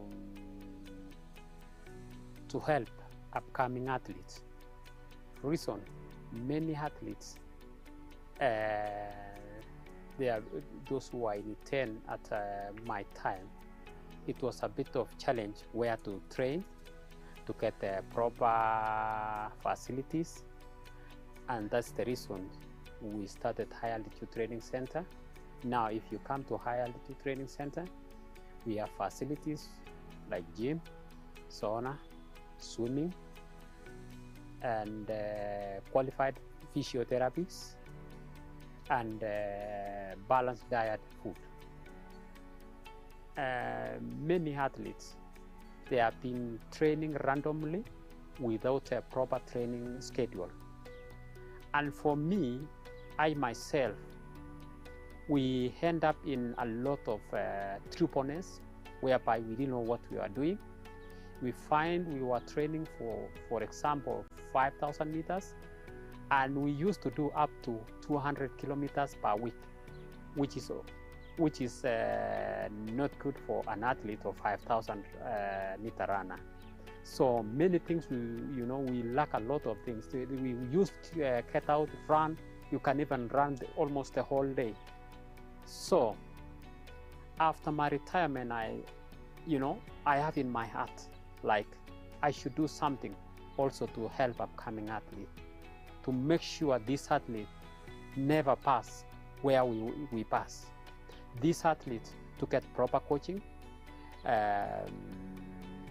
proper balanced diet, and also to show them how to invest. It's not only about coaching. We do a lot of things, because if we don't show them, their future will be a bit challenge. In a high altitude, when an athlete tries even to run, even for you guys, I think for your first time today in 10, walking, you feel like breathing is a problem. And if you feel like the breathing is a problem, ours as a coaches here, we were taught how to help people train in high altitude. It's not about running intensity training all the time. We have a training schedule where it will guide us to show you the right way and benefit of the high altitude. So, and for those who are training in high altitude, wherever they go in the world, they will find their results amazing. I've met several athletes. Several athletes already, they have like 59 minutes in half marathon. Several have run 13, 12 something in 5,000. So I have seen more than 15 athletes of those who have gone through my hand, and I keep following them up to date. And normally also for us, we know as coaches, we do a coach transfer. I have transferred several athletes to other coaches, not only here, even to abroad. I have someone like Jasmine Chan, who is running also for Turkey, not running for Kenya. I have several like Alikaya. I have Shadrach. Recently, she was second in Nakuru AK meeting. She ran 1:45.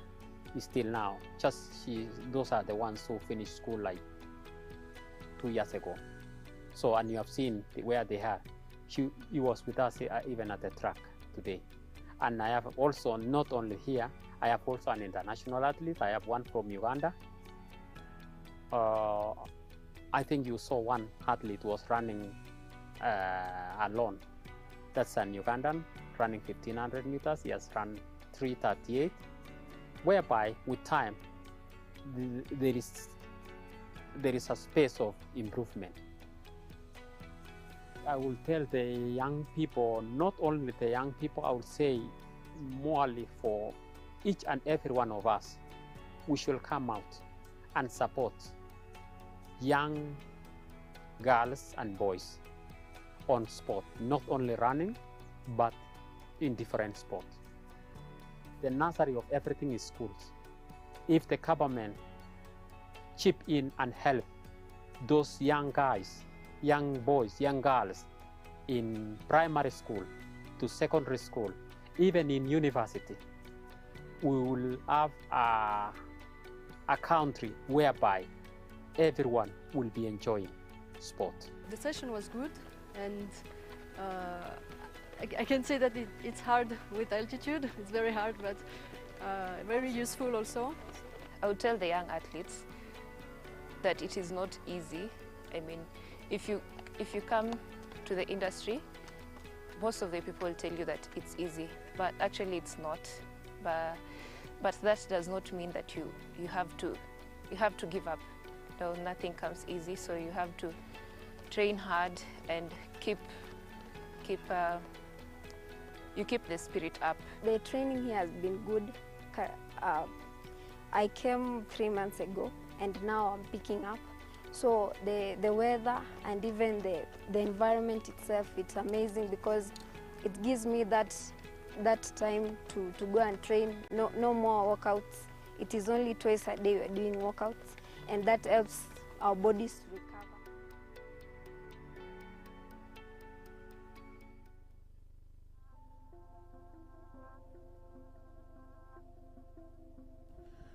So welcome back. For them that are still outside, if we may just congregate here, we just have a bit of housekeeping to give directions on what the next session is all about. We look forward to also preserving I will kindly request anyone who is outside to come back to the plenary so that we may continue with the program. I can see time is far much spent. With these latest technologies such as laser, 3D printing, CNC machining, so I know most of them are still taking lunch. So as soon as they're here, we just give directions on where to go for the breakout sessions. I usually tell my students that the digital tools, they are just tools. It's for them to think around the innovations around those tools to be able to drive change. We have CNC milling, which simply it's a digital fabrication technologies that help us to do subtractive manufacturing. We have 3D printing, which is an additive manufacturing, which simply turns plastic filaments into different products that you want. We have laser engraving, which sort of like etch onto your materials to do branding onto your products. And we do have also plastic initiatives, plastic machineries that can turn waste from trash into becoming cash.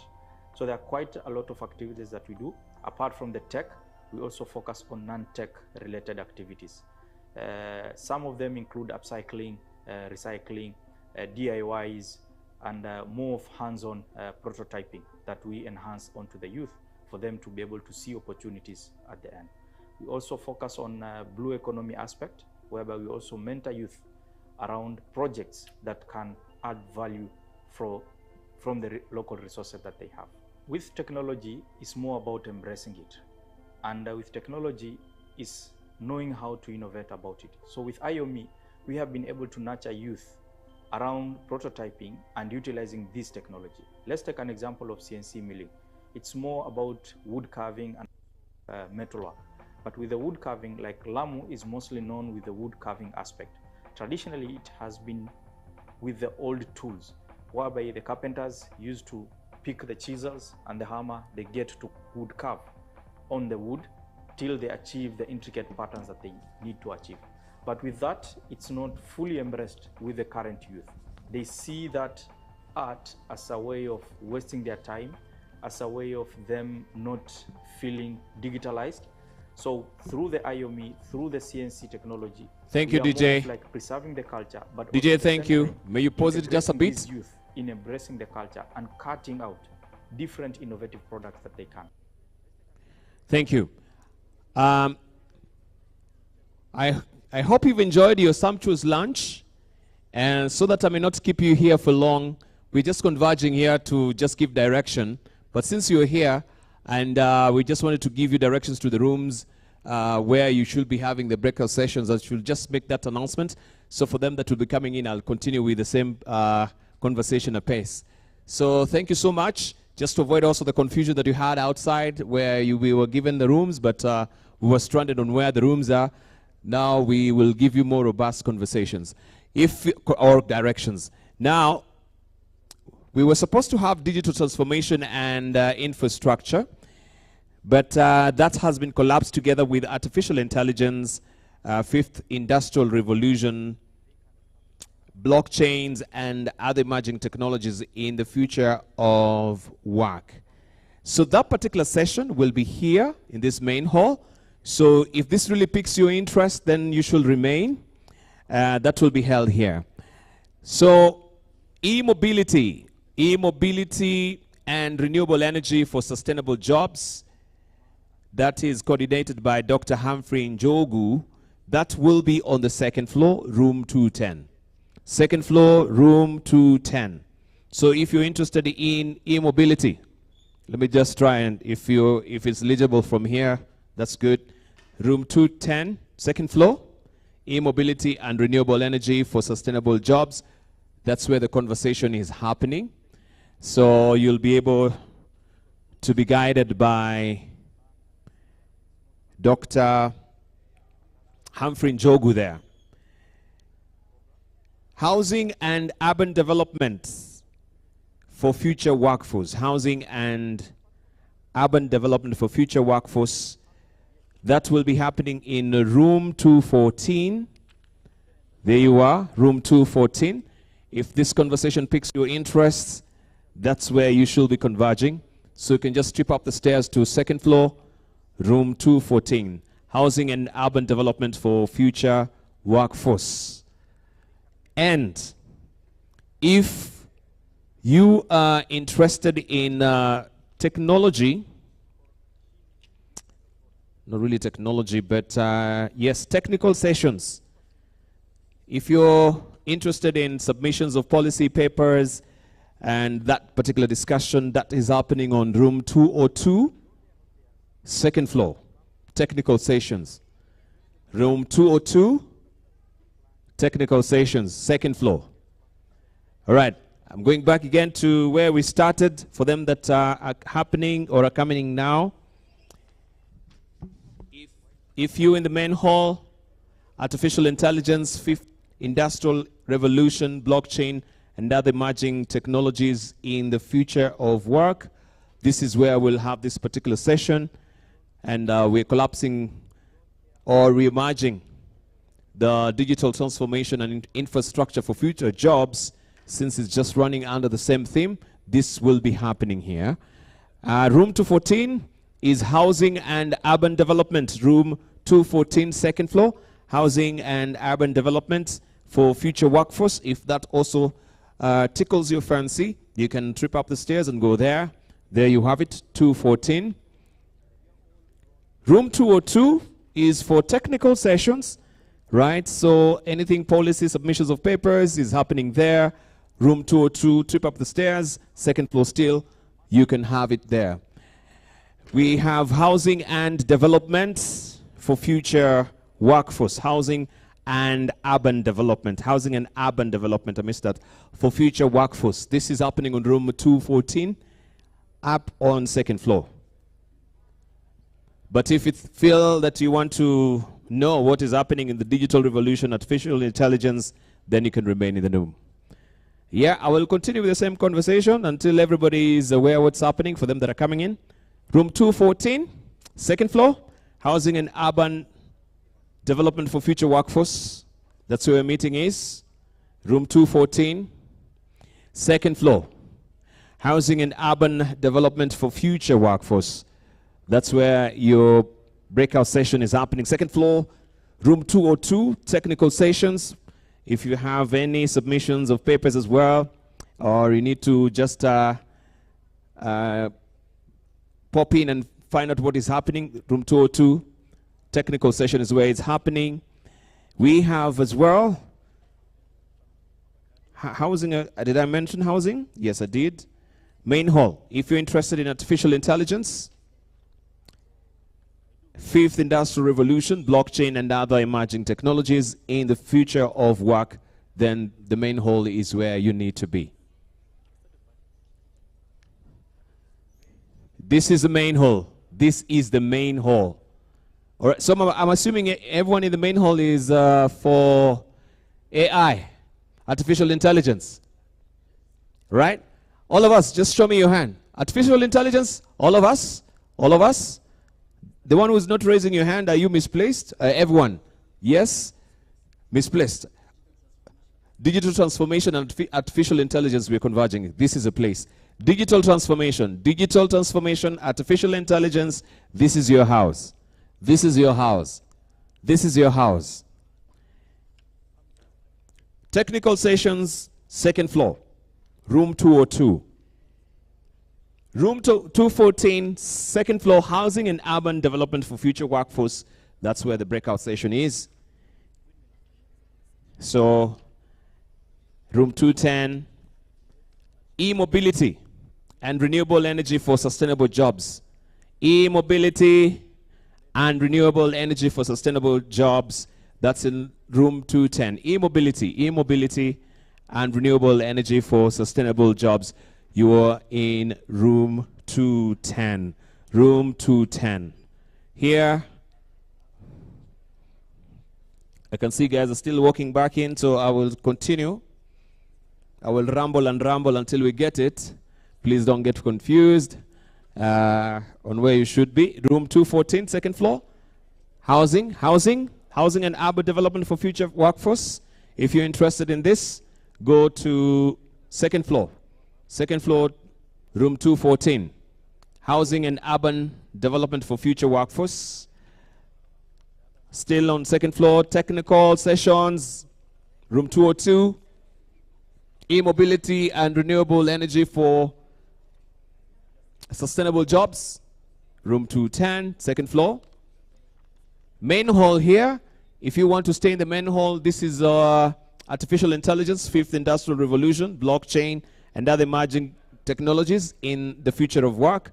And we're collapsing this with digital transformation that was meant to be at 11 o'clock there to 12:30. Digital transformation and infrastructure for jobs.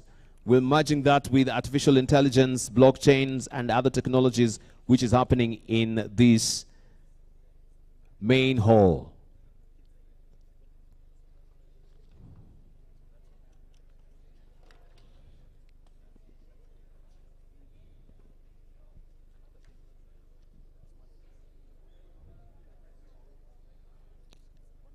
Okay, room 214.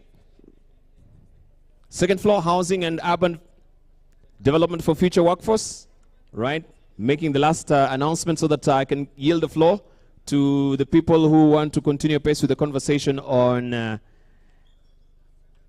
artificial intelligence and blockchains, industrial revolution, and other emerging technologies in the future of work. If you are interested in housing and urban development for future workforce, please, as I mentioned earlier, trip up the stairs to second floor, 214. That is a room that you need to be.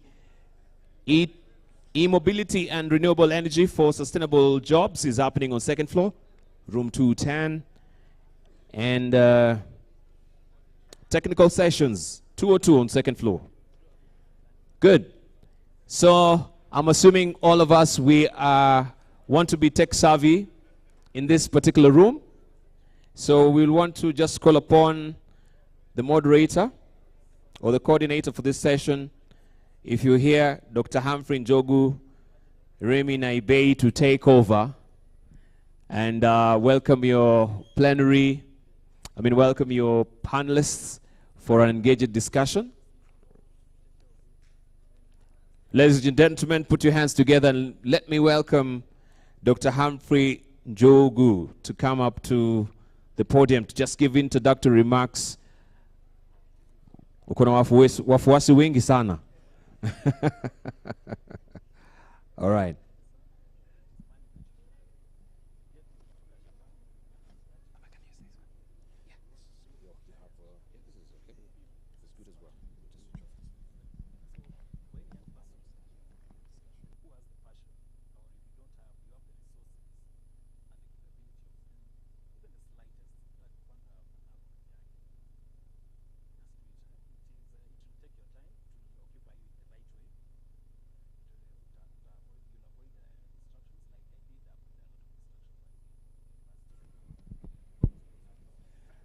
Yeah, thank you very much, our moderator, MC. Good afternoon, everyone. Good afternoon. We are looking so quiet. Is it because of the lunch? So, welcome to our session that is focusing on artificial intelligence and digital transformation. Just like what actually we've been told, we've actually combined two sessions. Digital transformation also happened before lunch, and AI after lunch. So we are very privileged to have very experienced panel with us. And just want to invite all of them. There are quite many. I don't know whether we can be able to fit, because actually we are combining two sessions. So I don't know, yeah. Anyone who is not going to find a seat, please don't throw stones to me, because we still try to, to accommodate all of us. So, so this session, basically looking at what digital economy entails and what AI entails. And we are trying to combine these two because they all talk to one and the same thing. And this is about using technologies to drive our economy. So straight, because of time, I want to invite our panelists, and I'll call one by one. And I want to request all of us, as I invite each one of them, please a big clapping for them. So our first panelist is Mr. Adam Lane from Huawei. Bwana Adam, karibu. Hey, let's clap for him. So welcome. He's one of the experienced experts in this area of digital transformation. Feel free to, yeah, this is my chair. So, yeah, next one. So, so the next one is Esther from ZTech. I hope Esther is here. Yeah, we are all trying to manage gender balance in our discussions.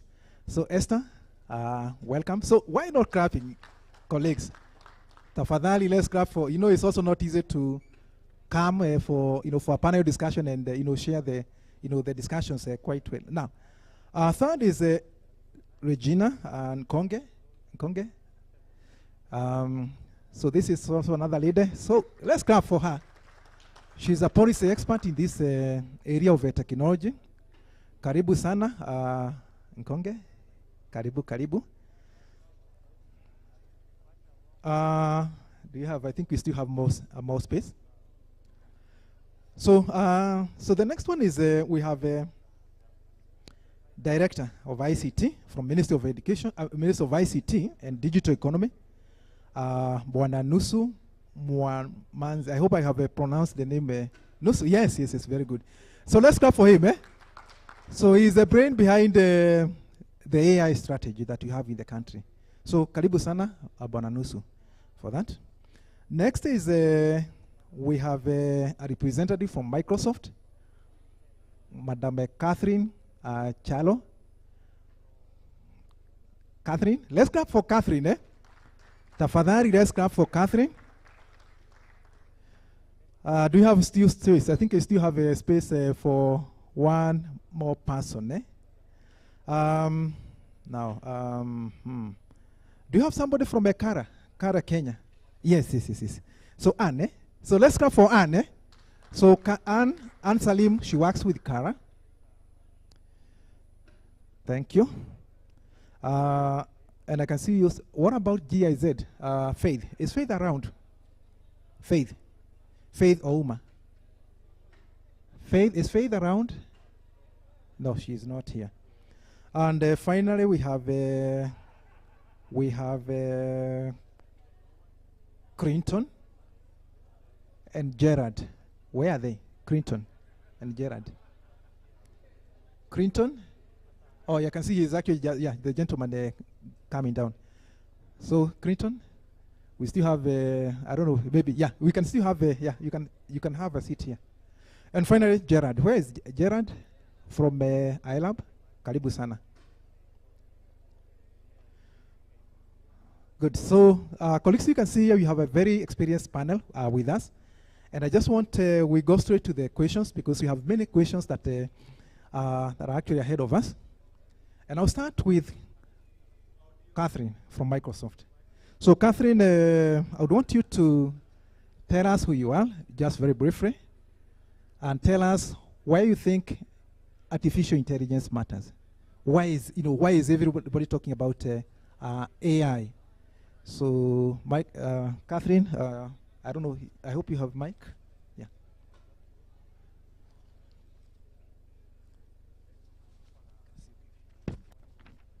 Can use this one. It's actually. Thank you.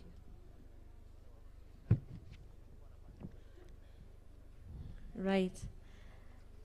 Good afternoon, everyone. My name is Catherine Charlo from Microsoft. I'm based out of Westlands. Our office is there. Currently, my focus is security and AI as well. So how has AI influenced, or how is it currently influencing cybersecurity and the cyber security platform in general in our product? And that's my current focus. Previously, before I joined Microsoft, I was working for General Motors in charge of digital transformation. So the question is, AI, why AI? So for example, let's demystify AI, artificial intelligence. So this is the ability of machines or systems to execute tasks that otherwise human intelligence would be involved in executing. So for example, reasoning and decision making, right? Forecasting. So why is this important? Why is this paramount today? You know, there is a lot of fear when people say that AI is going to replace us. It's going to take our jobs.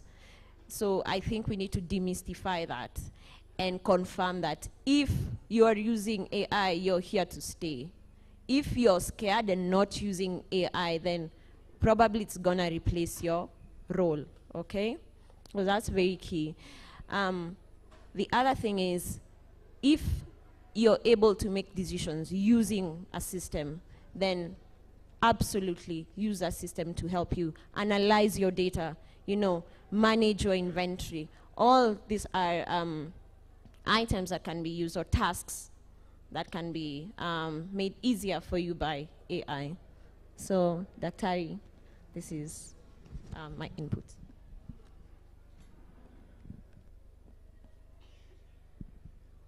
Yeah, thank you very much, Catherine. So colleagues, at least now we know what AI is. You know, at one time I happened to attend a conference. And one of the questions that the people were actually asking, what is this AI? Is it the artificial intelligence, or what is it? But I think Catherine has been able to really bring to us what this AI is all about. Just a follow-up question, Catherine. You've just mentioned that you work with Microsoft, and most of us, when you hear about Microsoft, you know, there are so many products that Microsoft is actually producing and giving us. So from where you sit, do you think there is space for human beings now that we have AI tools coming in, Microsoft being one of the producers of these technologies? Do you think at one time, maybe in the next maybe 10 years, 15 years, or 20 years to come, maybe perhaps there will be no jobs to take? I don't know. We just want to hear from you about your take about these tools. Are they going to replace human beings?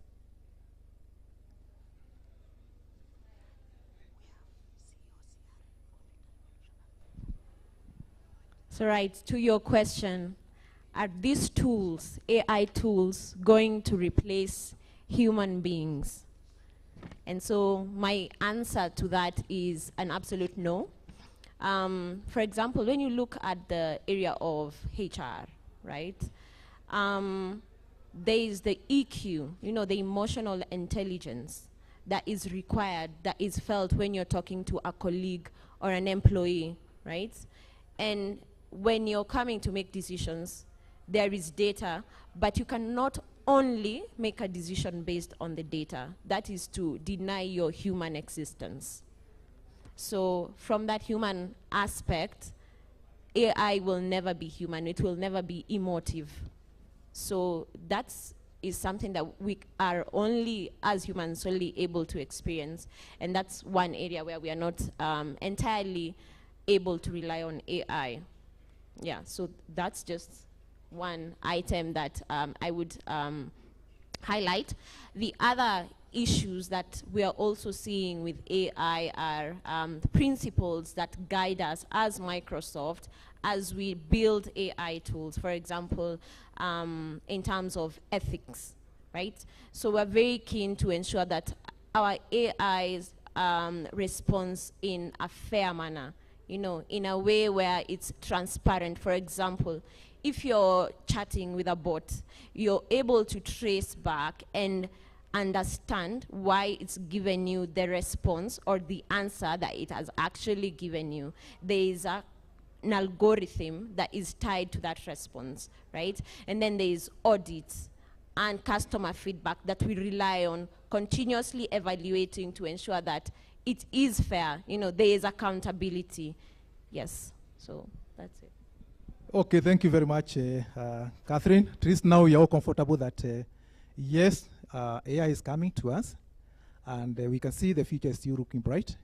So there are jobs that definitely will actually be taken, and the other jobs will actually be created by AI. So thank you so much, Catherine, for that. Now, coming now to Regina Konge. Just out of curiosity, we just want to understand, are there other technologies, emerging technologies that are out there that we also need to be aware of? Now that you know, all of us, you're talking about AI. Is it that this is the only technology, or do you also have other technologies? And tell us, do you think these technologies have a place in terms of even creating jobs for our young people?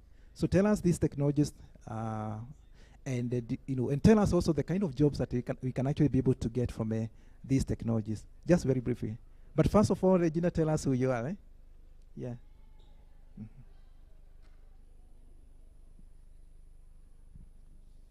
Sorry, thank you, Dr. Njogu. My name is Kagweria Nkonge. You can call me Regina, but I mostly go by Kagweria Nkonge. Today I'm here in my personal capacity, not representing any organization. However, my background is in cybersecurity and digital forensics, as well as international development and public policy. I have experience working with the International Telecommunication Union. That's the UN agency for technologies, representing both Kenya and Nigeria in regulatory and policy analysis, as well as sustainable connectivity, digital skilling, and other aspects. Have also previously worked in iLab Africa at Strathmore University. So based on my experience, definitely there are other artificial intelligence, not artificial intelligence, other technologies other than artificial intelligence that are coming up. We call them emerging technologies. So artificial intelligence is one of them, and it's cutting across all sectors and affecting numerous jobs. Either replacing them or requiring that we change those jobs, or that we kind of like review and change the approach of those jobs. So AI is one of them, and it's going to be, it is here to stay. It's going to have a great impact, even greater than we have already seen. There is also blockchain. I'm sure most of you have heard of blockchain, or at least you have heard of cryptocurrency. So blockchain is the technology behind cryptocurrency. You know, that money that everyone, all youngsters are running to have, yeah, to buy on the internet, yeah. So blockchain is also another key technology, as it can be used for security, because once you use blockchain, to explain in a layman's language, once you use blockchain, it kind of like helps you to put a stamp on any digital asset in a way that you cannot change that digital stamp. So it helps us to kind of like track who was the originator of a digital asset. So for example, even certificates, the case that we have in Kenya of people claiming to have gone to a certain university and gotten a degree, if we use blockchain to issue those certificates, then a person cannot come and say they were in that school, because you'll go to the blockchain and ask, where is your certificate? And if it's not there, then it means the person wasn't in that school. So that's just explaining it in a layman's language. Of course, there are others. You've heard of Internet of Things. You've heard of Internet of Bodies. I mean, the field is big. The field is big. So I think for me, these emerging technologies are key. They're very important. And the thing is not to run away from them. It's not to shy away from them. It's normal if we do, but then we need to move to the next level. Maybe the first level is to get a shock and think, oh God, what is going to happen to me if I don't catch up? That is okay and it's allowed. But now the next step is to think, what can I do for myself, for the people that I supervise, so that we are able to upskill and reskill so that we can catch up with these technologies that are coming up, especially AI. I think it is here to stay, so it's important that we know how to use it and how to leverage it so that we can be better workers, more efficient and more effective. Yeah, thank you, Regina, for that. At least now we know it's not just AI. We have so many technologies that that are there. So now I'm tempted to ask a question, especially from our training institutions. We have a representative from a university, and this is Esther from ZTech. So Esther, we just want to understand, as we train our young ones who are at school, is AI and these emerging technologies, is it a top priority from where you sit, especially from the university that you're coming from? Thank you, Humphrey. Allow me to introduce myself first. Yes, you can. Yeah. You can, okay, Esther Mwangi is my name, Director of Research and Innovation at ZTech University, and I'm also a faculty in the School of Computing, specifically computer science and software engineering. From where I sit, and at ZTech University, we actually proactively aligning research and innovation agenda to address the emerging technologies, specifically artificial intelligence, blockchain, and we also have virtual reality. And I must say that the tech space is very disruptive and quickly evolving, and we must keep in pace. And the only way to ensure that we are channeling out graduates who are well prepared for the future workforce is to disrupt the education sector by making sure that we align to these emerging technologies. So I would confidently say that we review our curriculums frequently to ensure that we are able to address these emerging technologies. For example, when it mentioned about artificial intelligence, we are making sure that every student that is getting out there has the basics of artificial intelligence. When you say artificial intelligence, it's not about generative AI, but how they can be able to custom use artificial intelligence in whichever field they are. If it's media, they are able to use AI in the media industry. If it's food and beverage production, you ask, how do you use AI? But we are able to customize or to make our curriculum to address how each of these fields can be able to use artificial intelligence. Okay, thank you very much, Esther. At least now we all know that our universities are actually doing quite a lot to build these skills when it comes to the emerging technologies. Now, on my left, we have Mr. Adam Lane from Huawei, and he works in a company that is so popular, and we all, most of us, we are consumers of their products. So, Mr. Adam, we just want to understand, how do you envision these emerging technologies, and particularly the 5G technologies? I'm here, we're also going now to 6G. I don't know whether this is the right thing, or, I mean, I don't know whether we're actually there. These emerging technologies, including AI, IoT, how do you see them transforming a jobs opportunity for youth, and particularly here in Kenya? And first of all, yes, you can still, please introduce yourself and tell us how you envision these technologies in terms of transforming the job opportunities for Kenya. Okay, thank you very much. Yes, I'm Adam Lane. I work at Huawei. I deal with policy, partnerships, and various other things. As many of you will know, maybe of Huawei in terms of smartphones and things, that's actually not a very significant part of our business. A majority of our business is in the telecoms infrastructure, which is mobile networks, fiber networks, mobile money solutions, data centers, smart health, smart education, smart transport, all that kind of stuff for mostly private sector, but also some government agencies.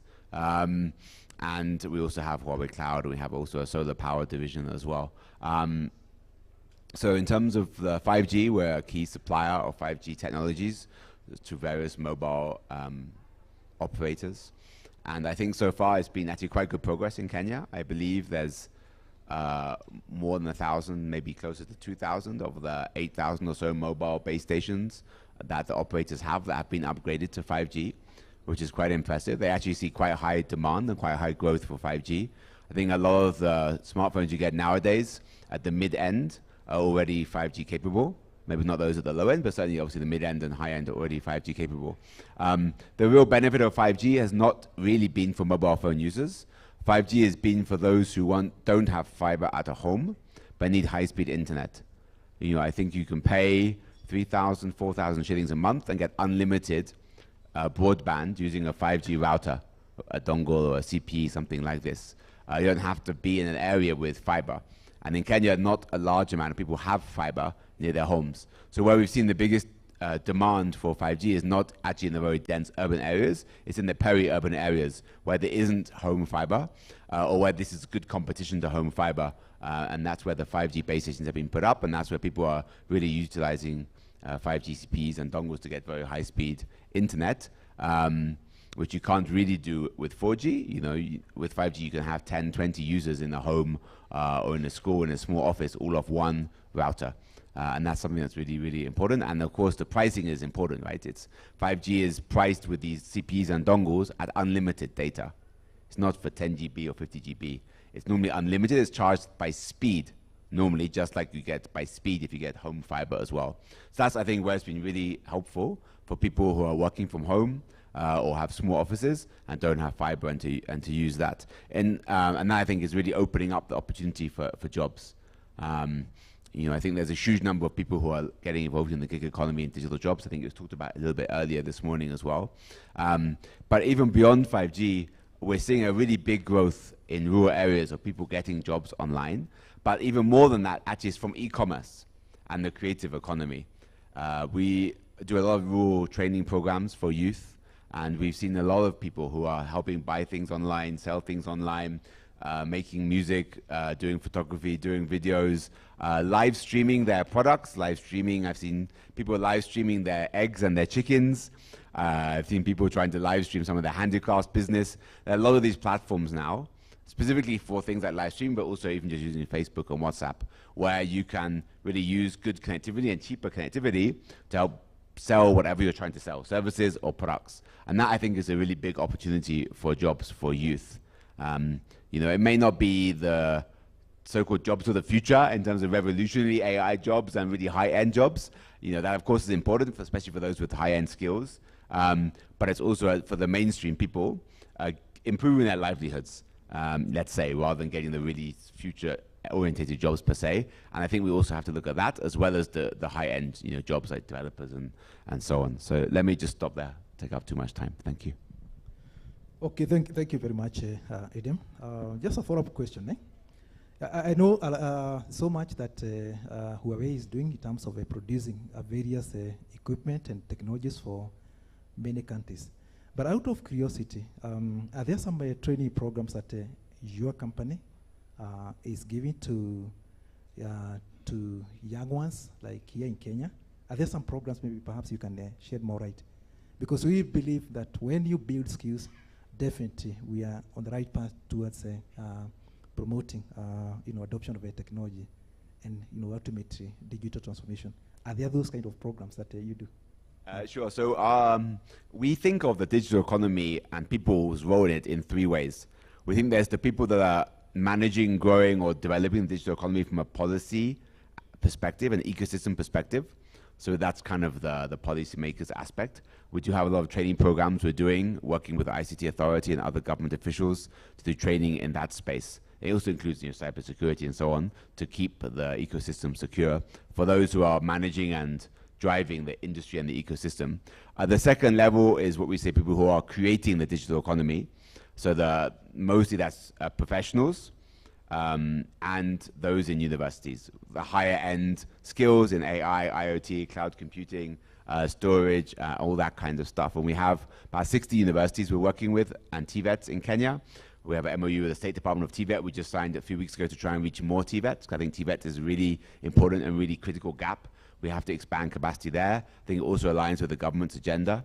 And there's a session earlier on TVETs and with the Jitume program and so on as well. So our program with the university and TVETs is to train the lecturers, give them the latest curriculum, which we update every single year, give them access to developing their skills. It can be through virtual platforms. You don't have to give people physical switches and routers. You can give them a virtual platform.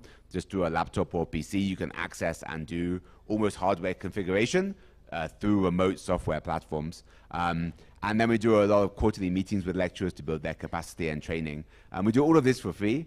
There's a globally certified program that's recognized by us, our partners, and many others around the world. We have competitions. And it's quite a lot. I think there's 18 Kenyans who have gone to China this week.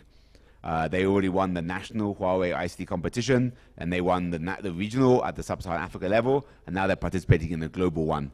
So I think we'll find out on Sunday how well they do in that global competition. So I think each year we're training around 6,000 to 8,000 people at the university and TVET level on kind of advanced skills. And it's quite a long-term sustainable program. Then the last level is what we call the users of the digital economy. So that's really reaching those in remote areas who are not going to be developing apps per se or building AI solutions, but are using it for e-commerce and things like that. So for example, I mentioned this, we have this DigiTruck. So, I'm sorry, I forgot one thing, sorry to interrupt. We also have a graduate training program, which is also our graduate recruitment program. I should mention it, and I'm sorry to interrupt, Humphrey, because the deadline is the end of this month. So if you're in your final year at university and you're studying something related to telecoms, electrical engineering, or ICT, you can apply for that program. We take about 25 people per year. Majority will get a full-time job after their 6-month internship finishes. Thank you. Yeah, thank you very much, Adam, for just highlighting so many opportunities that we have to empower our young ones. And I believe we have young brothers, our young sons, who can actually take advantage of that. Now, just back to Esther. I think, we just want to understand: is AI, informing the research agenda at the university? Do you find students now doing research in this area so that we can produce more innovations? Do you think this is an area that is having some interest? Just very briefly. Allow me to, first of all, say that Adam says the truth. We are a big partner of Huawei, and we have really benefited from their programs. But also, it takes me back to when Google came. I think I was in Form 3, Form 4, and then by the time I was joining university, our lecturer would say, I know I'm giving you an assignment, but you're going to Google it. We can all relate to those stories that our lecturers used to tell us how we should not use Google for assignments, right? Tell me today, do you go to your Google for your day-to-day work? Do we?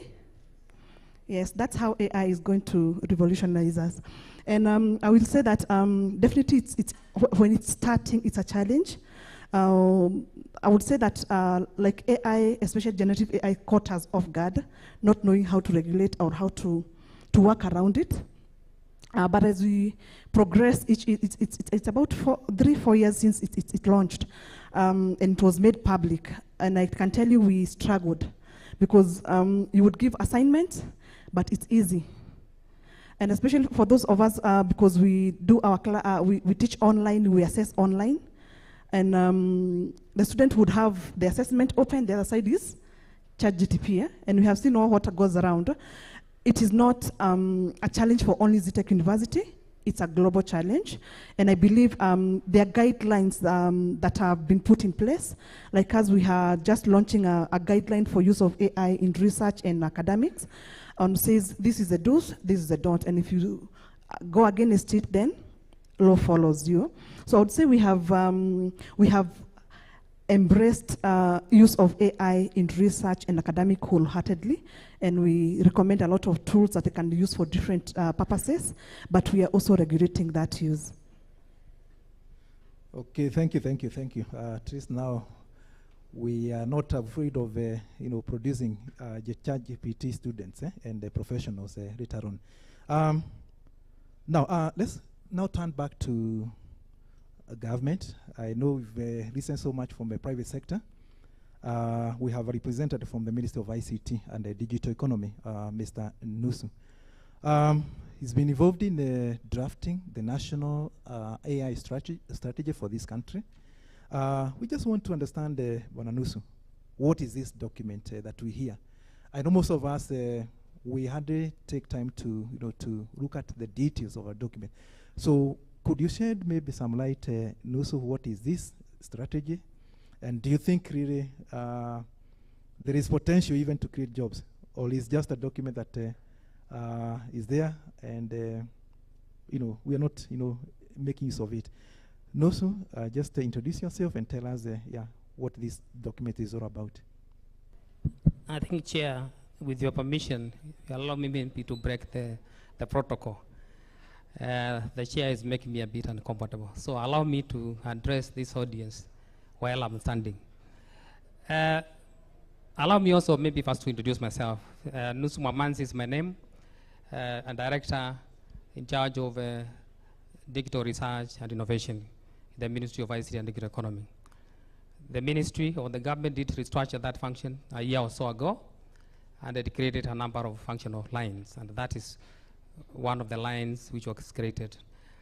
The AI and emerging technology falls under my division.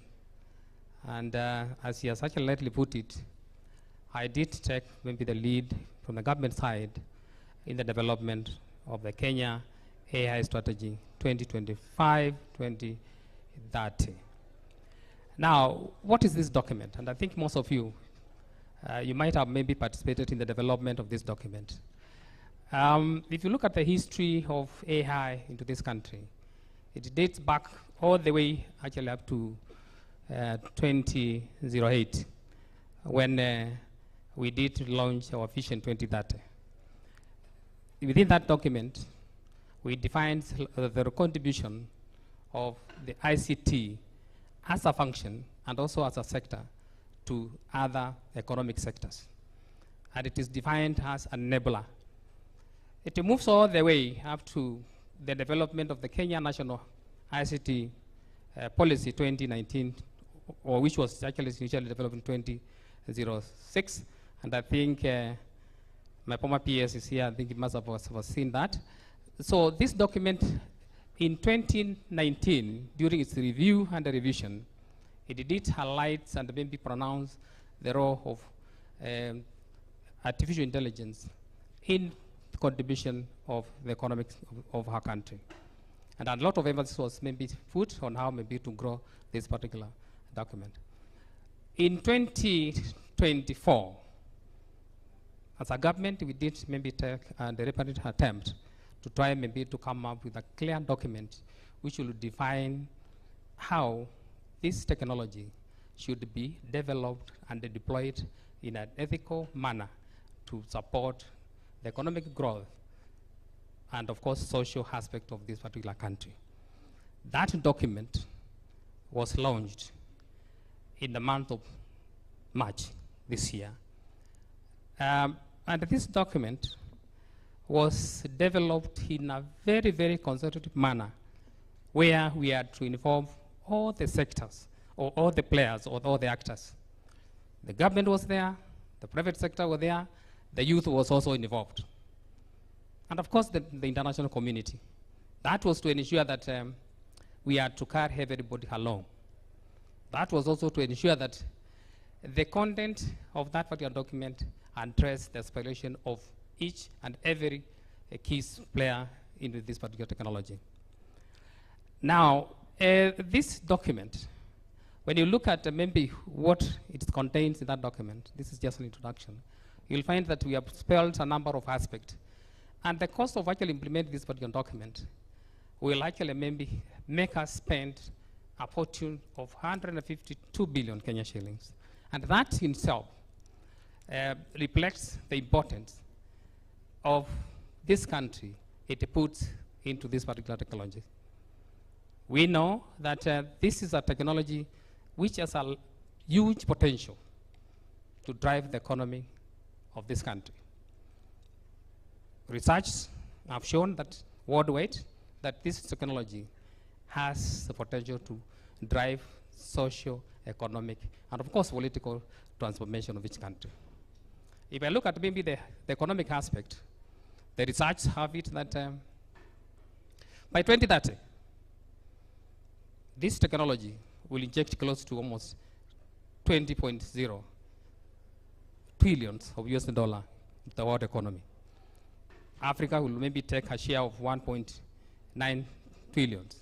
So this technology has a huge contribution to economic development.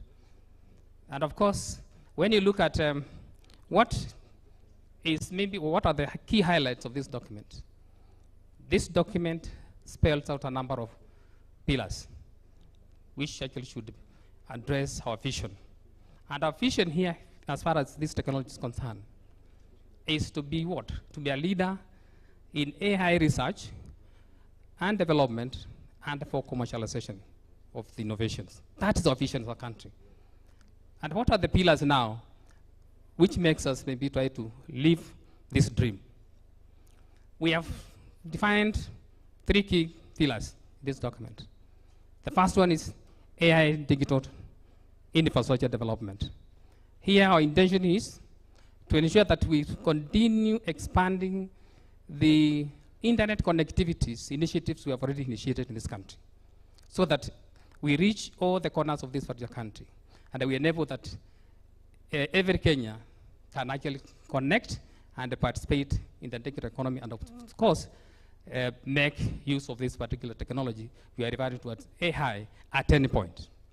We are also, in the same manner, we are also actually building AI digital hubs across the countries. This provides the contact points for young Kenyans who have the skills and who have the will to use this technology to develop those solutions which can address the social and, of course, economic challenges they may have in this country. Of course, the data center also falls under this. We are also developing this data center, and we want to make a deliberate use of the green energy. We are building a data center at Okaria where we want to use 100% of geothermal energy. That's an example of green energy. And of course, we also have another pillar. The next pillar in this particular strategy is AI talent development. And the intention of this particular pillar is to ensure that we have a pool of skilled workforce in this country, which will be an opportunity to do what? To apply that knowledge to develop solutions which can address our pressing challenges or economic challenges. That is the second pillar. We also have AI research and development and innovation also as a pillar. And the intention here is to ensure that we have a team, or we partner with the institutions of higher learning to ensure that we integrate the research into solving some of the problems we have within our countries using this technology. We also have, in terms of maybe enabler which supports all this, we have the data itself. We need to have a sustainable data ecosystems. We know that AI feeds on data. And we know that within our developing world, we need to have a clean data. And for us, maybe to clean up this data, we need maybe to put the necessary policies, necessary guidelines, and of course, the the policies and maybe strategies on how to share this data. We know that where we sit, some of us, we hold this data, and the sharing of this data maybe to address or maybe to achieve some of this research aspect, for us maybe to develop this would be AI models, becomes a challenge. So this particular pillar will try to address some of those aspects. We have investment in AI. This is very key.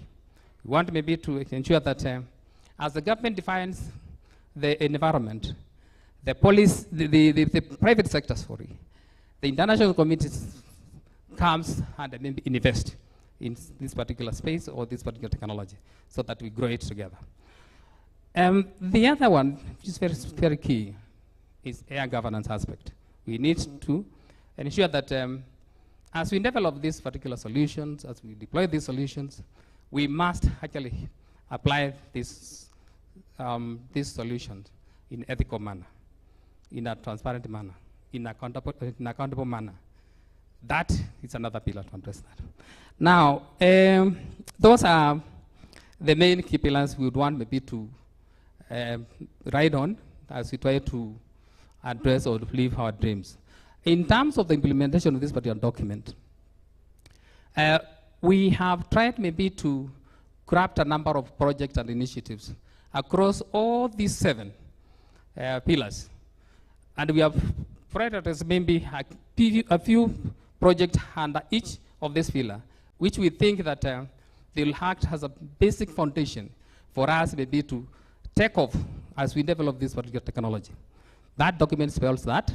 And also tied to this, we have also looked at a number of sectors where we think that if we concentrate a lot, we can have this technology giving a maximum impact to our economic development. We have agriculture, we have health, finance, and of course, security, maybe to name a few. In terms of the implementation, again, we have defined those projects and initiatives across all those sectors beyond what maybe we have given as priority. And we have costed for those activities and initiatives and programs, which of course I didn't say initially will cost us 152 billion. Now, the source of this fund, where will the government get all this money from? We have tried maybe to identify the source of these funds. We expect the government maybe to have a contribution. The private sector has a share, and of course, the development community and the international multi-tech firms, they also have a share. We have firms like Microsoft, Huawei is here. We also have Google. Already these multi-tech firms have already pitched camps here and they are doing a lot. So we expect that maybe as we implement this particular strategy, they will actually work along with us. In terms of the institutions, of course, we have maybe to make some adjustments in terms of how we should approach the implementation of this particular strategy institution-wise. And what we have proposed is maybe to restructure, again, our functional structure of our ministry. And I think that's proposed in the document. If you look at that, you'll see that. The other one is maybe, how do we want maybe to implement this particular document within those 5 years? We have proposed to do it in a phased approach manner, that we start small, we move up to the last point. Now, I think that is maybe basically how the strategy looks like. And then maybe you have maybe asked the final question. What do we have maybe to expect for these young people? No, just in a minute. Eh? Yes. Yeah. Okay, please. I wanted to address maybe the second part of the question because you had asked me whether this document has an opportunity for the young Kenyans as they look for the jobs. So the other question was about you linking it to job creation. We wanted to see, are there interventions that government is going to put in place so that we're able to generate jobs? Yeah, so that is not, we are not seeing it as a document, but we are seeing a value of generating jobs. But in a minute, just yeah, quickly. Again, while standing, I'll maybe say this. We have AI everywhere and anywhere within us. That is the truth of the matter. We are in contact with this technology from the morning once you wake up to the time you go to bed, or even when you are sleeping, you're still actually interacting with this technology. And we have seen that, maybe the research we have in the space, there are indications that this technology is ready to take all the jobs we are holding. It's ready to do that. But there are also debate maybe which is saying that there are a number of jobs it will not be able to take. Is that not so? Yes. So there are those maybe kind of debate which is happening around. But now when you look at how we'd want maybe to create jobs, despite all this debate going around, is to ensure that we integrate AI into our education curriculum. That will ensure that we build a strong workforce which is skilled in AI-related courses, like data science, coding, deep learning, and of course, machine learning. With that, I think these Kenyans, the young ones who are here, the majority, will be able to take advantage of this technology as it comes for to do what? To create the jobs for themselves, or use those particular knowledge to circumvent the aspect of the job loss. The other aspect is also still we also need maybe to look at our CBC, where we need maybe to ensure that this AI content, so we have AI content like material inculcated into the content of the CBC training. By that way, they will have to build or maybe try to develop the careers of these young Kenyans who have maybe the interest in AI as they grow up. I think that is what maybe we are doing. But of course, we are also partnering with our partners to ensure that we build this particular technology in the best way possible. And I think we have actually these particular institutions, and we are doing more. And the other issue is also maybe to try to ride on or leverage on the existing programs. If to mention maybe a few is maybe what was discussed in the morning when it was here, where we are partnering with the Kenya School of Government to maybe through the program of Regional Center of Excellence to ensure that we train all the civil servants, and of course this may extend beyond the civil servant in AI, so that we have Kenyans who are ready to take advantage of this technology. I think let's stop at this. Thank you very much. Okay, thank you very much, Bwana Nusu, for really taking time to tell us what this national AI strategy is, the pillars and the potential for creating jobs. Let's go now to, I know we are pressed of time, and the panel was actually quite big. I only ask one question, then we go to Q&A. My next panelist is Anne from KIPPRA. So KIPPRA is a local technology firm that works closely with African innovators. So, Anne, you need to tell us, do you have homegrown solutions, especially for the AI-based solutions? Do you have those homegrown solutions, or are we basically importing from other countries? And as you do that, also tell us the kind of skills that actually, the critical skills that will actually be required for an innovator to come up with an effective solution. But please, first of all, you briefly introduce yourself and tell us, give us the response. All right, thank you, and good afternoon to you all. My name is Anne Salim. I lead innovation at KIPPRA. I also work as a senior product manager, building software for different companies across Africa. And at KIPPRA, what we think of ourselves is we are catalyzing Africa's digital landscape. And how are we doing it? We're doing it through research, we're doing it through building digital solutions, we're doing it through transforming policy, and especially in AI, we've spent the last 18+ months trying to create more awareness from the policymakers through our AI 101 classes, trying to mobilize the ministers to sign the Africa's AI strategy, which was ratified in April this year. We are also building our own African use cases. It's very hard to talk about AI if I don't tell you a use case that you can relate with, right? So for example, in health, what we've done is we've built this bot called Atunzi, which is like an aunt. You know when you're pregnant and you have an auntie who helps you with the pregnancy journey, so we've built a bot that can walk with you in that pregnancy journey to give you all the relative information you need. Across research, we're working with different government institutions in different countries to help them build AI solutions that are chatbots and all these other what is it called, reasoning tools that can be able to read the information that they have as institutional knowledge and converse with everyday users to give them the information they need.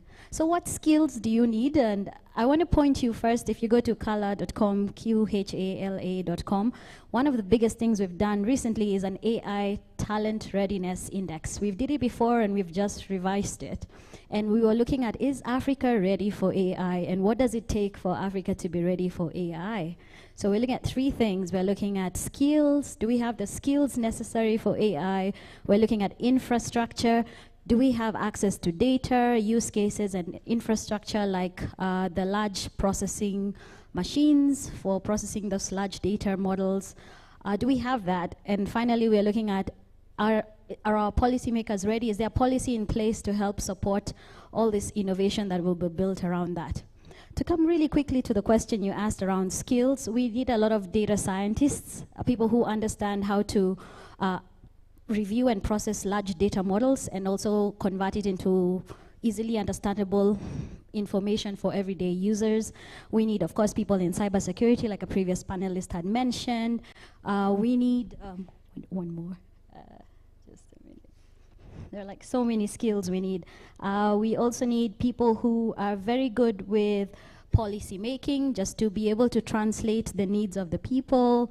We need cloud and machine learning specialists, people who can quickly put together the infrastructure that will be needed to be deployed to support all these AI solutions. And then for you and me, everyday people, we need to be able to use everyday generative AI prompt engineering skills. I think AI is everywhere. You're probably using it to write briefs, research papers, or any of your assignments at work, or even to write a nice email when you're replying to someone on your Google. So, and prompt engineering is helpful to help you process how to utilize the technology available towards solving your needs. So hopefully that helps with a little bit of demystifying of the AI. Thank you. Okay, thank you very much, Anne, for telling us these homegrown solutions are actually for real. I have two young gentlemen, Clinton and Gerard, and I think you actually, the actual testimony of these homegrown solutions. Maybe briefly, maybe in a minute, each of you could introduce yourself and tell us what you're working on, any AI solution that you're working on, and basically what it is and how far it is. Yeah, just very briefly. Thank you, Dr. Ari. My name is Clinton Otieno. I'm an AI solution developer. So currently I'm building a model that can detect a fraud detection in the vehicle insurance industry. So the model is able to learn from the data sets that I'm going to input and give it. So it's a model that is currently done, and Dr. Ari, he has reviewed it. So it's something that I'm really looking forward in terms of implementing. And also my first case scenario, how to implement it within Kenya, then afterwards is when I'll go global. So it's just literally in terms of identifying fraud and also specifying which type of fraud it is. And then this will help the vehicle insurance industry in terms of detecting these frauds and all this. Thank you.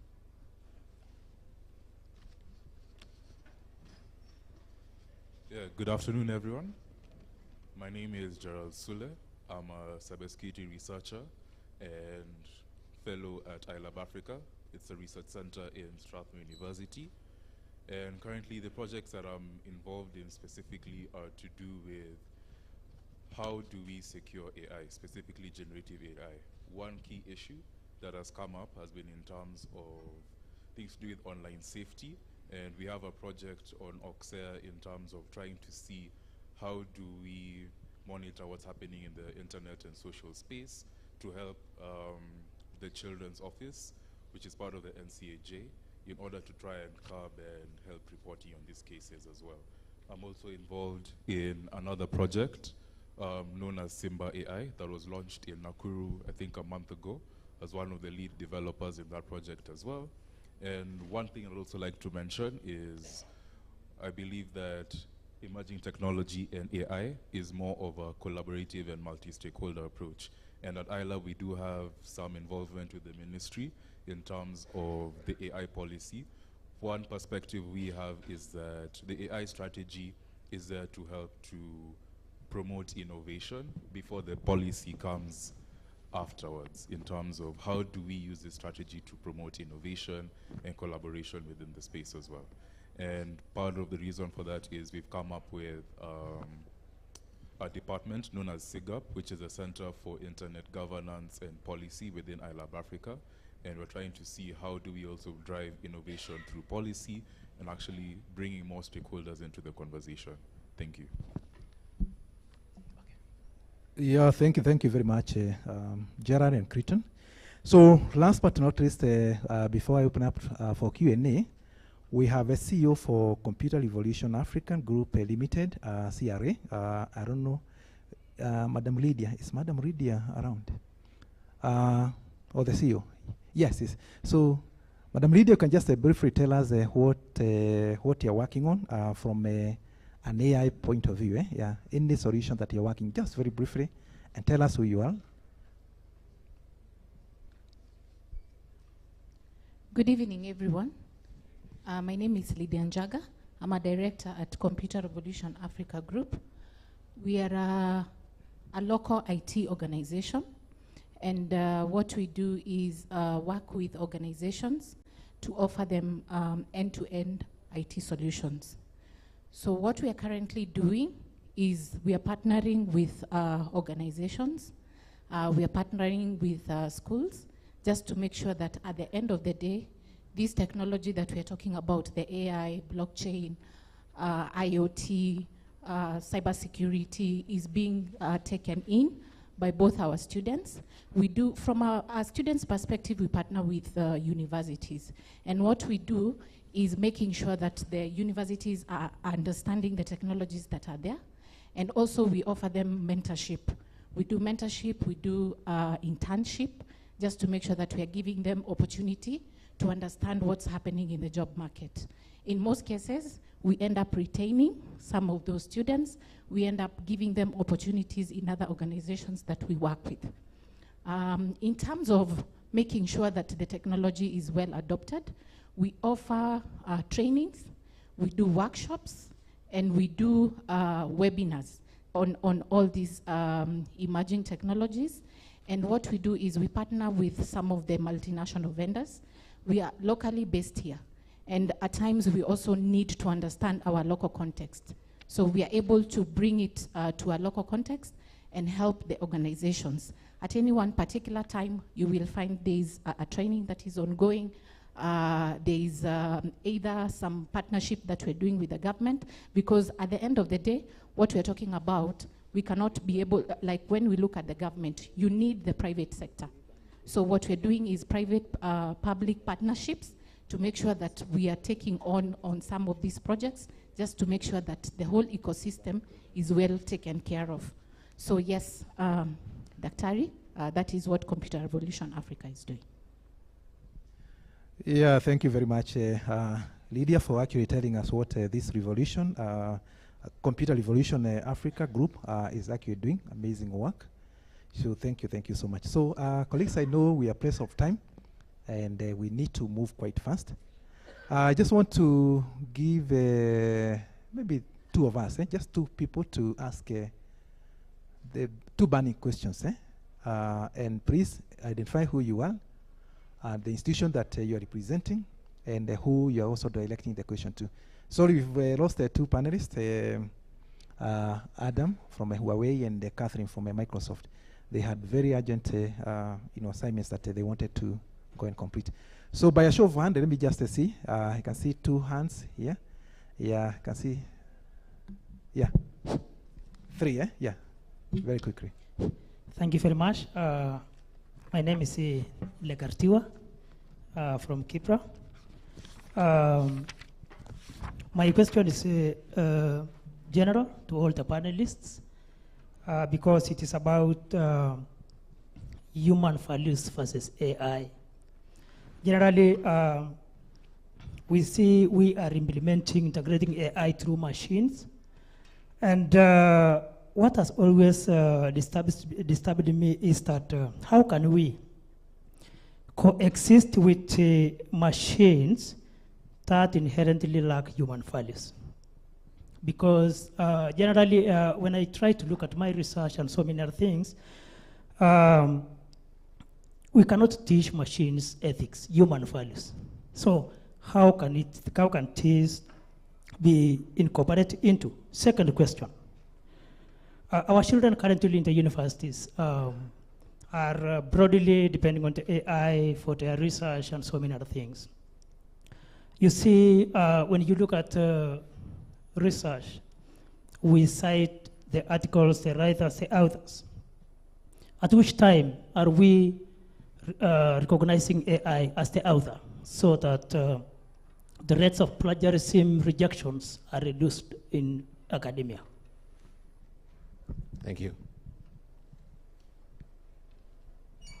Yeah, thank you so much. Peter Bavienda, PEP. Mine is also similar to what the colleague has said, the issue of ethics. Of course, we can't run out from AI, but how are we going to ensure that we do it in a right manner? And that one, I join it with the issue of patent rights, like the younger people who have just demonstrated what they are doing. How are we protecting them to ensure that their ideas are not stolen by other people? Thank you.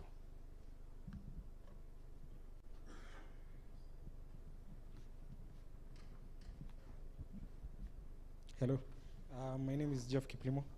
I come from Students for Liberty. My question is, how do you address the digital divide, especially for youths in underserved areas and in the rural areas? So the question is AI, especially in advanced countries where we see that AI adaptation in education system is rapidly being integrated. So what are the steps that you're taking? Is it for the few in Kenya, or what are you doing about it? Yeah. Also building from what he's actually asking, my name is David Waithaka. We are colleagues. We are building more of policy and research around AI development in Africa. And one question to ask the stakeholder, basically from the government side, is how does the government work to create system to help the private sector developers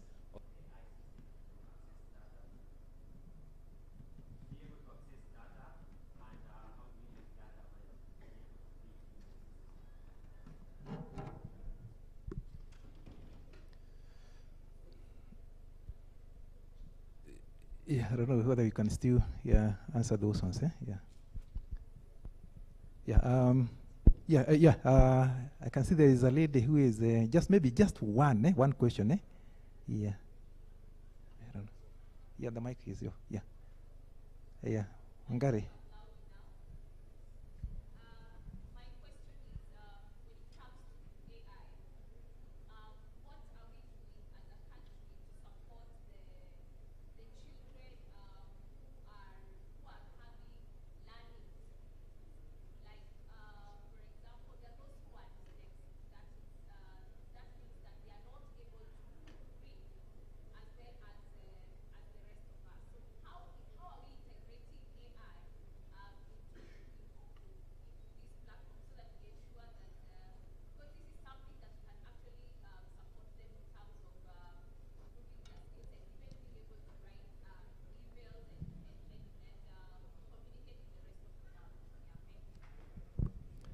Yeah, thank you, Wangari, for that.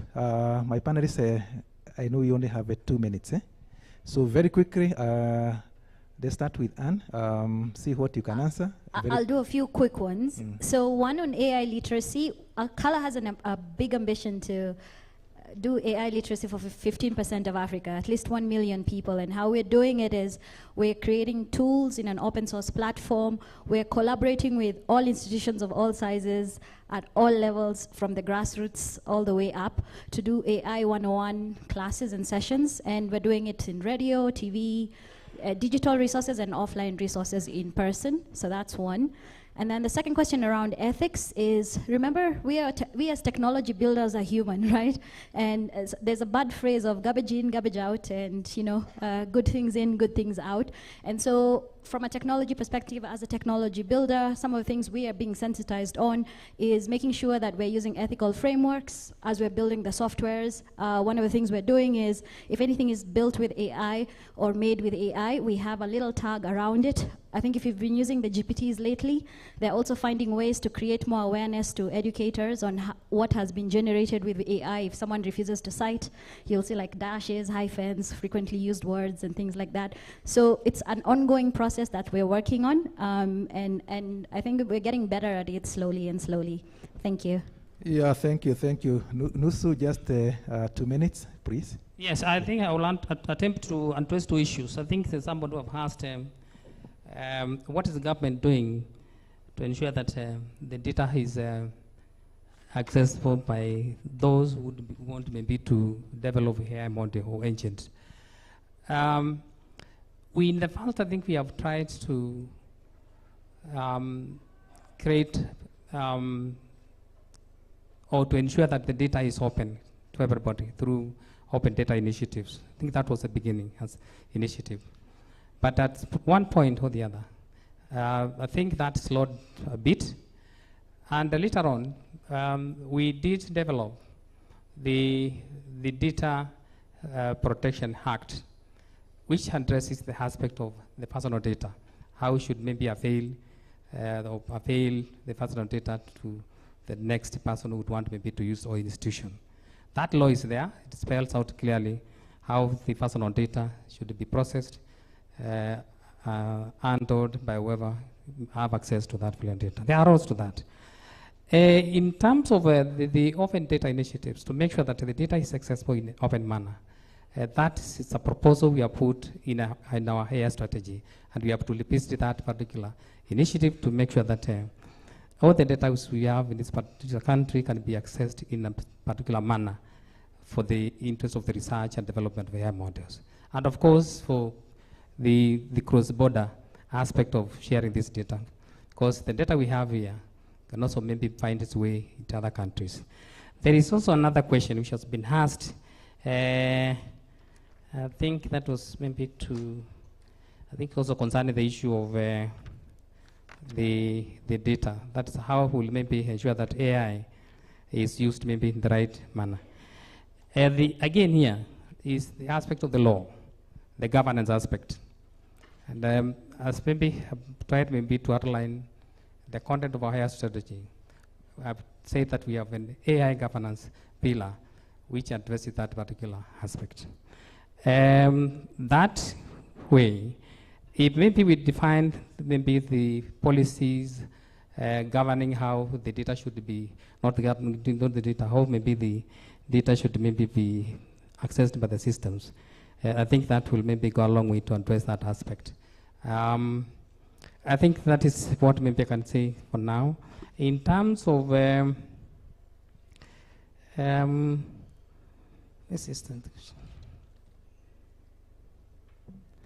yes, I think that is what it is, the governance aspect.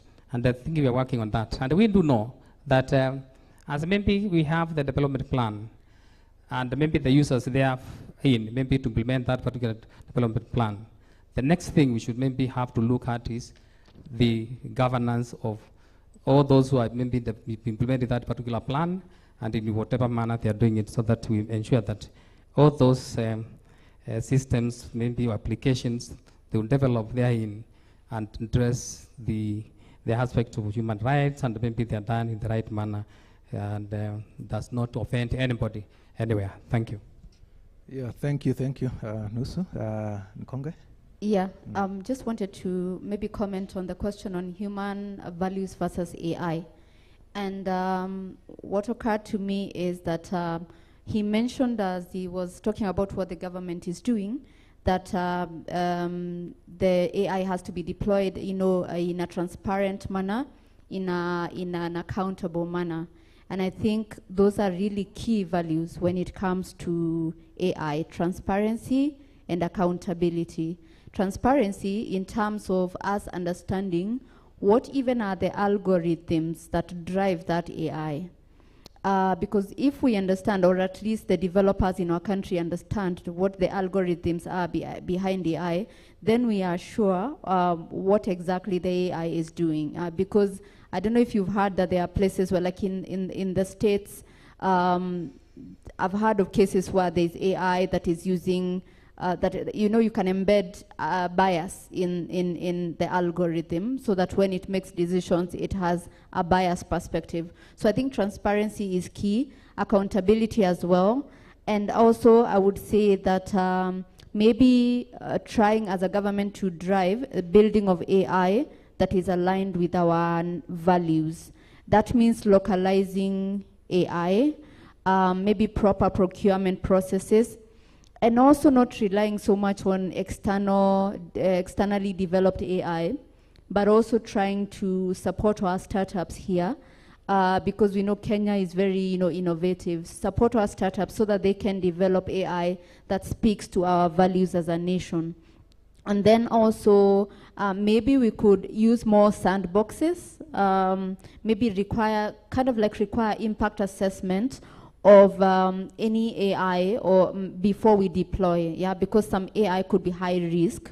Maybe then we can impact assess, and that can be done in a sandbox. Sandbox is a kind of like a controlled environment where we can learn about a program or AI before we deploy to a larger audience. So those are some of the ideas I have. The other question was on how do you address digital inclusion, digital divide. I would say inclusion, apart from transparency and accountability in AI, inclusion is another very important point, How are we making sure that this AI that we are talking about and deploying is not cementing the digital divide, Because, for example, when you think about the informal sector, the Juakali sector, for example, we are here talking about, okay, are we replacing, is AI replacing our jobs? But I think in the informal sector, like the Juakali sector, you're not thinking, is AI replacing the Juakali sector jobs? Maybe they've not even reached there to ask whether AI is replacing their jobs. Maybe they have been, left behind by the digital transformation. The question is, what are we doing to make sure that we don't leave anybody behind? So inclusion in AI is key. For example, not being intentional and deliberate, not to build systems that exclude, people in the rural areas, the low-income people, the PWDs, and also building capacity for the ICT sector professionals, the advanced digital skills. We've realized that, from what we're hearing here is that, all these are called emerging technologies, and those emerging technologies come with requirements for new skills. So we need to train people rigorously in a way that makes sure that they can actually address, or maybe implement these emerging technologies. At the same time, we need to train the general citizens. These are not the professionals in ICT sector who drive the digital economy, but they are users of that AI, they are users of technology. They too need capacity building so that they are able to understand this AI better, so that they too can make use of it. And then also, it is maybe ensuring affordability of AI programs and emerging technology programs. There are many programs nowadays, and some of them, the very good ones, are pricey. They are pricey. So a common mwananchi, you know, in a place, let's say in Turkana, may not afford. Yeah. So how are we trying to bring down the cost? How are we trying to bring down also the cost of devices? Yeah. I know that ITU, for example, has been working with the Ministry of ICT to assess gaps in terms of infrastructure sharing in the country towards development of a cross-sectoral policy for infrastructure sharing. And that is, the purpose is to lower the cost of infrastructure, and hoping that will translate also to the user, that if the infrastructure deployment cost is lowered, then the cost of the service will also be lower for the user. So we need to be deliberate in finding ways of lowering the cost so that the user is able to use. That's part of inclusion. That's part of addressing the digital divide. Then, of course, protection. Yeah, when technology harms, there must be redress. There must be ways of addressing that. And then, of course, the final one I would say is to design programs, AI programs or emerging technologies, whatever programs we are designing. Can we design them collaboratively? Because often we do it in silos, yeah? I think if we come together and share experiences and design solutions collaboratively, it's easier to understand, you know, what has worked, what hasn't worked, and then we can see how to learn from one another and build better solutions. Finally, sustainability. I think that in Kenya, or maybe I think perhaps it's an African problem, I think we're currently trying our best, but we have come from a place of, you know, being reactive, where we start programs, and then somewhere in the middle we realize there's something, maybe we need to address sustainability, yeah? So we ask, how can we sustain this initiative when it is already dying? Maybe what we can do with AI, so that also we can leverage AI in the best way possible, is to think, every time we are deploying, or every time we think of a program, is it sustainable? How do we make it sustainable? So we embed sustainability in the design of AI projects, so that we're not thinking later about it. Okay, thank you, Nkonge. So finally, Esther.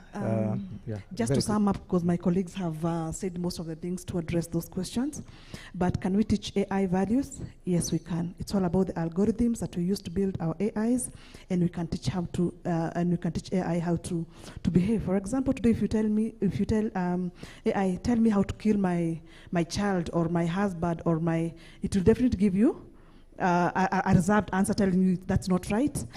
If you have a psychological issue, maybe please visit your counselor. So there's a way we can be able to teach values to AI.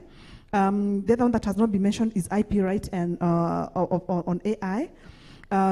When we started using AI, you could just generate text and it will not even cite where it's coming from. But right now it can be able to cite, I'm getting this information from this web page, I'm getting this from this book that was published. So it has a way to be able to deep search and get where this content is coming from and cite it. The same way we should when we use AI generated content, or when you're using AI, we need to make sure that we are able to cite or acknowledge where we are sourcing information. If you innovate, if you do research over AI, apart from just citing it, I think unless you do I was looking at the IP rights on AI that was launched by US, because they were the first one to address IP issues over use of AI. But at the end of the day, it's the ball sets on the users to know how much content to cite from AI and how much not to cite from AI. Lastly, we need to learn to coexist with AI.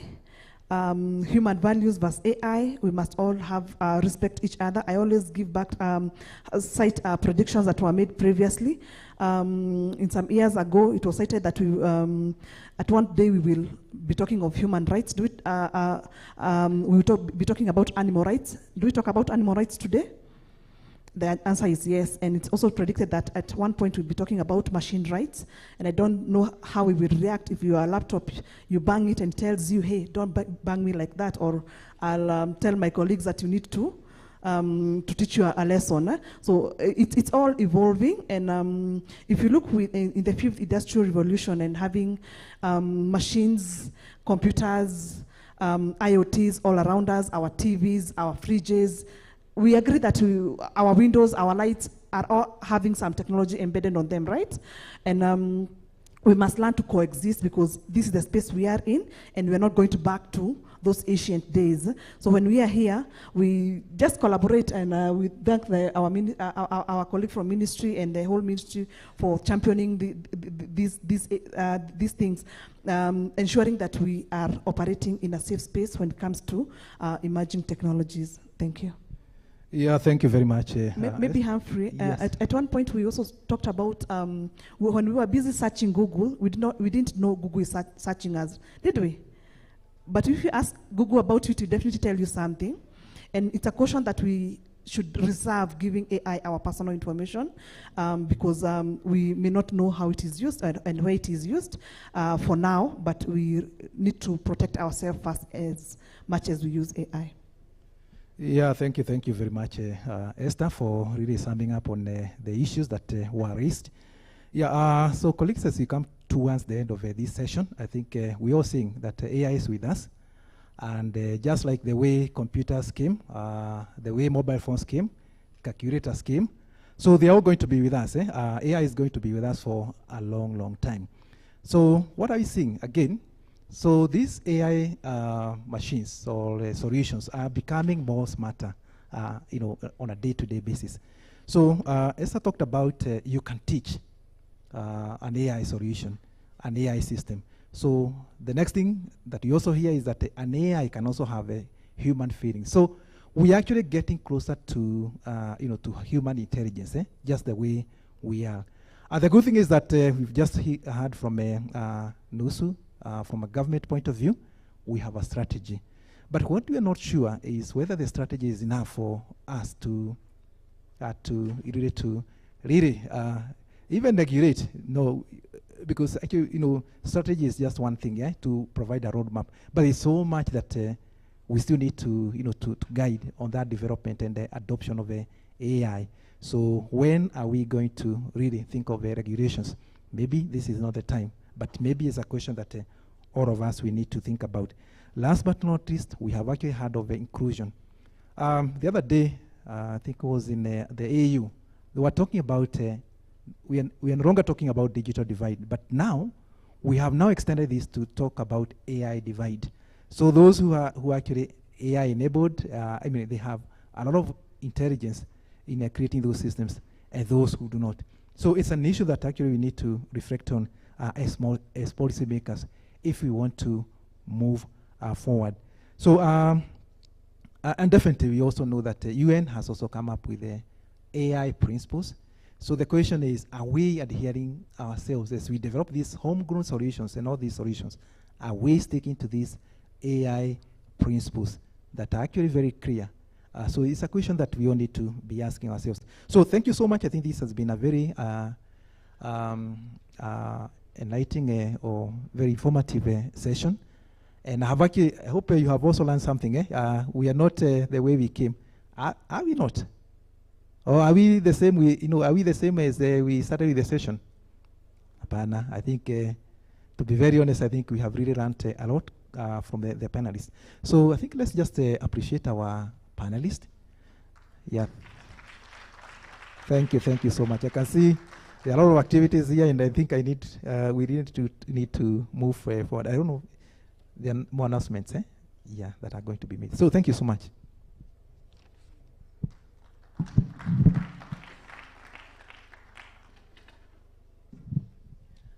All right, before panelists you step down, could we have a Kodak moment together with the moderator, Dr. Humphrey? You can join them there so that we can actually immortalize that bit of the session that we've had. Very enlightening, hearing some of the stimulating creativity that is in the house, and of course, chatting the way forward, looking at the policies as well. Very, very informative indeed. And of course, where we are at, we're learning that creativity is intelligence having fun, just as Albert Einstein will put it. And it is the currency of the future. And so let's make sure our youth are rich in it. Good. Could you just stand up and stretch a bit? We want to, I know we are really stuffed for time looking at, now it's 5:10. And maybe some of you are having bugbears and fears about next sessions, breakout sessions. What we decided is that we're just going to be in this room, and we collapse all those because it is running under one theme. We will have that discussion in-house. So for them also who are outside, they'll join us. Kindly bear with us. These are effects of what happened in the morning, starting off late. But I want just to ask and express those my regrets as well for the delays that you've suffered, as I said, in the morning. Now we are bearing the brunt of it even here as well. So we'll have that discussion here. You can stretch a bit. Just try. It's good. You know, for the flow of your blood, sitting well for quite a long time is not good, they say. Yeah, you can turn around a bit. Yeah. Yeah. So we can hear the crackling of the bones. Yes. It's very important, very important, very important. Are we good? Are we okay? Good. So we are having all these sessions here, and we can have our seats.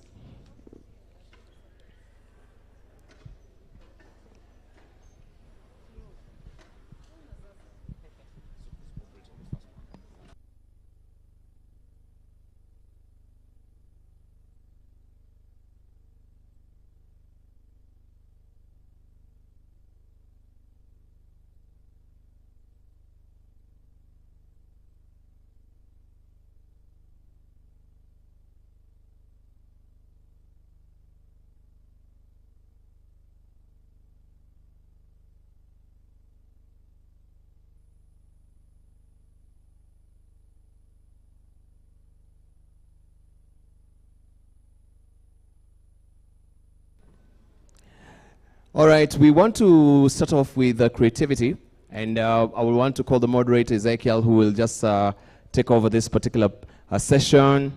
Ezekiel, if you're here, so that you can take over and invite also your panelists.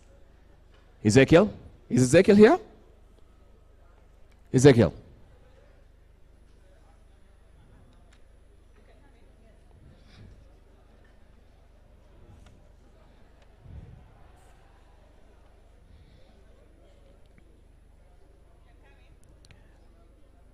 We are waiting for you, kindly.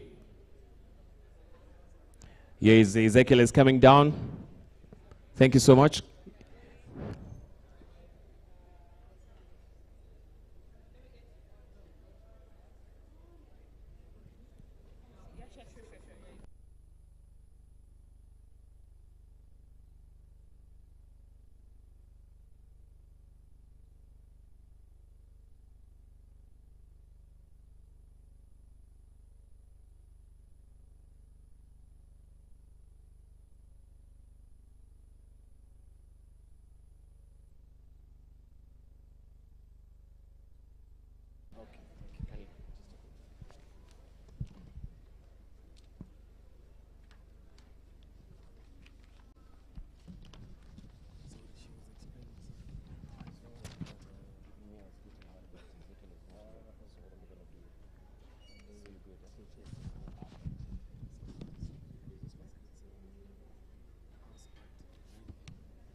Good evening.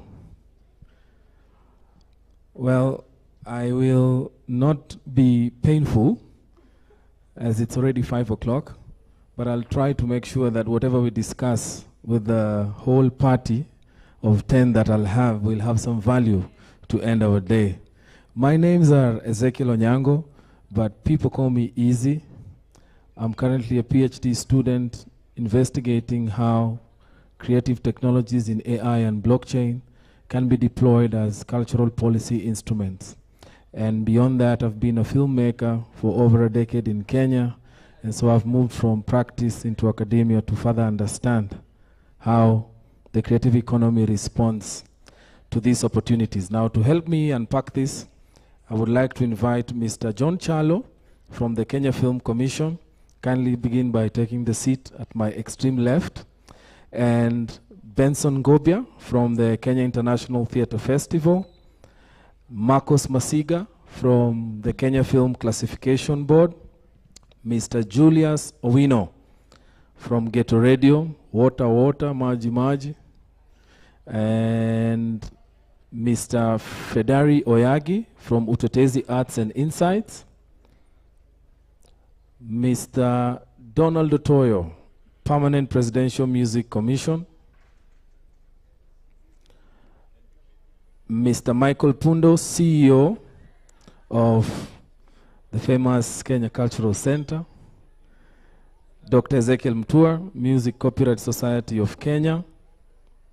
And last, Ms. Sharon Wata, Kenya Copyright Board, or if you'd like, Kekobo.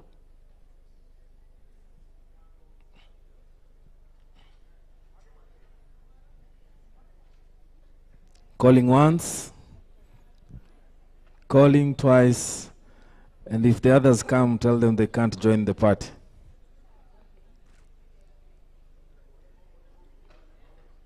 You have sneaked in.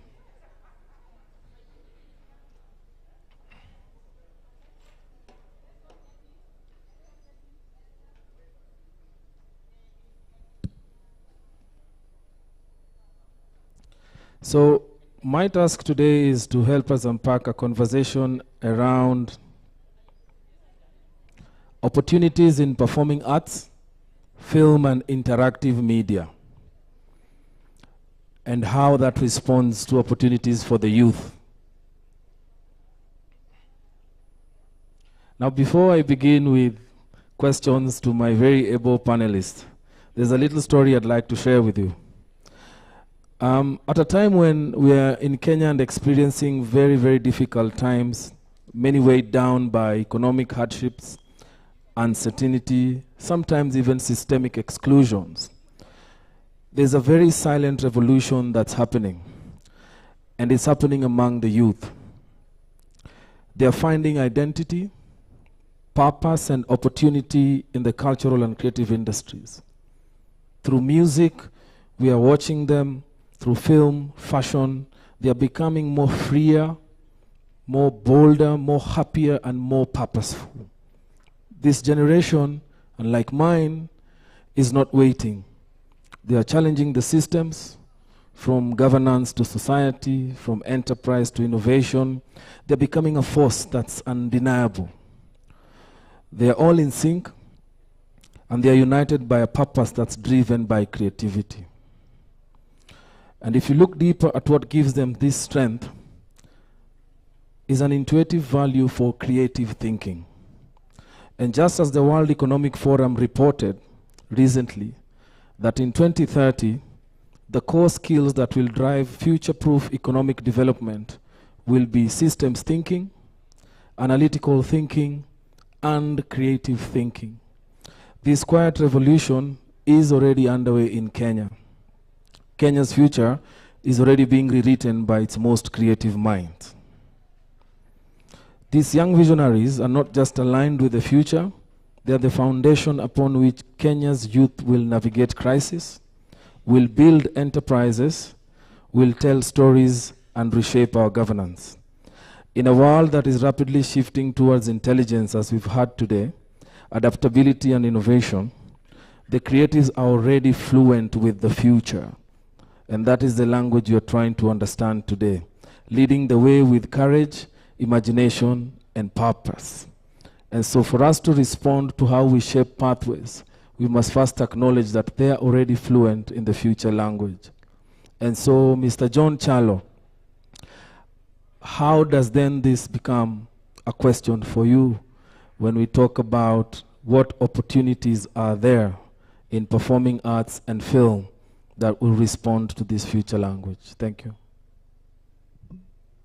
Thank you, Izzy. Like Izzy said, my name is John Chalo. I work in film industry development at the Kenya Film Commission. What opportunities are there? One, there's still a lot of opportunity and many opportunities in film and TV production. There's a high demand of local content that is happening. People are demanding to watch themselves on TV. So in as much as we might think people are moving from TV, there's a lot of demand for local content, and therefore film and TV production is still an opportunity that needs to be explored. We also have an opportunity in the digital content creation, and this has been brought about by the emergence of distribution channels, including social media platforms like TikTok, YouTube, and all these other platforms that have brought up the opportunity to monetize whatever content you create. So these platforms have provided an opportunity for young people to create content, and therefore digital content creation is one of the spaces that is now emerging. Thank you. I like where you've ended with saying digital creation is one of the spaces, because then you create and you put it in a marketplace, somewhere that people can buy. Yes. And as we will all agree, in this business of creativity, it's supply and demand. We produce to supply, and the audience demand to consume. So Benson, as we understand this dynamic of supply and demand, what are the emerging global trends in digital entertainment, and how can local talent align with them to access international markets? How can we then take our products from here and take them globally using these demand platforms? Thank you. Thank you. My name is Ngobia, as has been mentioned, representing the Kenya International Theatre Festival. From a performing arts perspective, we have the core talents and skills, for instance, of acting, of directing, of producing, of writing. And when we appreciate the emerging trends, as you're calling them, and we talk about digital platforms and what content we consume on digital platforms, from the basic ones, such as skits, we now have the adverts that run online, we now have gaming, we now have all these forms of entertainment using digital platforms. When we look at the conventional skills that performing artists have, the traditional skills, for instance, of acting, we're talking about AI bots that we might actually support using voice acting skills, for example. We've had AI bots that we see advertising and saying they need guys from voice actors, basically. We have podcasters that are coming up, and in the performing arts space, we are talking about audio plays, for instance, because we cannot always go to the theater. As we embrace the digital space, we are seeing more and more audiences choosing, for instance, to listen to plays. This is something that started in Kenya about 3 years ago, audio plays, which is a shift from what we knew as the radio play, for instance. So, for instance, in the podcasting space, we have this kind of acting coming on board. But more specifically, from a technical perspective, graphic design, animators, and so on and so forth, all these are raw skills that some of our young people have from when they are kids. Some of them don't need to go to school, but these are skills that they have that can actually contribute to these emerging platforms, such as gaming, such as animation, which is basically what we are consuming on the digital platform right now. Thank you. If I hear you correctly, are you challenging the young people to upskill or reskill themselves? Both. I'm telling them to upskill and reskill themselves, because if you just wake up and you are good in Canva and you want to design, and then you get online and discover guys are doing much more than what you actually have, you might want to actually get some training in that particular area. You might want to know, why is this particular designer making more money than I am? Because we have these internet sensations also. Guys wake up, they do something that goes viral and they make money from it. That does not mean all of us will do the same thing and make money from it. So I think training comes in, because then you get to know the gaps, the opportunities, and how we can plug them in. Thank you. You reskill, then you start building your content, and then KFCB comes and says, you are unethical. We want to regulate you. Marcos, with this technology space that we are in, the world is constantly moving to what we are seeing as self-regulation. What is it that the regulator is doing in line with what we've heard about the AI strategy and all that, to ensure that self-regulation is actually a fundamental pillar to support the industry in giving the youth opportunities? Thank you. My name is Marcos Masiga. I'm from the Kenya Film Classification Board. I oversee the technical services of the board.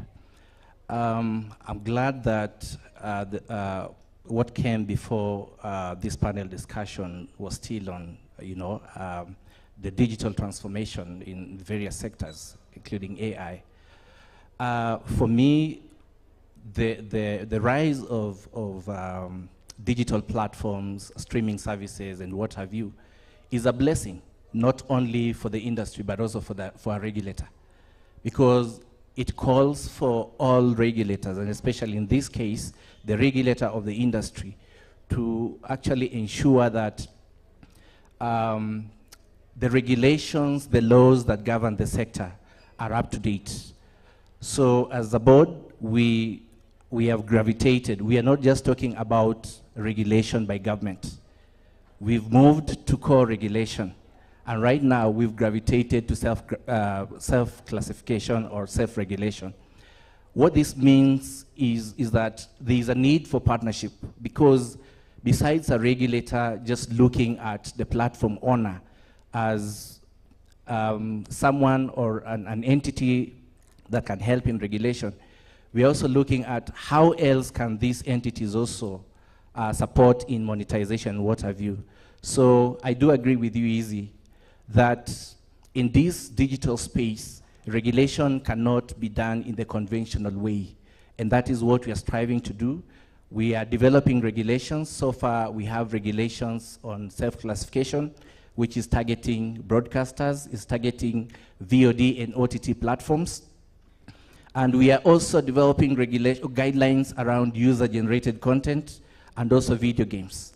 Remember, all these are opportunities for our creatives, and I believe creating that facilitative environment through regulation is what they require for them to thrive. Thank you. I think it's also a good time for me as a creator to say, I used to be very scared of regulation until I found out that if I don't have my compliance in order, then even the IP I've generated doesn't give me that exact value back. So compliance is part of giving value to you, whatever form of IP that you have. So I'd encourage us to really keep track on the work that's coming from the board to see how the self-regulation will work. But aside from regulation and the opportunities, we all do this to build sustainable enterprises and sustainable careers.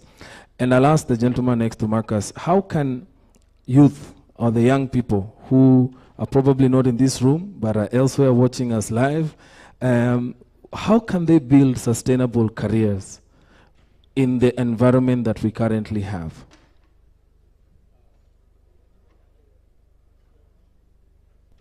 My name is Fedari Oyagi from Utetezi Arts and Insights.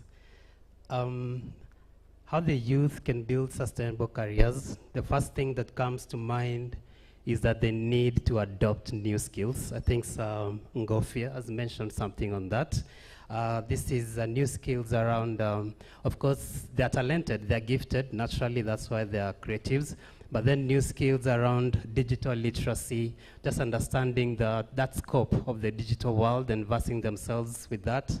Learning software, if you're a filmmaker and you can edit or you can post your video and you have some understanding of SEO and things like this, I think it just enhances your craft. Being able to learn and update themselves continually on platforms and leveraging on the new opportunities they bring. We have the TikToks of today. There's more to come. There's always a shift in that direction. Just being on top and being a student of the game in that line. Things like coding, just having coding basics as creatives, these are some of the things that can help you enhance your craft in terms of introducing engaging ways and experiences for your audiences and new ways of people to consume your product. Hold that thought, because I've seen legacy creatives here, and I'd want them to share from the heart what it means to build a sustainable career. So Connie, I want you to chime into this. I know you're from fashion and the fashion gang that's there, but what do you tell that young person who believes they can build a sustainable career in the creative industry? And also, what is this sustainable career?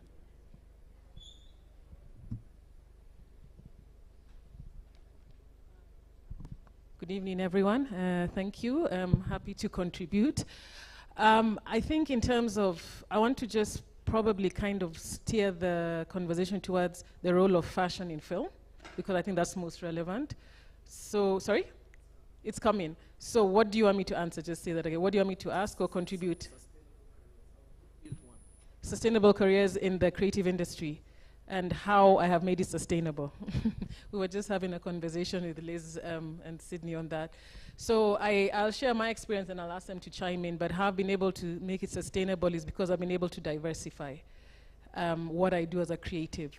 So on one hand, fashion editor at Nation Media Group. I write for Sunday Nation and Business Daily. On the other hand, I teach. I created a course at USIU, which I teach costume and makeup for film. I teach at Strathmore Business School. I style people for events, you know, and other things. So it's about being creative about how to bring in income into my pocket. So maybe I'll have my colleagues contribute. Good evening, everyone. Liz Njoroge is my name. For me, I have been in business for close to 20 years. But it's not been the same. I normally say, are you doing business or are you in business? Doing business is where you're making money. In business is most of us creatives are in business. We move with the flow, but we're not making money. So for me, what has made my business sustainable through all those years, going through the ups and the downs, and finally getting to understand that I'm supposed to be doing business in the creative space, is by being able to study and also know how to run a business. How to run a business is you need to be in spaces like what Connie is saying. You need to go to school to learn that. That's the one thing that I would maybe tell the policymakers, that in the process of doing the creative part, they also need to think about making it a business, not just the creative part. Yes, we are making beautiful films, but are we making money from the films? Yes, we are making beautiful clothes, but are we making money? So we need to have, yes, the creative part and the business part together.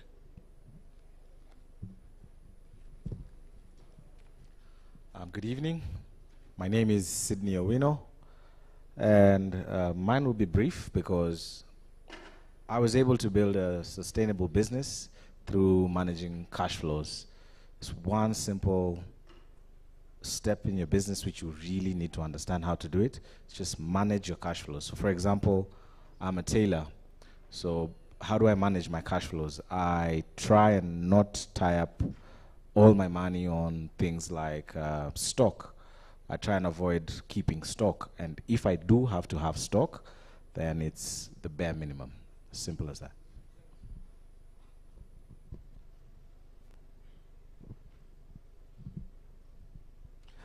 Thank you for sharing those, because sustainable careers is good to hear from people who've actually run sustainable. So I'll come back to you, Oyagi, and say, even if we build these sustainable careers and we want to exist in a country, civic engagement becomes like an obvious fall off in these creative and cultural industries from time immemorial. So what would you say performing arts used as a tool for civic engagement while also providing sustainable employment? So you're not just mapambano, but unapambana na unakula. Easy. Allow me to sum up what they were saying on sustainable, then proceed, because it's closely related. The other skill that is important to know and learn, and what they're talking about, is entrepreneurship in its entire scope. Creatives need to learn about money, banking, finances, sales, product packaging and distribution, and all these things that really define what a business is for them to realize the sustainability we're talking about. Before you proceed, can I challenge you? Yes.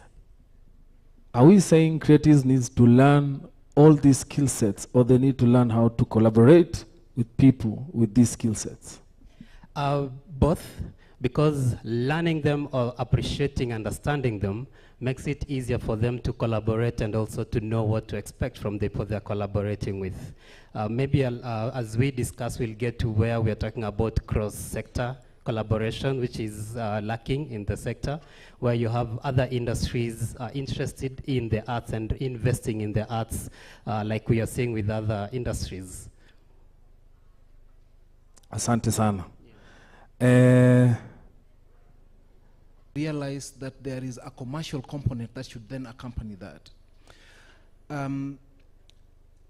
This gap exists because of lack of enough skills to marry the two.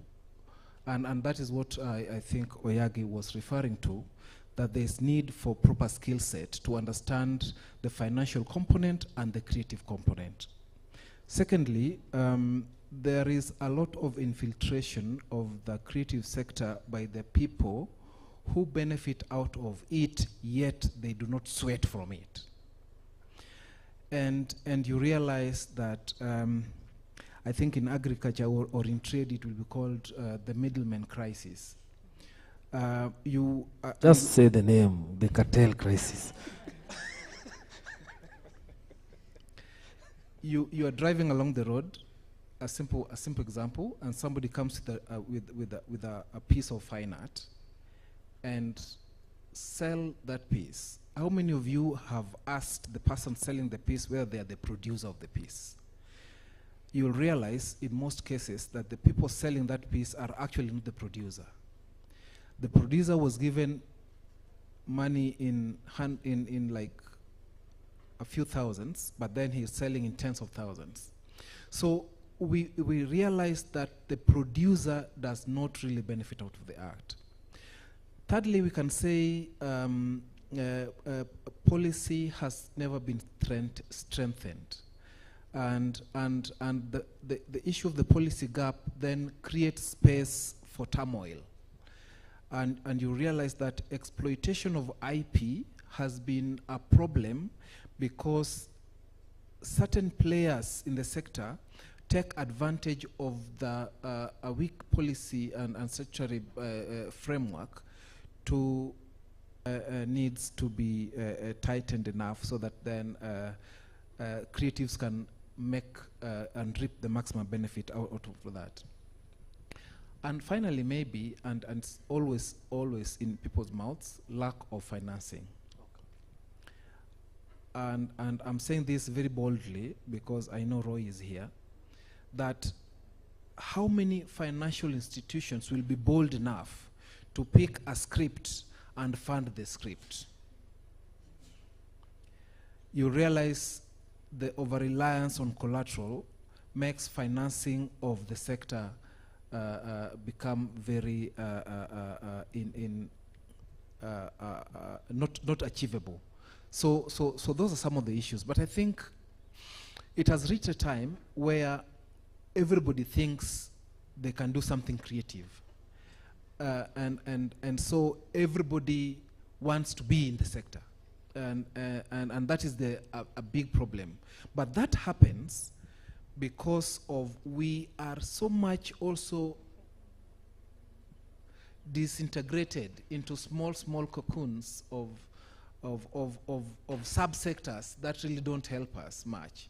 And so a lot of times then people will take advantage of our disorganization, I'm not getting the right term, and then infiltrate and do stuff that do not help us. So if the sector would be more organized and into serious conglomerations of groupings that could raise voices to protect themselves within the sector, then that would really help.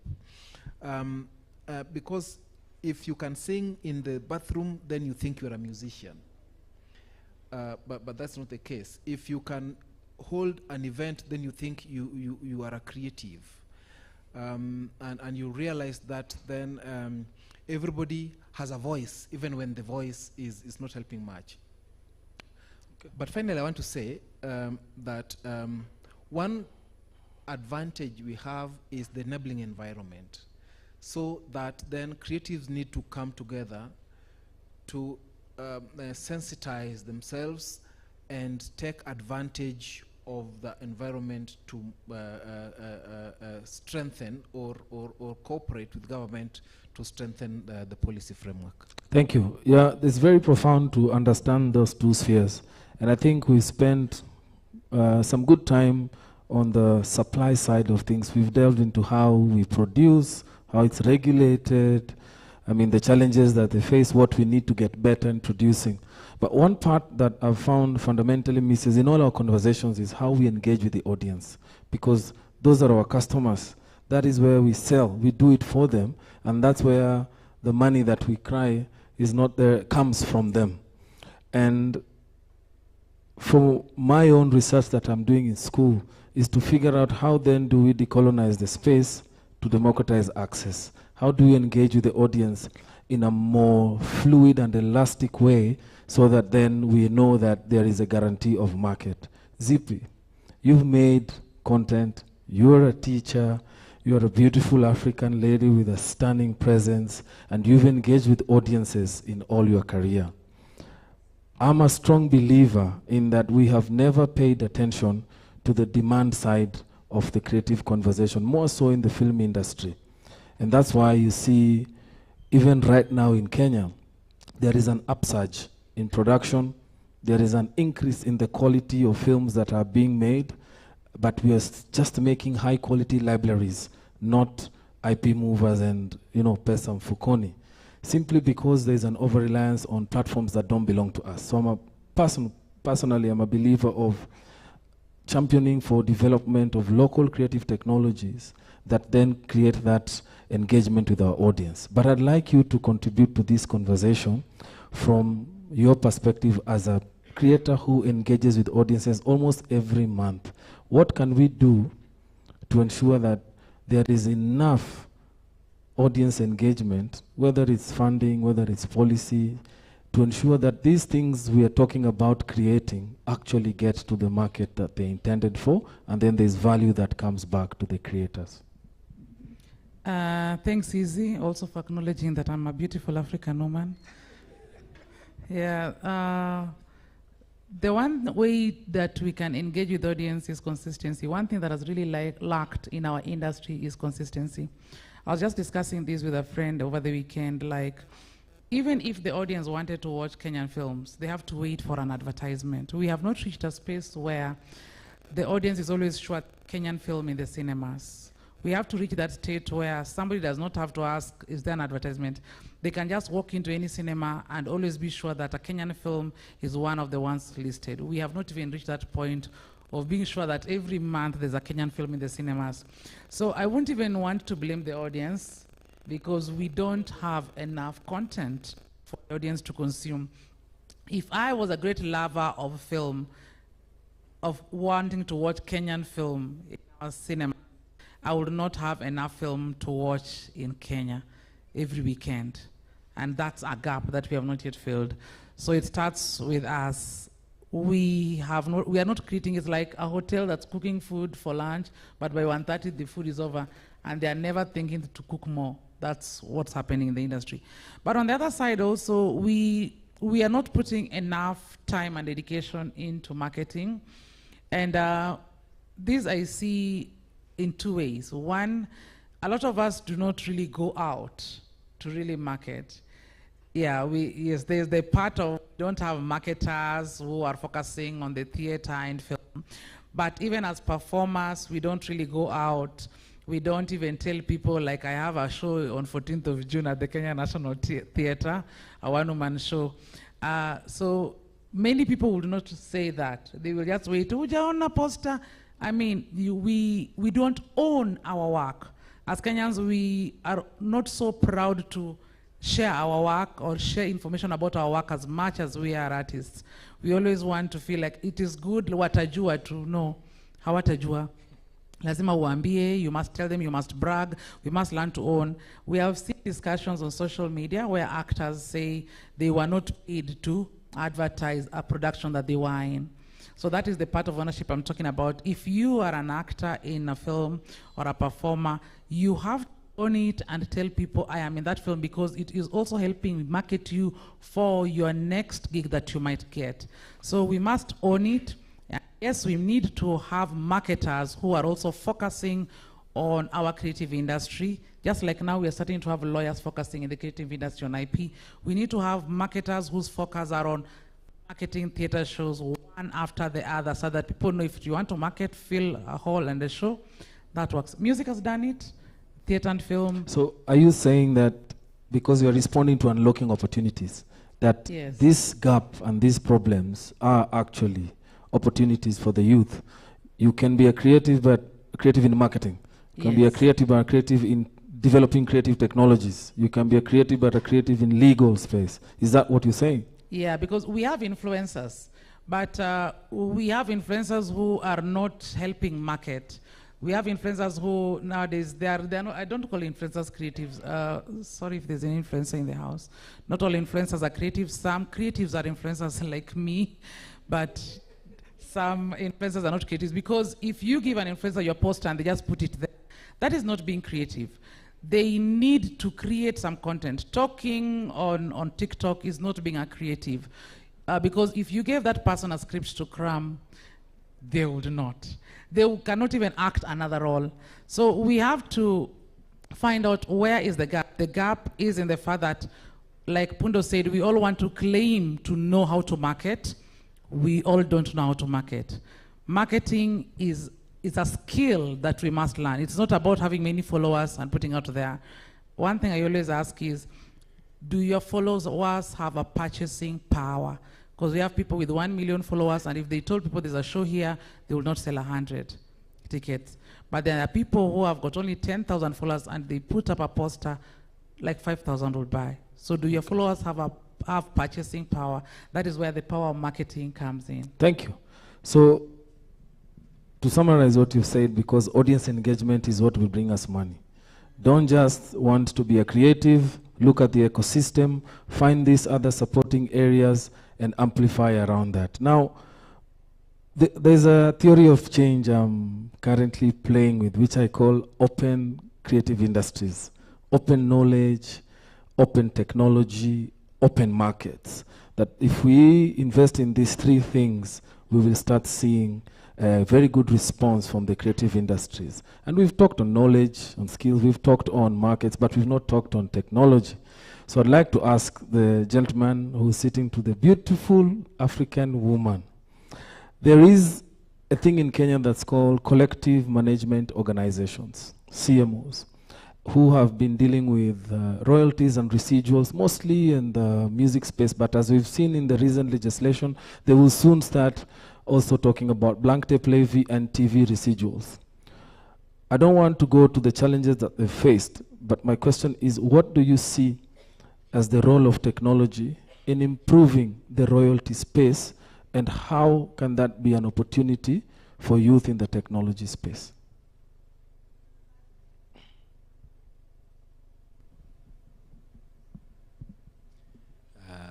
Good evening.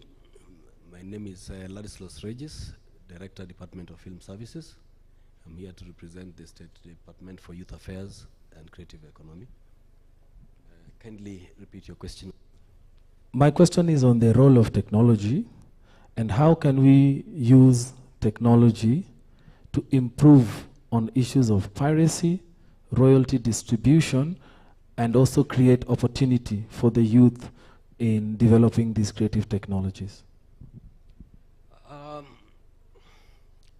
I think looking at technology and the way it's advancing, even as where we sit as policymakers, would find that as a very challenging area with the upcoming of AI and machine learning. I don't know what Kekobo has put in place to be able to meet this challenge, where now the rights will be properly associated with the creators. With the upcoming AI, we still need to sit and chat and see the way forward. I'll be lying to you that this can really work, and people are already engaging in machine learning and AI as we talk. So I think it's an area that requires public engagement, as you've put it. We go around the country and carry out the public participation in order to collect new info in regard to that. But that would be, as policy creators, we have put tools in place. As the department, we have put a Kenya Film Commission in its rightful place to take care of that. We have the Kenya Film Classification Board that will take care of regulations.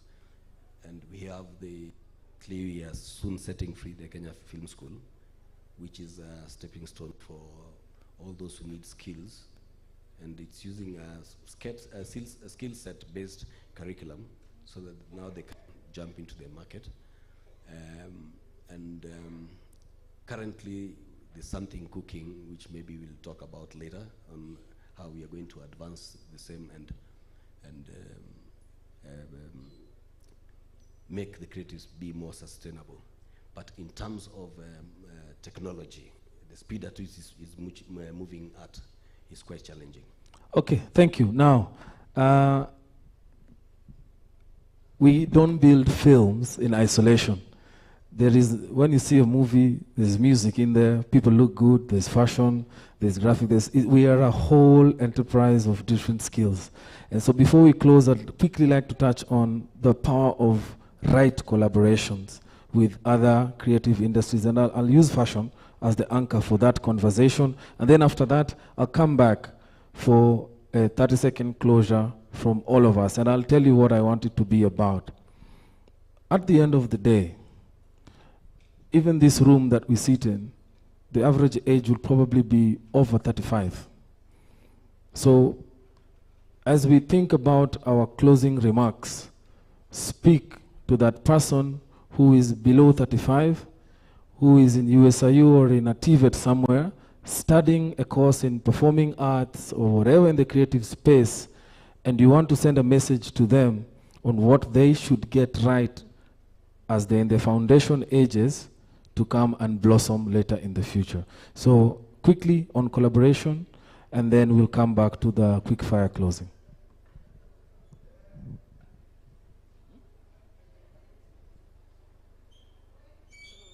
Just to confirm, the question is another, the role of collaboration in film for fashion.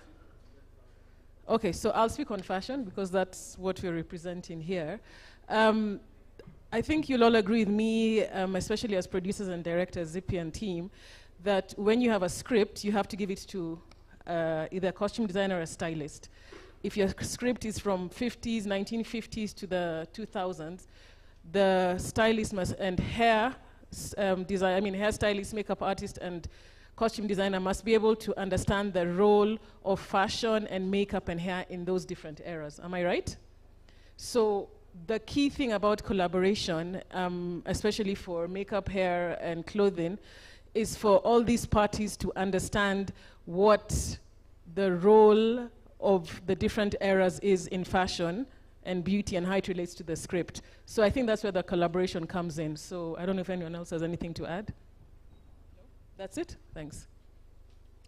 So very quickly from Chalo, we are sending a message to people who are below the age of 30 and believe this is their future, and we need to send a strong message from your experience and from what you see as a futuristic prediction. 30 seconds. Thank you.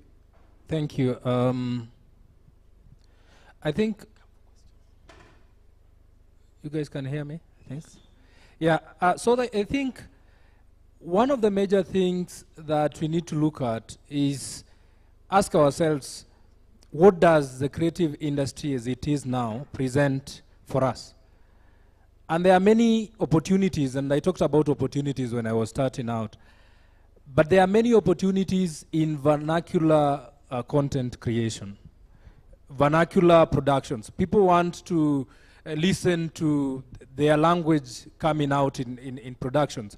People also want to consume content in short formats, because you find people in matatus, people resting, they don't want to watch 1 hour, 2 hour because of the platforms that they are utilizing. So there's also a lot of opportunity there, and for young people, this would be an avenue to start out at as you hone and try to refine your skills into the bigger and longer versions of Thank you. content creation. Chalo is saying invest in culture, and culture will give you that spin-off that you need. To add on that, as my final remarks, our audiences are all over the place. If we target them, as Zippy says, and we have consistency in churning out these particular products, especially for our young students, the guys who are in school right now. Create your audiences. They are there. They are in your homes, they are in your churches, they are in your schools, they are everywhere. The reason we have some of these vernacular shows or other indigenous language shows at the theater selling out for weekends on end is because the audiences are there. So do we have the consistency as the young people now? If we collaborate, if we talk about new stories, don't rehash the old stories. Some of us go to school to study film and then want to study it the way it's studied in Hollywood, studied in Europe. Can we study it from an African perspective and ask ourselves, what is it that African audiences want? What is it that the person in my homestead, in my compound, in my village wants to see? Then create that particular content. Thank you. Thank you. Message loud and clear. Build your community. Yeah, as my parting shot, as a board and as a facilitator of the industry, one thing you should take home is that a regulator will not provide you with funds. But if you have your skills honed, diversified, then as a board, all we need from you is collaboration to ensure that we have or create the facilitative environment that you require for you to be able to practice your art.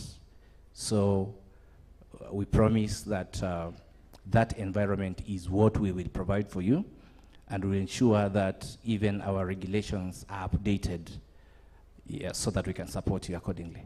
Thank you, Marcos. He says for the youth, there's promising an enabling environment from the regulator perspective. 3 key things: research, collaborate, and show up. Research in terms of do not just create because you have an idea. Dig deeply, part of what Ngofia was saying. Dig deeply, get insights and infuse your art. Collaborate with other creatives and with other sectors. Just a reminder that farmers do not make their own machinery, they do not make their own fertilizers, they have to collaborate with other industries. And showing up is make sure you have the technical ability, the creative ability, and most importantly, you have self-management that you can be relied upon. You can meet deadlines, you can communicate, and you can really collaborate within teams and be able to be counted upon. Thank you. Remember, research, know your staff, collaborate, usiogope, and show up. Show up affirmatively. Thank you so much. See you, Pundo. Thank you so much. And before you give me your quick fire, I want you to add on to, because you're a senior policy maker here, give me 1 minute on this conversation of audience engagement and technology from a policy perspective, and then give me your quick fire. Yes, I wanted to mention that in the elephant in the country now, is especially in the creative sector, is exploitation of rights. And that is a problem. But the problem is increased beyond fold because there are those who benefit out of the confusion. We cannot wish away involvement of scientific solutions to this problem. And for us to be objective and to be seen to be doing the right thing, then we must employ technology and science and research in collection, distribution, and management of rights. By the way, the popular run should be for misappropriation of royalties to end, manual collection of rights must go. Thank you. I want just to say to the young people, 1, seek opportunities to improve your capacities. Because if you build your capacities, you will be able to improve your artistry. Number 2, what do you produce? What does your audience need? You'll realize that most societies that have done better in the creative sector, especially in the performing arts, have been those who tell stories about themselves and simple stories that can be identified with. So how are you tailoring your story? Zip is giggling because she knows how to tell stories about herself. And so what stories are you telling out? But finally, I want to say, and it will be, from where I sit, it will be a disservice to the industry without mentioning this. There's some old man in our midst. And this old man has really tried to improve the sector in terms of funding. And for the duration they have done this, we have seen a lot of improvements and a lot of audiences moving into our spaces to consume our art. And this is none than Major, who is sitting at the Sports and Social Development Fund. Let's give him a clap. Major Tuwei, thank you. I'll come to the lady last so that I'm not ambushed. And Director, please give me your closing remarks, and then I'll go to the lady. As my colleagues have talked, I think the only collaboration that you need to do the ministry is that we set a level playing ground for all creatives. And Kenya has a very large pool of talented creatives. But within the Ministry of Youth Affairs, we have directorates that take charge of each creative area. We have 5 directorates. And if you collaborate with us, you'll be able to get help in whichever areas you need. We also have youth funds, which are able to give funding to be able to come up with a better project that is sustainable. We have the Youth Development Fund, and we have NYOTA, that is National Youth Opportunities Towards Advancement, which is ready to fund you depending on what you bring on the table. If it's not right, you'll also be given advice. And with that collaboration, you'll be able to make your way forward. We're also looking into other tools, and currently we are trying to see whether we are able to bring up a film and creative village, because the failure we have in this industry is lack of infrastructure. Okay. And once we put this infrastructure in place as a one-stop shop, where we have training programs in place, we'll have sets in place, we'll have amphitheaters in place to cater for all the creative areas. Okay. I think once we get funding, and in the next 5 years, then we'll be able to have one major place where we can come and show our creative endurance. Okay, thank you. From what I hear, Director is saying State Department is promising an enable environment and investment in infrastructure, so the youth shouldn't fear. Finally, Zitvi. For the creatives, if this is your last resort, don't do it. If this is the one in your lowest chart, like in case things work is when you'll do this, don't do it. Our industry is not for the faint-hearted. You do it because this is the only thing you want to do, because you want it and you want it bad.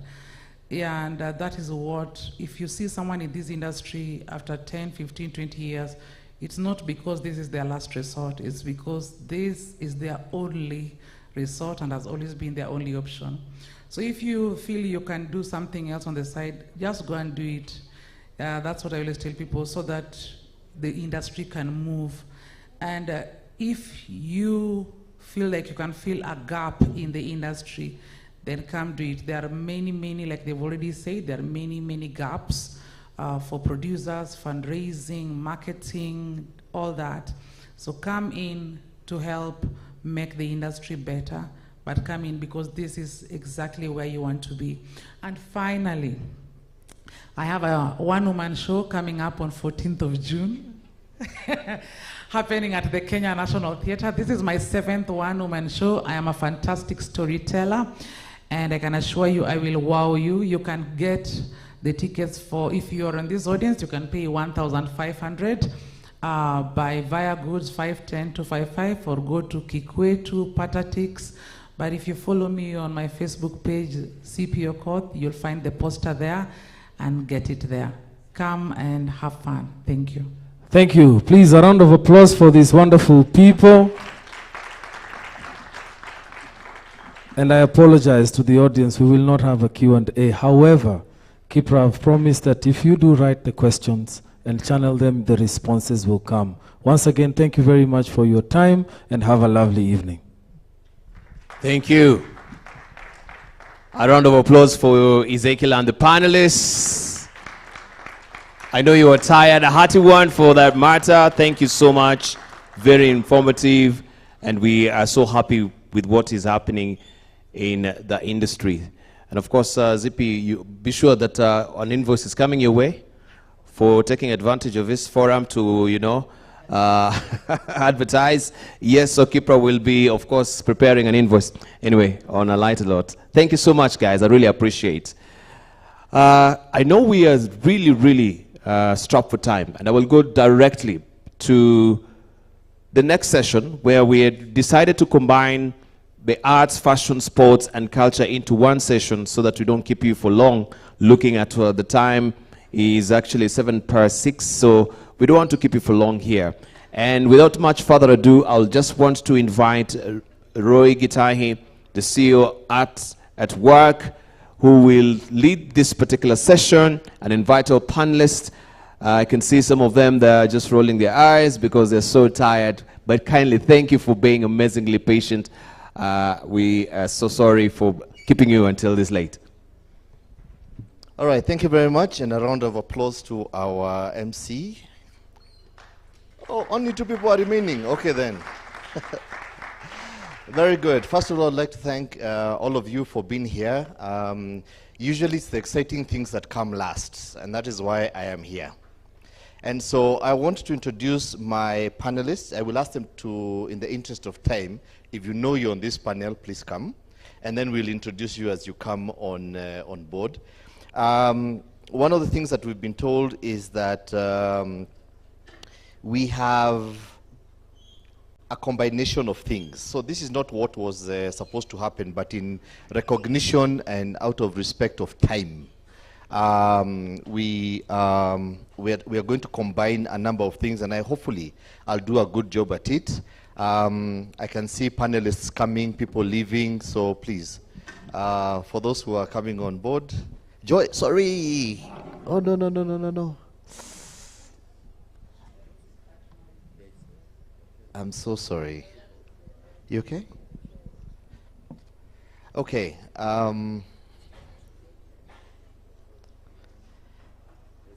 Sorry. So we have not in any order, and hopefully, Joy, you're okay. My apologies.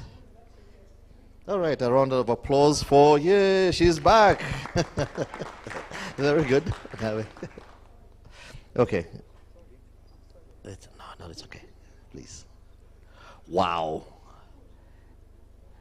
You know, usually you have 3-4 people on a panel, by the way, but now when you have an army of people more than the crowd, it becomes very interesting. So I don't think they've sat in the order that I have them here.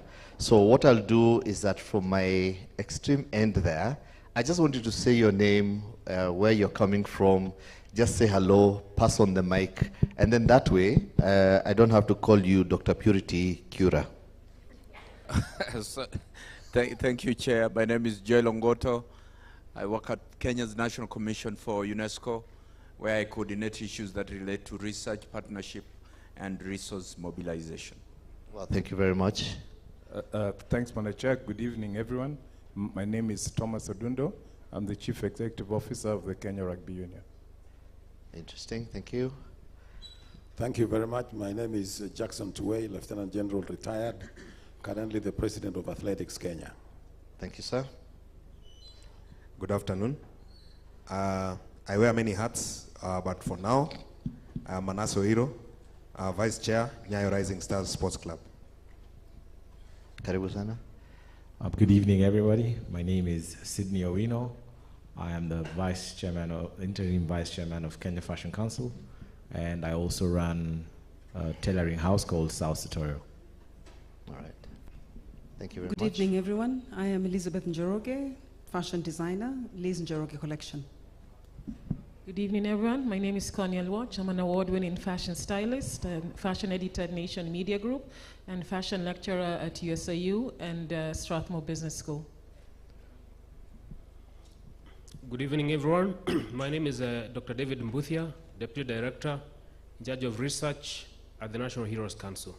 Thank you. But before that, for 20 years, slightly more than 20 years, I worked at the National Museums, where I have done lots of things concerning heritage and conservation. Thank you. Good evening, everyone. This is Dr. Purity Kura. Oh, finally. Yeah, from the National Museums of Kenya. And good evening, everyone. My name is Joy Mboya with the Go Down Arts Center. We're a 22-year-old arts organization that has been supporting artists in entrepreneurship, in networking, in policy advocacy, and we are very much interested in the development of cultural infrastructure at this point in time. All right, and the last person was Steve. You're not on stage. All right, then. He will stand with me, by the way, so I'll get him, yes. No, it's okay. Asante, my name is Stephen Derito. I run a Karakana initiative, which, like somebody mentioned, we fill the gap through learning, mentorship, career guidance, and that kind of stuff. I'm also a creative designer and a photographer and digital media. Thank you. All right, so Steve, I want you to grab that blue-greenish chair right over there and put it on stage so that I can also ask you questions instead of going to the crowd. And when Joyce said she works for the Go Down, and then she went down, so that's how you remember her. So, just joking. So, one of the difficult things about having a panel like this that combines sports and arts is trying to find the common thread around you. And I can actually say our parents were the common thread. When we were growing up, we were told become a doctor, a lawyer, an engineer, a pilot, na kadhalika. Were any of these careers mentioned? Fashion designers, all right, stylists, okay, and okay, those ones are offices. Rugby player, wachezaji, na kadhalika. None of those. Maybe the closest we got was a soldier and basically a manager of an organization. But the thing is, we're now talking about the future of work, and you guys right now are the past that has been there. Not in a bad way. I know you're all 21 and above. But I will go randomly and basically ask for opinion, because the thing is, I know there's some questions that had been sent here, but it's also a bit difficult to now start asking what are the key drivers. You've heard all that, right? But in your experience from when you started off your career, Joy, did you ever imagine you'd be here? Did you ever envision that you'd be somewhere different? And if you were to go back or to advise your 20-year-old self, what would you tell them about this sector? I won't answer that question. I'll talk about something else that connects to that question. Because I think the previous panel has given us that perspective of what it's like to be an established or establishing creative at this point in time. And they gave you a good run of what you should do or shouldn't do as a young person coming up. But I think the piece that we need to probably focus on, which connects to you, because Roy, I think very correctly said, we are all above 50, apart from Connie and team, yeah? And me. So we're not young. But there's certain things that we're seeing around young people entering the creative economy now, which is important for the leadership in the sector to take note of, and particularly government as well, as we're thinking about this as an engine for development. Number one, this age group of 18 to 35 is not monolithic. When they enter the creative sector, the 18 to 24-year-olds are very different from the 24 to the 30-year-olds and are very different from the 30 to the 35. We need to accept that and see what that means. 18 to 24 is only just coming in. Yeah? They're green. They're wide-eyed. They're kind of thinking, what is this thing? Should I stay in it? Should I not stay in it? 24 to 30-year-olds is where we really need to pay attention. This is the make or break within that demographic of 18 to 35, where we will see whether after 35 you'll still find them as a creative or whether they want to be a creative. And there's certain things that are holding them back in studies that we've done. If you look at the ecosystem, one is the way that we, the leadership of the sector, are catalyzation. How do we give access to these young people to come in? How do we ensure that we're not discriminating against them because they're young and don't have experience?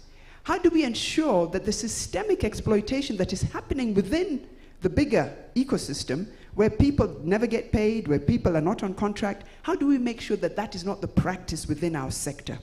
And then because our property is IP, how do we ensure that that is also protected?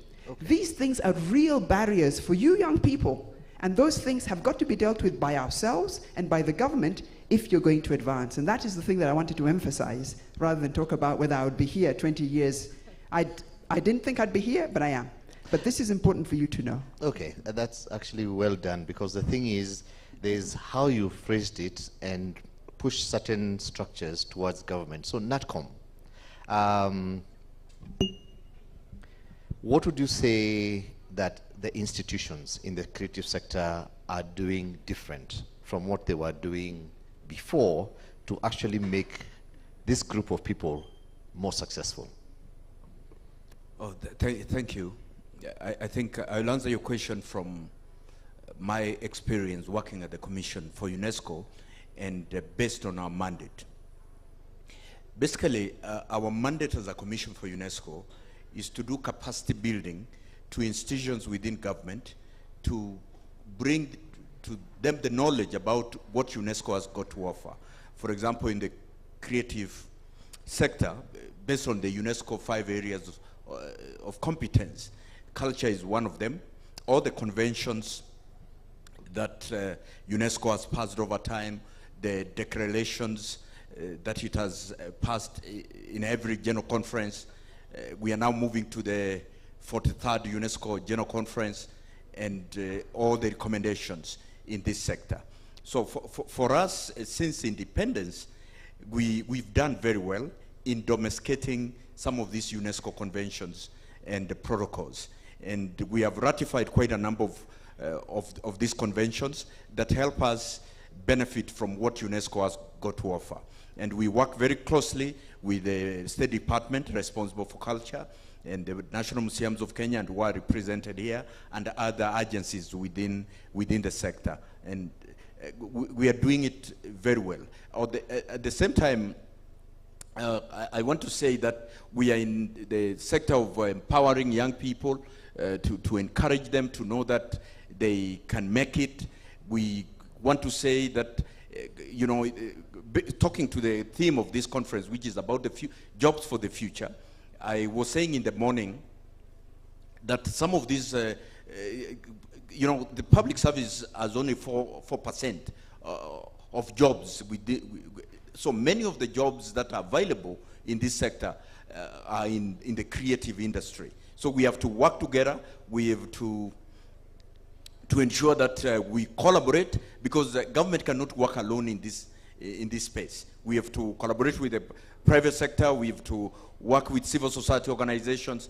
That's when we can be able to serve these young people, and including universities, as they train. And our institutions are doing a good job. I can't say that we are badly off. We are competing with the best in the world.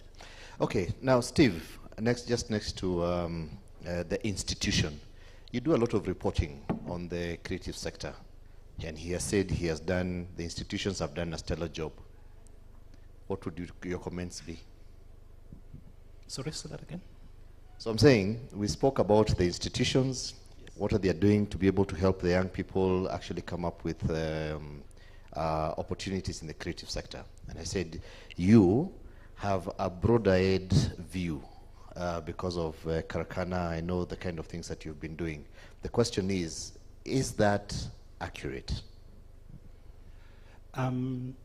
Yes, but I think I would phrase it differently in terms of the need for collaboration. I would look at it that there is a lot happening because, like you've said, we run, if you check already social media platform, we run something called Usanifu News, where we post news, events, updates about the creative industry. And what I see is that we are so busy, but we are working in silos. So one of the problems that we need to address is the collaboration means people need to stop working in silos. These conversations need to happen more. And I know because I have been part of this event, I think 4 years ago, and I'm very happy that KIPPRA decided to bring us on the stage. In another space, we say that we need creative industry and art mainstreamed. You know, we are always the other guys. Even, well, sports are a bit lucky, they get more attention. So the collaboration part is very important. But allow me to mention two other things that need attention. Creative associations. I think it is one of the weakest links that we have. Creative associations are dead, like dead. I sit in the leadership of two of them. We are struggling so much, people don't even know that we exist. The third thing, allow me to mention, is just about the use of education. Already, the mainstream education for our children, for the universities, high school, is outdated globally. Sembuse, artists and creatives, who we are not mainstream, we are not in the curriculum, we get the short end of the stick. So the learning process is so out of sync with what's happening in the industry, especially an industry that depends a lot on technology. That's true. Okay, so the thing is, you said that sports is much better than we are. So I'll actually go to Generali and ask him, do you feel that you're doing better than the traditional dancers, actors, and musicians? Well, thank you very much. I would like to be very basic, first of all, and look at our situation in a practical manner. True. There are two things that affect the sports industry, and particularly the sportsmen and women. One is education. A lot of our athletes have not gone to school well, maybe the majority, if I may put it that way. And so the effect of that is that when they retire at a very early age. Because athletes cannot go beyond a certain age when they are still active. And I'm talking about, when I'm talking about active, is active in terms of competition. So if you cannot go, for example, beyond 35, because that is the youth, then what do you do for the rest of your life? If you don't have something to do that can keep you going, then you get into trouble. It is worse when an athlete gets injured at a very early age, maybe at 20, 25, that cannot allow that athlete to continue playing and earning some income. So those are the basics I'm talking about, because it is real. It is exactly what we are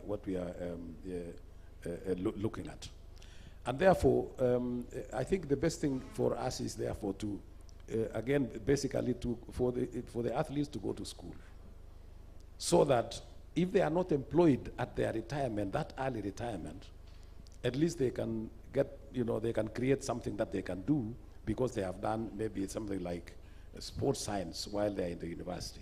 Okay. A sector that they understand better. Things to do with injuries. I've seen, some basic injuries, for example. What happens if we cannot encourage these athletes to learn about basic injuries? They can learn about commentating. They can learn about media, that they can now report on sports, and they can continue doing that because that is a creative area, filming and things like those. That's true.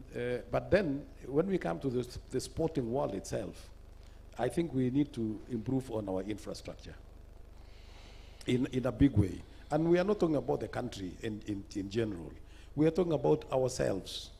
For example, how many universities have got indoor facilities in Kenya?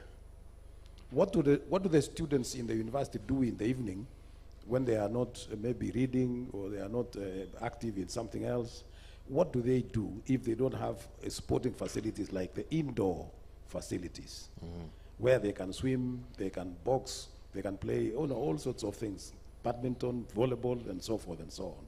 What do they do when there's nothing else to do? Interesting question. And so forth and so on. So there's so much that we can talk about. Urbanization. Urbanization in Kenya today is moving very fast, but that urbanization does not give opportunities for children to play. Go to any estate today in Nairobi or any other city in this country. Where do the children go? Where do the children go? From morning to evening, every weekend, holidays, and so forth. So sometimes they end up in a bar with the parents. Yeah. Is that the way to bring children, to bring up children? That is not the way. So we are not creating something. We are actually creating a negative approach, or a negative problem. Okay. So these are the basic things that I'm talking about, that we can look at so many things about the technology and so forth and so on, but when you come to the ground, there are real, serious problems that we need to look at and see, so what then do we do?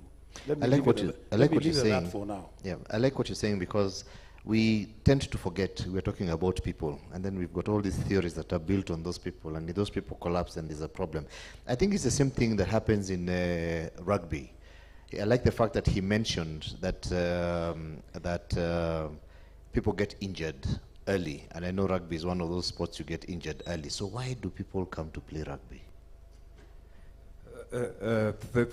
Thanks for that question, Roy.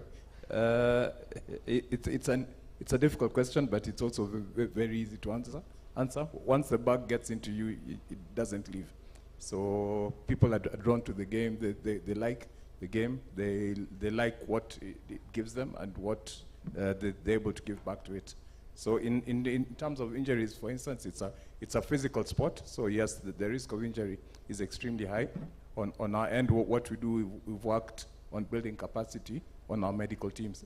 So there are times I speak to people from other countries and give them history of the players and the injuries they've recovered from, and they're surprised that we're able to do it locally. Those injuries are potential career-ending injuries, but we're able to bring players back to play even in as short as 18 months. So that's something which is also encouraging to the players, and it keeps bringing them back into the game. Fantastic. Is it skill or determination? I'd say both. The determination from the players.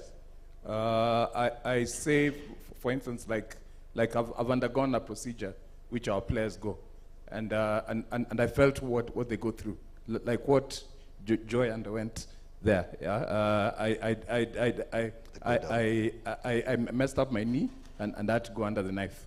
So it starts with, will I ever walk again? Yeah, and that is slowly answered that yes, you'll be able to walk again. Will I be able to run again? And then so it's step by step: walk, run, play. Will you be able to run, to play effectively? So I went all of that, not as a player, by the way, but as an administrator. And I said it taught me a lot, and it also made me make a conscious decision that no player will ever end his career simply because we didn't care enough to get him or her back to play. Okay, and in the same line, I usually see the rugby players dressed in very nice outfits, uniforms and whatever, and the people who do it are these lovely ladies who are here, by the way. And so I'll come to fashion, and before I come to the ladies, okay, let me come to one lady. Connie, you dress people. Fafanua sentencing. I think we all dress people here, the three of us, okay? The difference is, Sydney's a tailor, so he does bespoke, yeah? Same as Liz, right? Okay. What I do is, as a stylist, then I go and get, because I don't stitch, that is not my business, but I studied fashion. So I go and get the clothes from them, and then Joy tells me she's going for a cocktail tonight at JW Marriott, and she needs a nice glamorous dress. I go and pick from Liz, and I dress Joy. That's my stylist. I'm the in-between person. I make Joy's life easier so she doesn't have to run around and look for clothes. I just pick from Liz and then run to JW and give it to her. She dresses, changes, and goes for her cocktail. So there's a difference between a stylist and a designer. That's what I'm trying to make you understand. Do you guys get the difference? Okay? Okay, I got D for do not know. But it is okay. Okay. All right then. So you're the in-between, which means that you are, that without you, they wouldn't have Joy as a market. So what I do as a stylist, I give a platform for the designers. I help promote their work. So one way is through Dress in Joy. Another way is through the columns I have in the newspaper, right? I promote designers, I write about them, I tell stories. So the work of a stylist is to promote the work of the designers. Okay. And that can be also through dressing actors, dressing musicians, right? That's why we're very important in between, because the musician may not know they like a dress from, like an outfit for, you know, Sauti Sol wants an outfit, they're going to, I don't know, America, but then they don't know the look or feel. Then that is where Sydney comes in. He'll create the thing, and we'll work together with Sydney. We'll create a look together. Sydney does the fittings, that's his expertise, and then my work is to bring the group in, dress them, and then they go and perform wherever they're going. So Sydney's the tailor. Yes. Liz is the designer. So who's the foodie?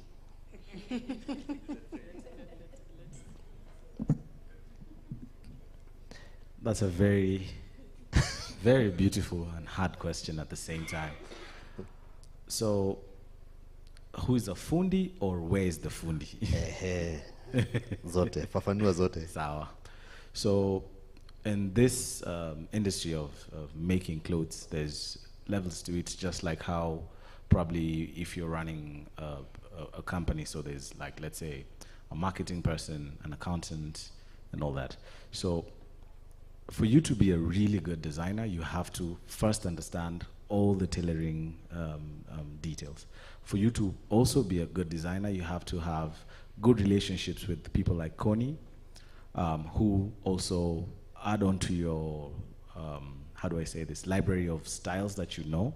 So somebody like Connie would come to me as the designer. But before I became a designer, I was just a small tailor. Yeah. So when you're calling yourself a designer, I want you to first understand the fundamentals or the basics of tailoring. Then you can start calling yourself a designer. I like the guy from KCC, I forgot his name, who was sitting exactly probably where I was sitting. Sorry? Michael Pundo. Yes, Michael. He said everybody wants to be a creative, and that hit home. Because even in our space, everybody wants to be a designer. We can't all be designers. There's very many parts to this machine. So if you're calling yourself a designer, first understand the basic elements or properties of tailoring. Then after you understand the basic elements and properties of tailoring, then you can understand what design would work on what body, what color would work on what skin tone. Then that's when you become a designer. But first, you're a tailor. Fantastic. So Liz now is the designer of skin tones and body types. Okay? So when we see all these clothes in a shop, that's general dressing. What kind of dressing do you do? In design, it has so many subsections, just what he said. There's the tailor, there's the person who's doing the social media, there's the designer who's coming up with the designs, there's the stylist. We are all an array of professionals. But you see, when somebody says designer, we forget about everybody else. But we all need each other to be able to get that cloth to be what it is. So for me, for designers, it depends. There's made to measure, like what he does. You come, you get measured, and you get a specific outfit for Roy. Yes. Then there's another designer who makes ready to wear. You come to the shop, fit, you like, pick, go. So there are two types of designers. One who makes made to measure. You have to be measured to get that outfit. And then there's the ready to wear that you see in the shops. Like when you shop in the US or shop anywhere else, that's ready to wear. Because you go to the shop, pick it, and you go. Okay, how many made to measures do we have? Anybody? Hiya, there's a market for you. Now, the doctors have decided to sit together. Daktari na daktari, how are you? From the conversation that's happening right now, do you guys have academia look at it? Do you have a practice look at it? Or where do you think there's a gap in what they have said and the market and basically academia? Where do you think we can be able to improve on that to better prepare those who are coming into the field to basically align with the market as they have described it? I can see you consulting Ion Yako. Thank you, Roy. I was consulting Dr. Kipra because she has been my senior at the National Museums of Kenya. So I want to say that I work at the National Heroes Council, and the work of the council is to identify and cause to be honored national heroes. Now, national heroes for a very long time in this country, people have thought it's only those who fought for our independence. Yes, they are included, but together with those, we have about 13 more categories, so 14 categories in total. And among those categories, we have those who are involved in arts, those who are involved in indigenous knowledge, those who are involved in cultural practices, peace building, environmental conservation, statesmanship, name it, all of those categories. So any Kenya doing anything that is good and worthwhile would find themselves being honored. Now, I want to say this. There's something that has been said about mentorship here, and I think that is very, very key. And the whole issue of compartmentalization. I want to take a very, an example that we can all identify with.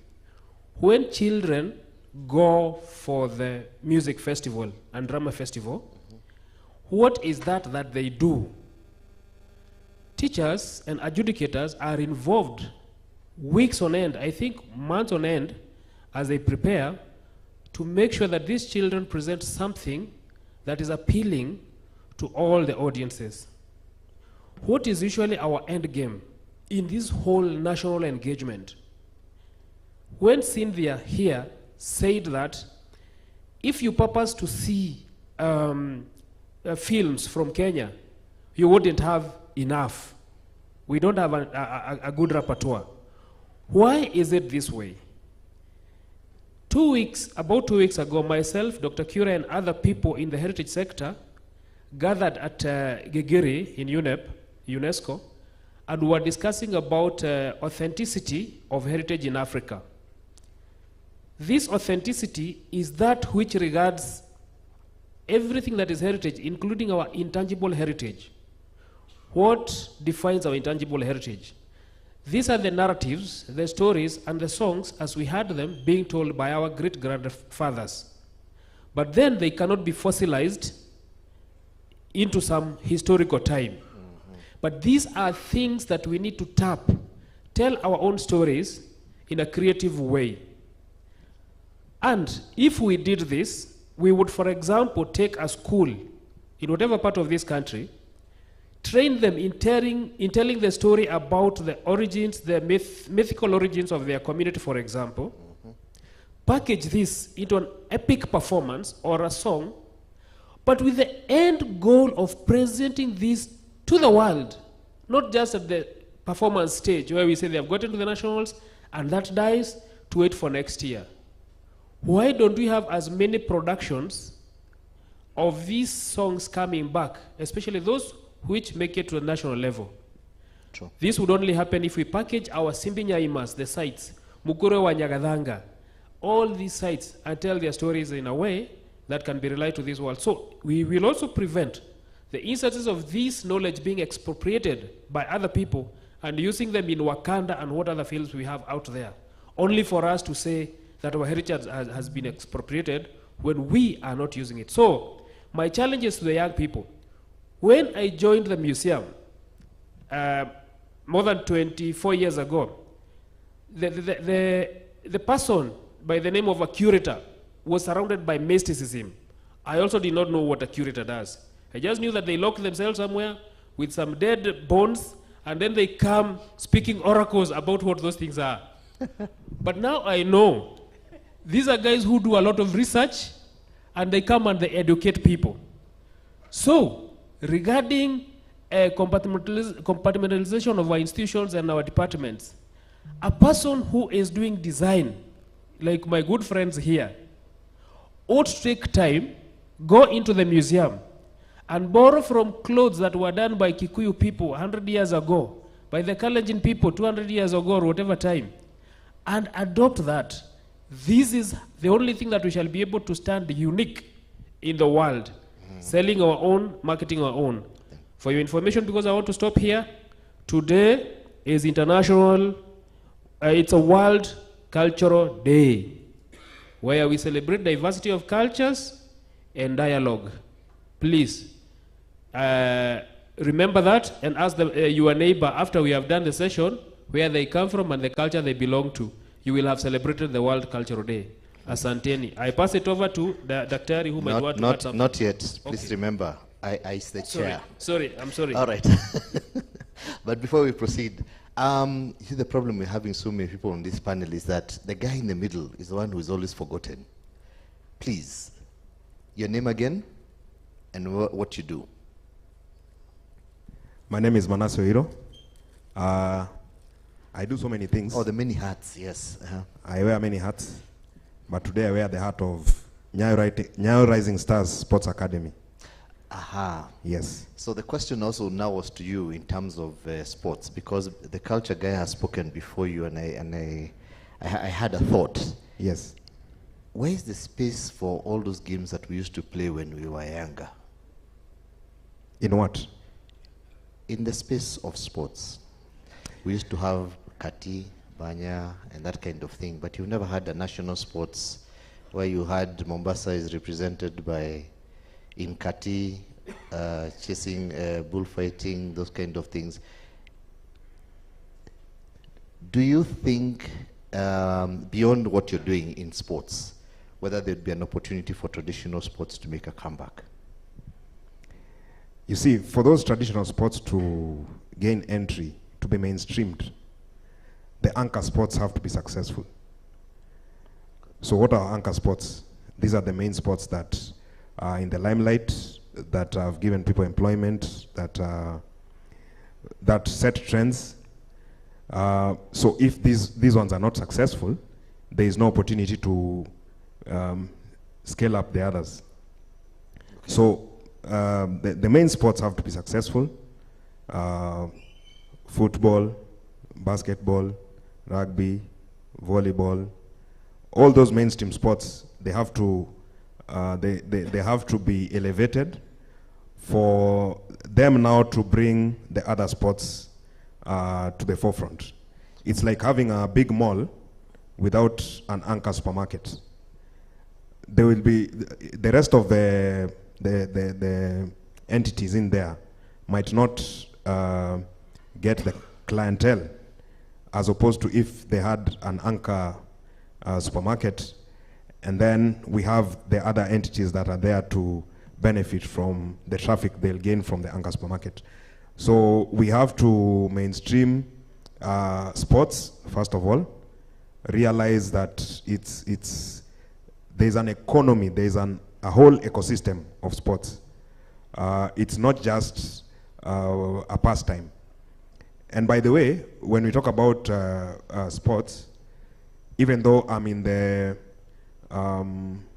today I'm representing youth, nurturing athletes from a young age, we even have recreational sports, which is becoming a very big industry in Kenya. Retired athletes, we have people who wish to have been in the same platform with those elite athletes, but they didn't have an opportunity. Maybe after the age of 35, now they have a whole new platform.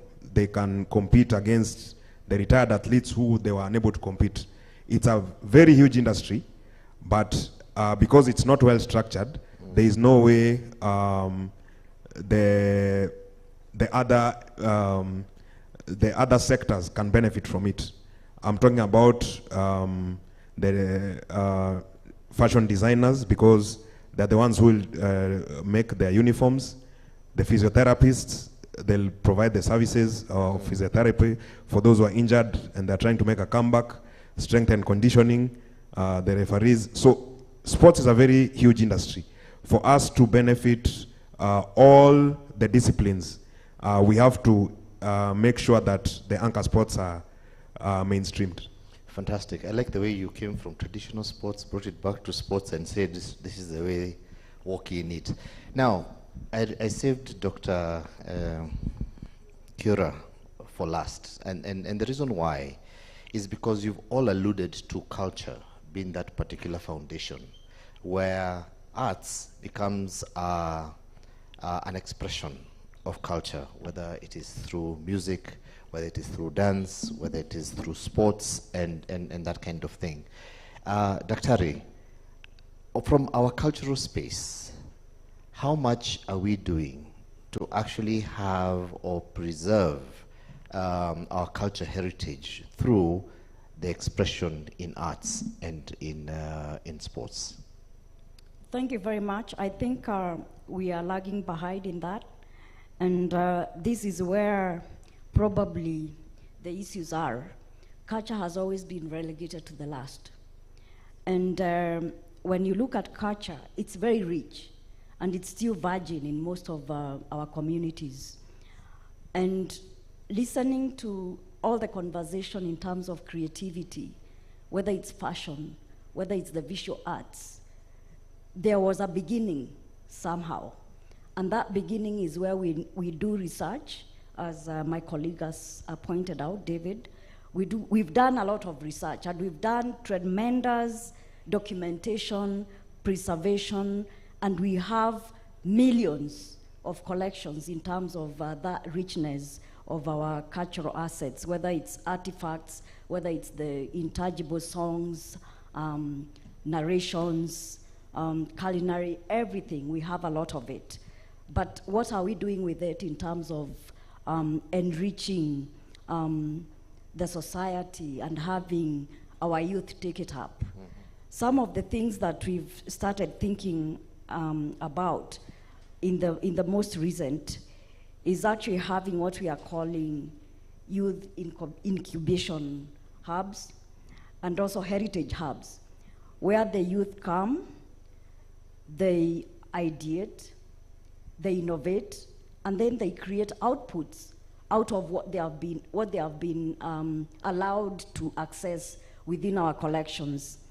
And I can tell you there's a lot of amazing works that are coming out of the youth, particularly in the fashion industry. Yep. They are borrowing a lot of the traditions, designs, and the designs doesn't have to be in the clothing industry in the past.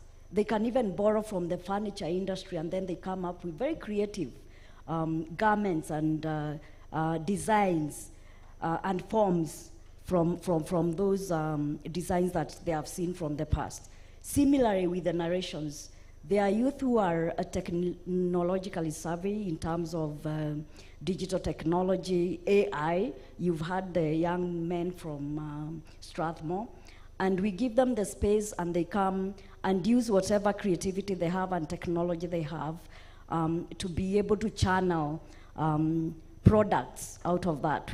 We are seeing now museums that are being created virtually. We are seeing stories that are being told virtually. We are seeing even gaming in terms of even sports being created digitally. And these are from the past, not from the present. Yep. So that space in terms of culture, it's very rich. And we only need to give the space to the youth and to let them do whatever they want to do with it. Let us not guide them and tell them you have to take it in this direction. Yep. Give them the platform to tell you how they can do it themselves, and they'll give you amazing products, including even films, and even opening our sites for filmmakers, for music producers to just come in and do their thing in those spaces. Okay. So that's what we are doing. All right, and that's actually fine. And the thing is, because of, I think, time and the combination of this thing, I was looking for a common thread amongst everything that we're doing, and we've seen one of those common threads is actually culture. We've seen also a common thread is amongst the youth. But the one thing that I appreciate the most about this particular panel is that common thread of wisdom that has gone across people who have been experienced many years. And this is the benefit of living old, all right, of being old. To the young people, you will get here eventually, by the way. But this is what happens when you have lived well, when you have grown old, and that kind of thing, is that you have wisdom. And the thing is, it's not wisdom that we should keep. It's wisdom that we can be able to share.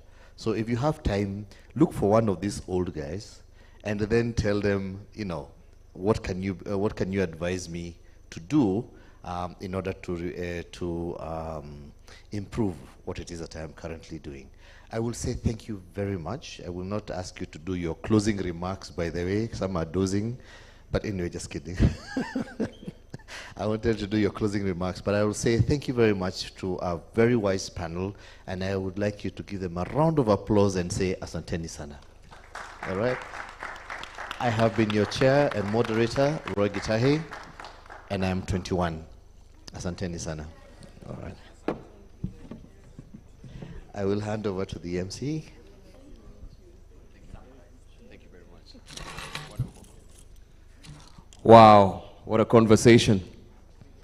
Very informative, and Roy Gitahi has done a sterling job in making sure that that common thread of wisdom is tapped from every panelist that he had this evening, and what a rich stream of information that we've also gathered from our panelists this evening.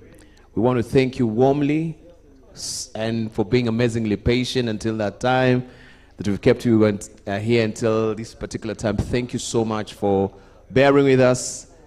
Kindly, our photojournalists are here, yeah? We want to take please, our panelist, Roy. Yeah? A picture of, everyone to just immortalize this moment, please, before you go. Thank you so much. Yeah, for them that are still with us here, we really do appreciate for being amazingly patient. This is it. This is the last one. We're not going even to recap. It will be hubris of me to do so. I can't just, tap into that intellectual provenance that was relayed here. Thank you so much. Yeah, be flashing white at least. Yes.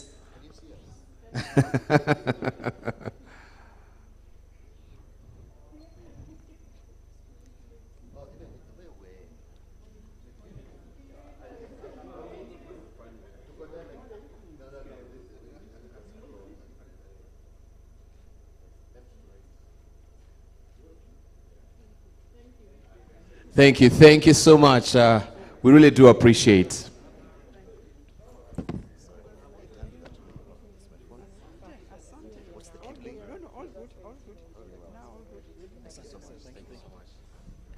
Okay.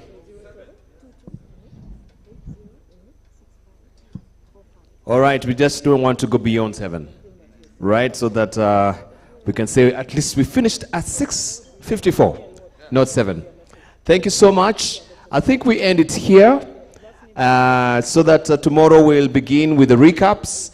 And it's been a beautiful day. I want to thank each and every one of you that has participated, each and every one of you that has actually been keeping your eyes peeled and keeping also your ears out to just listen in to what is happening today. Thank you so much. We really do appreciate. Thank you so much, Connie. And good to see you after so many years. Yeah, we went at the British High Commission. Yeah, that was way back. Thank you so much. So we really do appreciate. And I want just to urge you that tomorrow we make it early so that we can try and catch up with time and finish way too early as well. Thank you so much, everybody. May the good Lord bless you and restore your strength. As you have also your dinner this evening, may He bless you water and bread, and may you have a restorative night as well. Thank you so much. We'll see you tomorrow.